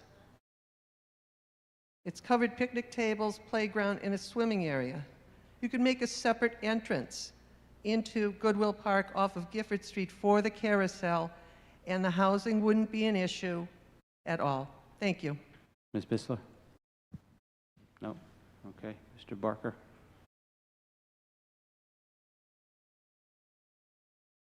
Oh, Mr. Bisler, I'm sorry. I just wrote Bisler, I didn't write which one. Ken Bisler, Precinct 2. You know, obviously tonight, we're not here talking about not valuing or enjoying the carousel. We all do. We're talking about the location. And this isn't just the beginning. This is a transfer of land to a certain location. And so those of us opposed, and I am, do not think this is the right location. So I just want to go over a couple more reasons why. Basically, safety. We walk that Hanlon Ave, now extension, bike path, all the time. You cross over the library there. People are moving fast, much faster than on Main Street. As kids try and cross that street, get excited, I think that's a safety issue. I don't think there's a safe crossing there for the kids and families. And where are they going to park? We're not putting new parking in. They're going to go across the street on the side of Main Street or to that new lot that Joe Netto pointed out. They're going to have to cross that street. And we're not adding in parking. We actually moved the farmers market out of Peg Noonan because there wasn't enough parking downtown. This has no parking associated with it. And then finally, last night, we almost voted $50,000 for pickleball noises here in the school. Well, this is a kind of permanent noise source that's going to cross the pond here to where we are now tonight. And I just think that 5 minutes, it's great. Bring your kids, bring your grandkids. We brought our nieces and nephews there. But if you're listening to that all day long, I think that's going to be something people will be complaining about. We're certainly not talking about boxing that in so you won't hear the noise. So I think there's safety reasons, parking reasons, and noise reasons why this is not the best choice. Thank you. Okay, yep, all the way back on the right. Yep, with the white sweater on. Thank you. Bob Baker, Precinct 4, and a member of the Carousel Board. I've only been a town meeting member for 5 years, but I've seen many items come back. Tonight we reconsidered an item on the police station, which was virtually the same as it was 6 months or a year ago. We do that many times, and I've heard from other people that there's a long history of things that took years and years and years to get through. So I don't understand that argument. When we did not get the required vote, I did take it upon myself to call 7 or 8 people who I knew were in opposition and talk to them about it. And 3 or 4 different locations were suggested. One was to go up the street a little further, when it turned out that that land was under the 300 committee, so that wasn't possible. It was suggested that we talk to the new bank, Martha's Vineyard Bank, and use their, asked about the back parking lot. At the time, they said they were going to be using it for themselves, and then it turned out they leased it to the town. And then the third and fourth suggestions were actually to take some of the parking spaces away further on the other side of Mullen Hall, which I didn't think anybody in town would want to take those away. So we did, think of some other locations too. I assume most of you understand why we need a permanent location, but it costs us about $10,000 a year to set it up and take it down. And it's a lot of wear and tear, and I don't know if you're aware of it, but the mechanism broke this year halfway through August, and we never got it going again. We ordered some new parts, it just didn't work. So part of the new plan is to get a new mechanism. The horses will stay the same, the carousel will stay the same, but we would have a new mechanism, and that's part of the whole plan. So I would hope you would consider all that. We also were leery of locating it too far out of town. We're not sure that it's an exact destination site. We think it's part of the whole downtown experience. And from some of our own families and our own grandkids, they go to the playground, they go to the library, they go downtown, they eat, they have a picnic on the lawn, they go to the carousel. It's all part of the downtown Mr. Baker, experience. your time has expired. Thank you very much. Mr. Latimer?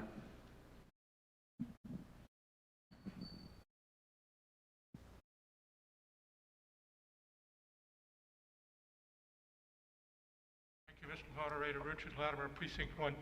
I work downtown. My office is a couple of stones throw away from that corner. And I have to say, my observations of this carousel being on the school grounds is a very successful benefit for this town. And for these people that say they're not against the carousel, but it's the wrong place, well, you're wrong. It has to be downtown. It has to be downtown to get the tourists that come here and will come back because their children love that carousel. It has to be downtown. Can't be on the Village Green. The Historic District Commission is going to tell you, no, can't be, by law. The library lawn, well, the library lawn gets a lot of other beneficial uses, such as a music festival every summer, which has 3 tents. There's no room there without cutting into that amenity. This position at that corner where the old Hamlin Avenue leaves, drive in to go to the parking spot, you see that carousel. And I'm telling you, family with kids coming in there, that's the first thing those kids are going to say. Let's go there. They're going to have a good time. After they go to the carousel, they're going to go to restaurants. And guess what? Next year, when they're talking about where they're going to go, those kids are going to tell their parents, we're going to Falmouth. They were not going to go to Hyannis or to Sandwich. Why? Well, as Mike said, you know, going to Oak Bluffs, the kids always want to go to the carousel. When I was a kid, grew up on the South Shore, we'd go to Nantasket Beach. I wanted to go to Nantasket Beach because of the carousel. This is a great amenity, and it has to be downtown because that is the best place for it, because it will be seen, and it will get used, and it will bring people back. Thank you. Ms. Lowell?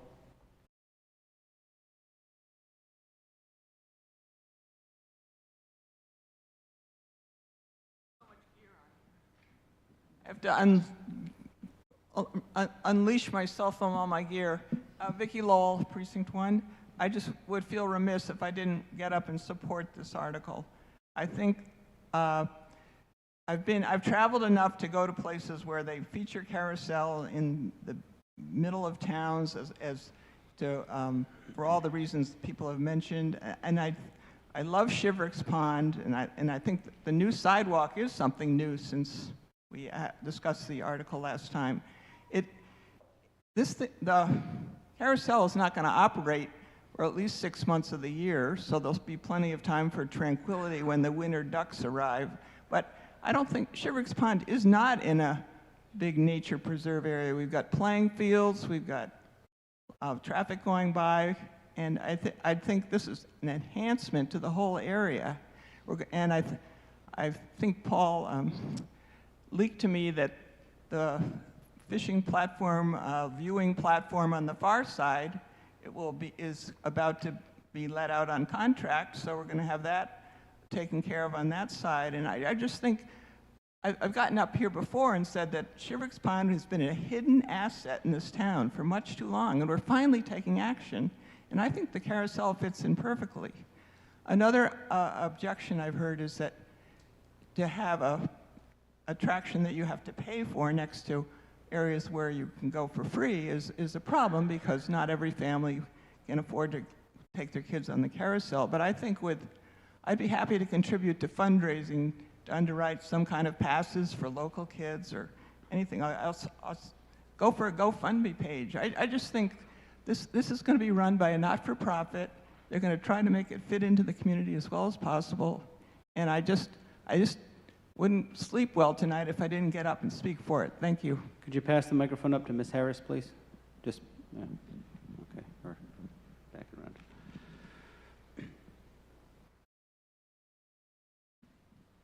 Thank you, Mr. Moderator. Charlotte Harris, Precinct 5. Vicki said a lot of what I intended to say, so I'm just going to repeat it in a different way. At Vicki's instigation and that of Paul Dreyer, also from the Planning Board, a long-term project of making Shivericks Pond more nearly a very visible part of downtown is finally coming to fruition. The DPW with the Select Board, it's been worked on for years now to changed the road. Actually, the road is narrowed slightly. It now has curbs along it, so the traffic will be slower. It has a broad sidewalk on either side. They're doing vista pruning now. I don't know if you've noticed that when you drive by, you can see a great deal more of the pond, and that vista pruning, I think, is not complete yet, so that the pond will be more nearly part of your view, so that more people will be there, and none of it will be a surprise when the carousel moves over there. We already know what it will be like because it's been several hundred feet away from there. People have found places to park. There's more now, but they already do it. They bring their children, and the amount of noise that has been there is going to continue. Removing the carousel would be more of a change than adding the carousel where you're being asked to begin a negotiation to see if that's where it's going to be. I support it. I hope it goes forward. It's going to be a good thing for Falmouth. Okay, I had someone in the center aisle here. Yeah, maybe you can stand for the mic there.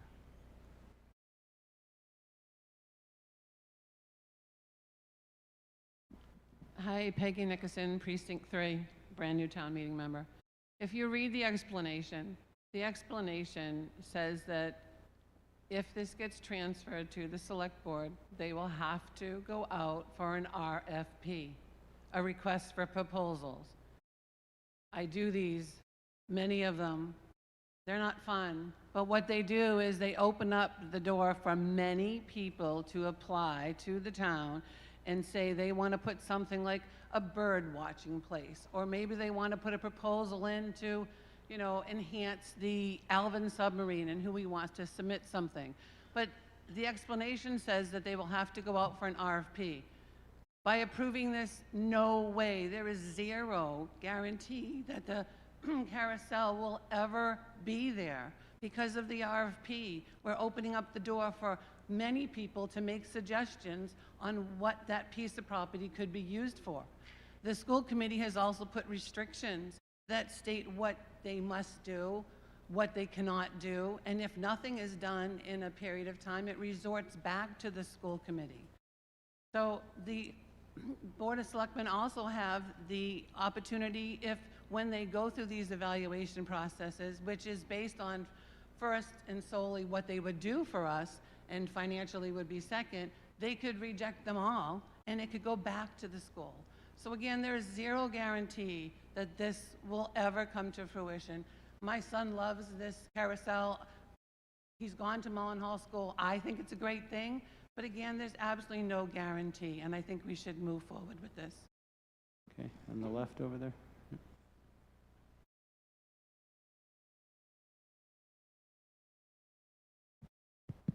Hi, my name is Diane Huban, and I'm a brand new member to the town meeting, so I have no association, no history with this amendment, except for the fact when I took my grandson down there this summer, found a place to park, no problem, went to the library, actually checked out books, didn't just use the bathroom, used the wonderful playground at Mullen Hall, went to the carousel, went to lunch downtown, and had a wonderful time. And I thought, isn't Falmouth a wonderful town?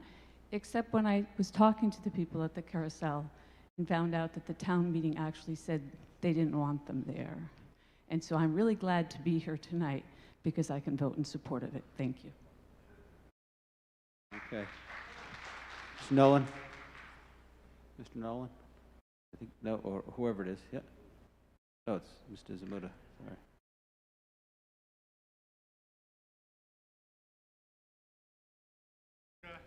Precinct 3, Labor Day weekend, I took the opportunity to meet with Mr. Clarkson when they were taking down the carousel. We shared some thoughts, and I told him my main reason that I was going to vote against this again was to support those 4 members of the school committee. I was impressed by some of the things they had to say, and I felt they needed my support. Mr. Clarkson said the main reason they want to have the carousel there is next to the playground. And nobody can argue putting children in a playground and a carousel together is a perfect trifecta.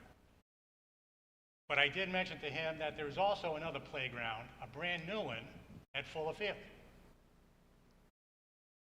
There's plenty of parking. Don't have to cross the street. Fuller Field. The senior center is right there. The bathrooms are on the outside. Where the old building is, where the football scorers used to be, that could be a nice site in itself. Okay. I'm going to leave it at that. I saw the list. Mr. Clarkson volunteered that Fuller Field was not considered by the committee. So please vote against this again. Thank you. Okay, so the question will come on the main motion. This requires 2/3 by ballot. So we will be using the electronic voting devices. So if we could queue up a slide.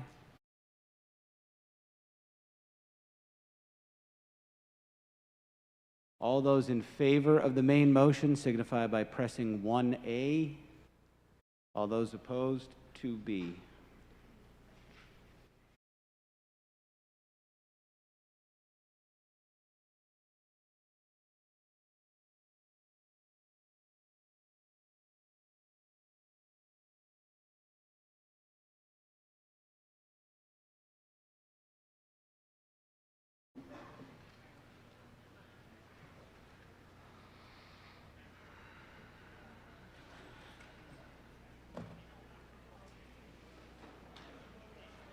All those in favor signify by pressing 1A.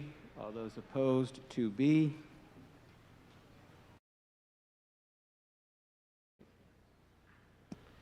I'll make the announcement now. The total amount of money spent at this town meeting is $18,602,823. Thank you, Ms. Petit, or Ms. Mullen.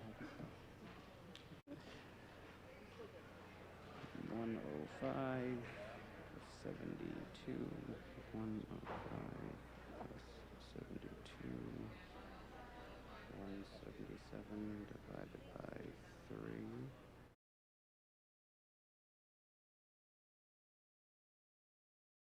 With a vote of 105 in favor and 72 opposed, the 2/3 does not pass and the article doesn't pass.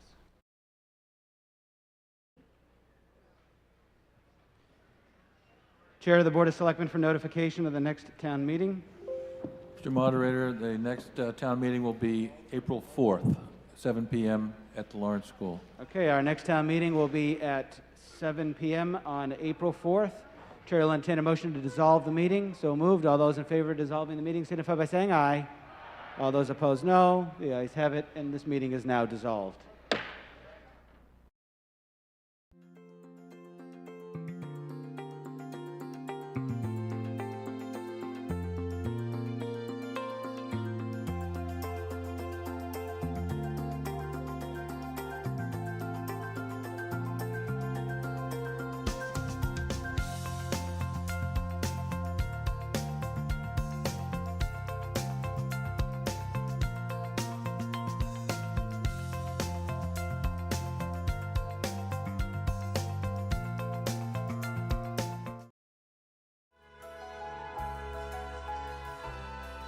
Falmouth Community Television's coverage of town meeting is sponsored by the following corporate underwriters.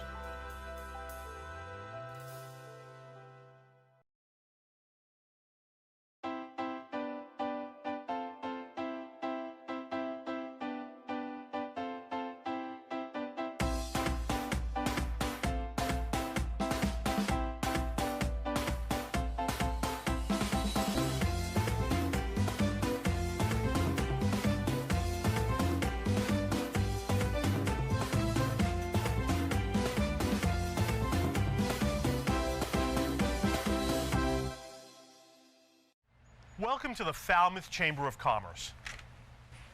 The Falmouth Chamber is dedicated to working on behalf of our members to make Falmouth a better place to live, work, and conduct business. We are committed to developing the economic, cultural, educational, and civic interests of our community and welcome the support from all organizations to achieve our combined goals. Whether you call Falmouth home, are a summer resident, or a visitor, we hope you take advantage of all that the Chamber has to offer. Hi, I'm Bob from Crane Appliance. Since 1983, as a family-owned company, our goal has been simple: to give our neighbors of the Cape and Islands a great shopping experience. Rest easy knowing our professional team will listen to your needs and help you pick out the perfect appliances. We'll take care of everything throughout the sale, delivery, and installation process. And We even have our own in-house service department. Crane Appliance, we call the Cape and Islands home. Carlson Printing for all your printing needs.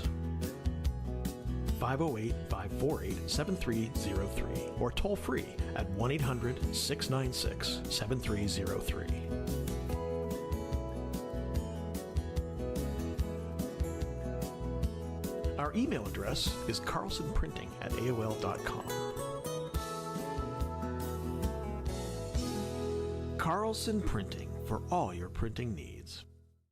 Hosting services for FCTV.org are provided by Meganet Communications. Meganet offers a wide array of internet services, including Mega Backup Cloud Service, server colocation, T1, fiber, Metro Ethernet, as well as telephone services such as hosted PBX and digital voice. Their number one goal is to keep your communications network up and running and allow you to focus on growing your business. 877-634-2638 or meganet.net.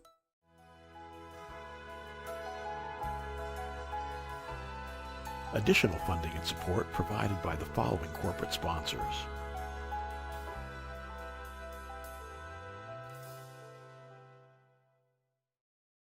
Main Street Gallery and Real Estate, a family-run art gallery and real estate agency located on Main Street in Falmouth, focusing on local and regional fine art.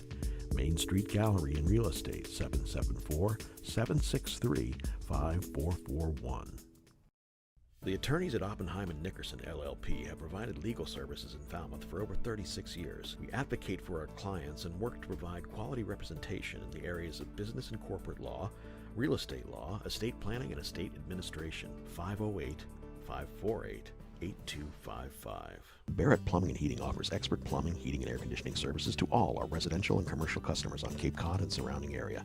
We are a full-service plumbing specialist offering professional workmanship to suit your budget.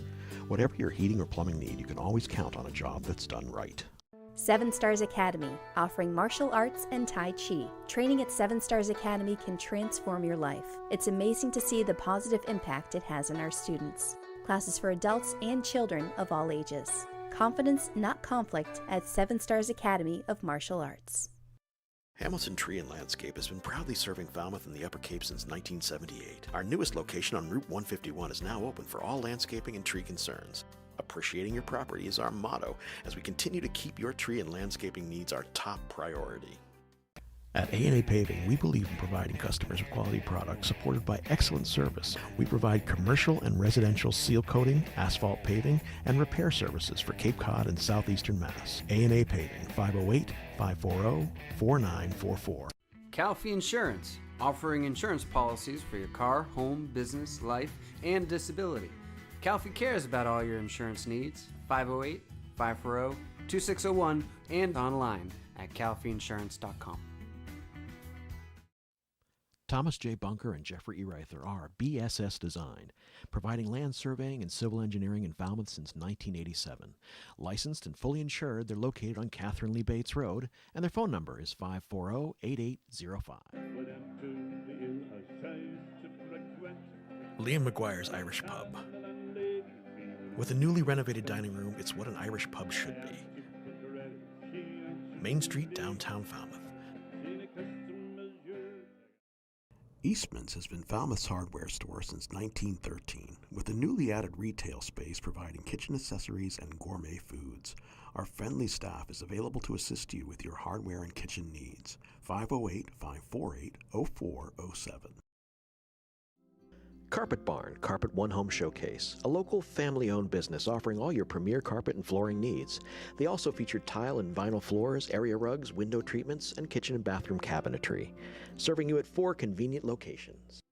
We at Falmouth Fish believe there is nothing better than a fresh piece of fish, direct from the waters of Cape Cod in New England.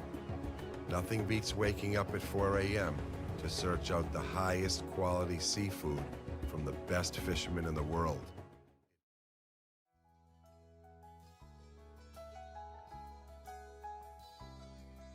FCTV is also supported by the following businesses and organizations.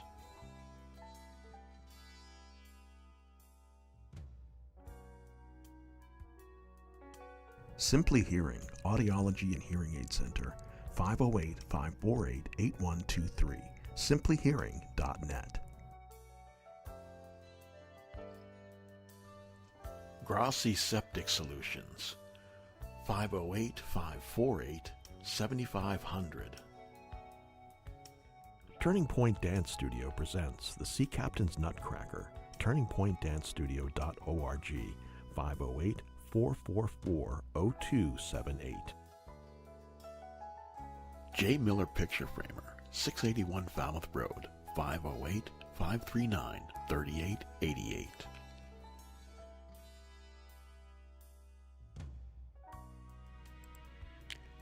The Annie Hart Cool Team, 508-868-0664.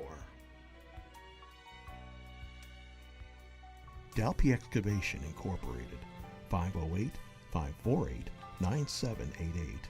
info@dalpyexcavation.com. Village Lamp and Repair Shop, 508-274-2057.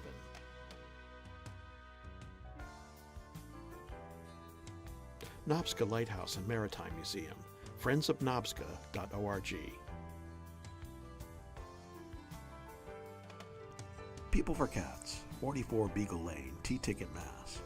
508-540-5654. info@peopleforcats.org. Martha's Vineyard Savings Bank in Falmouth and Woods Hole, 508-627-4266.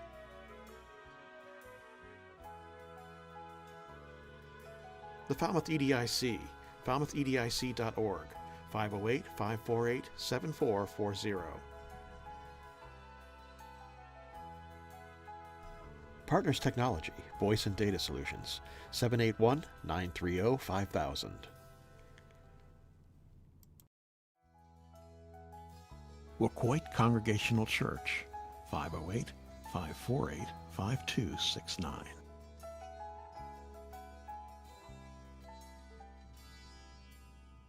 Soares Flower Garden Nursery, 508-548-5288.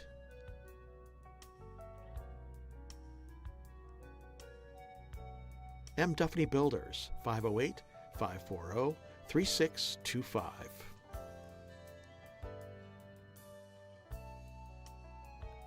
Neighborhood Falmouth, 508-564-7543.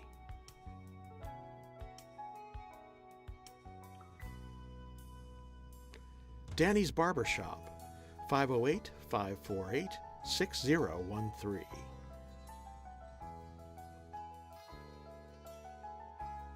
David Rogers Electric, 508-274-2057.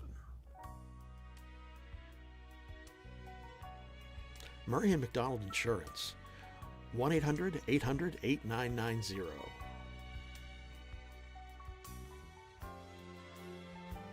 The Davy Tree Expert Company, 508-548-2662.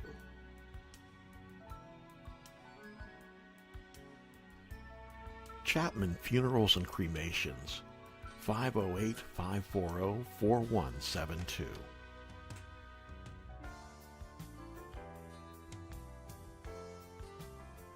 Hanush Jewelers in downtown Falmouth, 508-548-9107. Mahoney's Garden Center, 508-548-4842. The Cape Cod 5, 508-457-5252.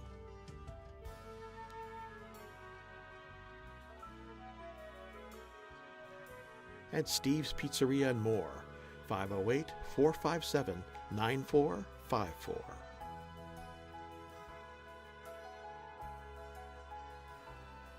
Additional support provided by Stop and Shop,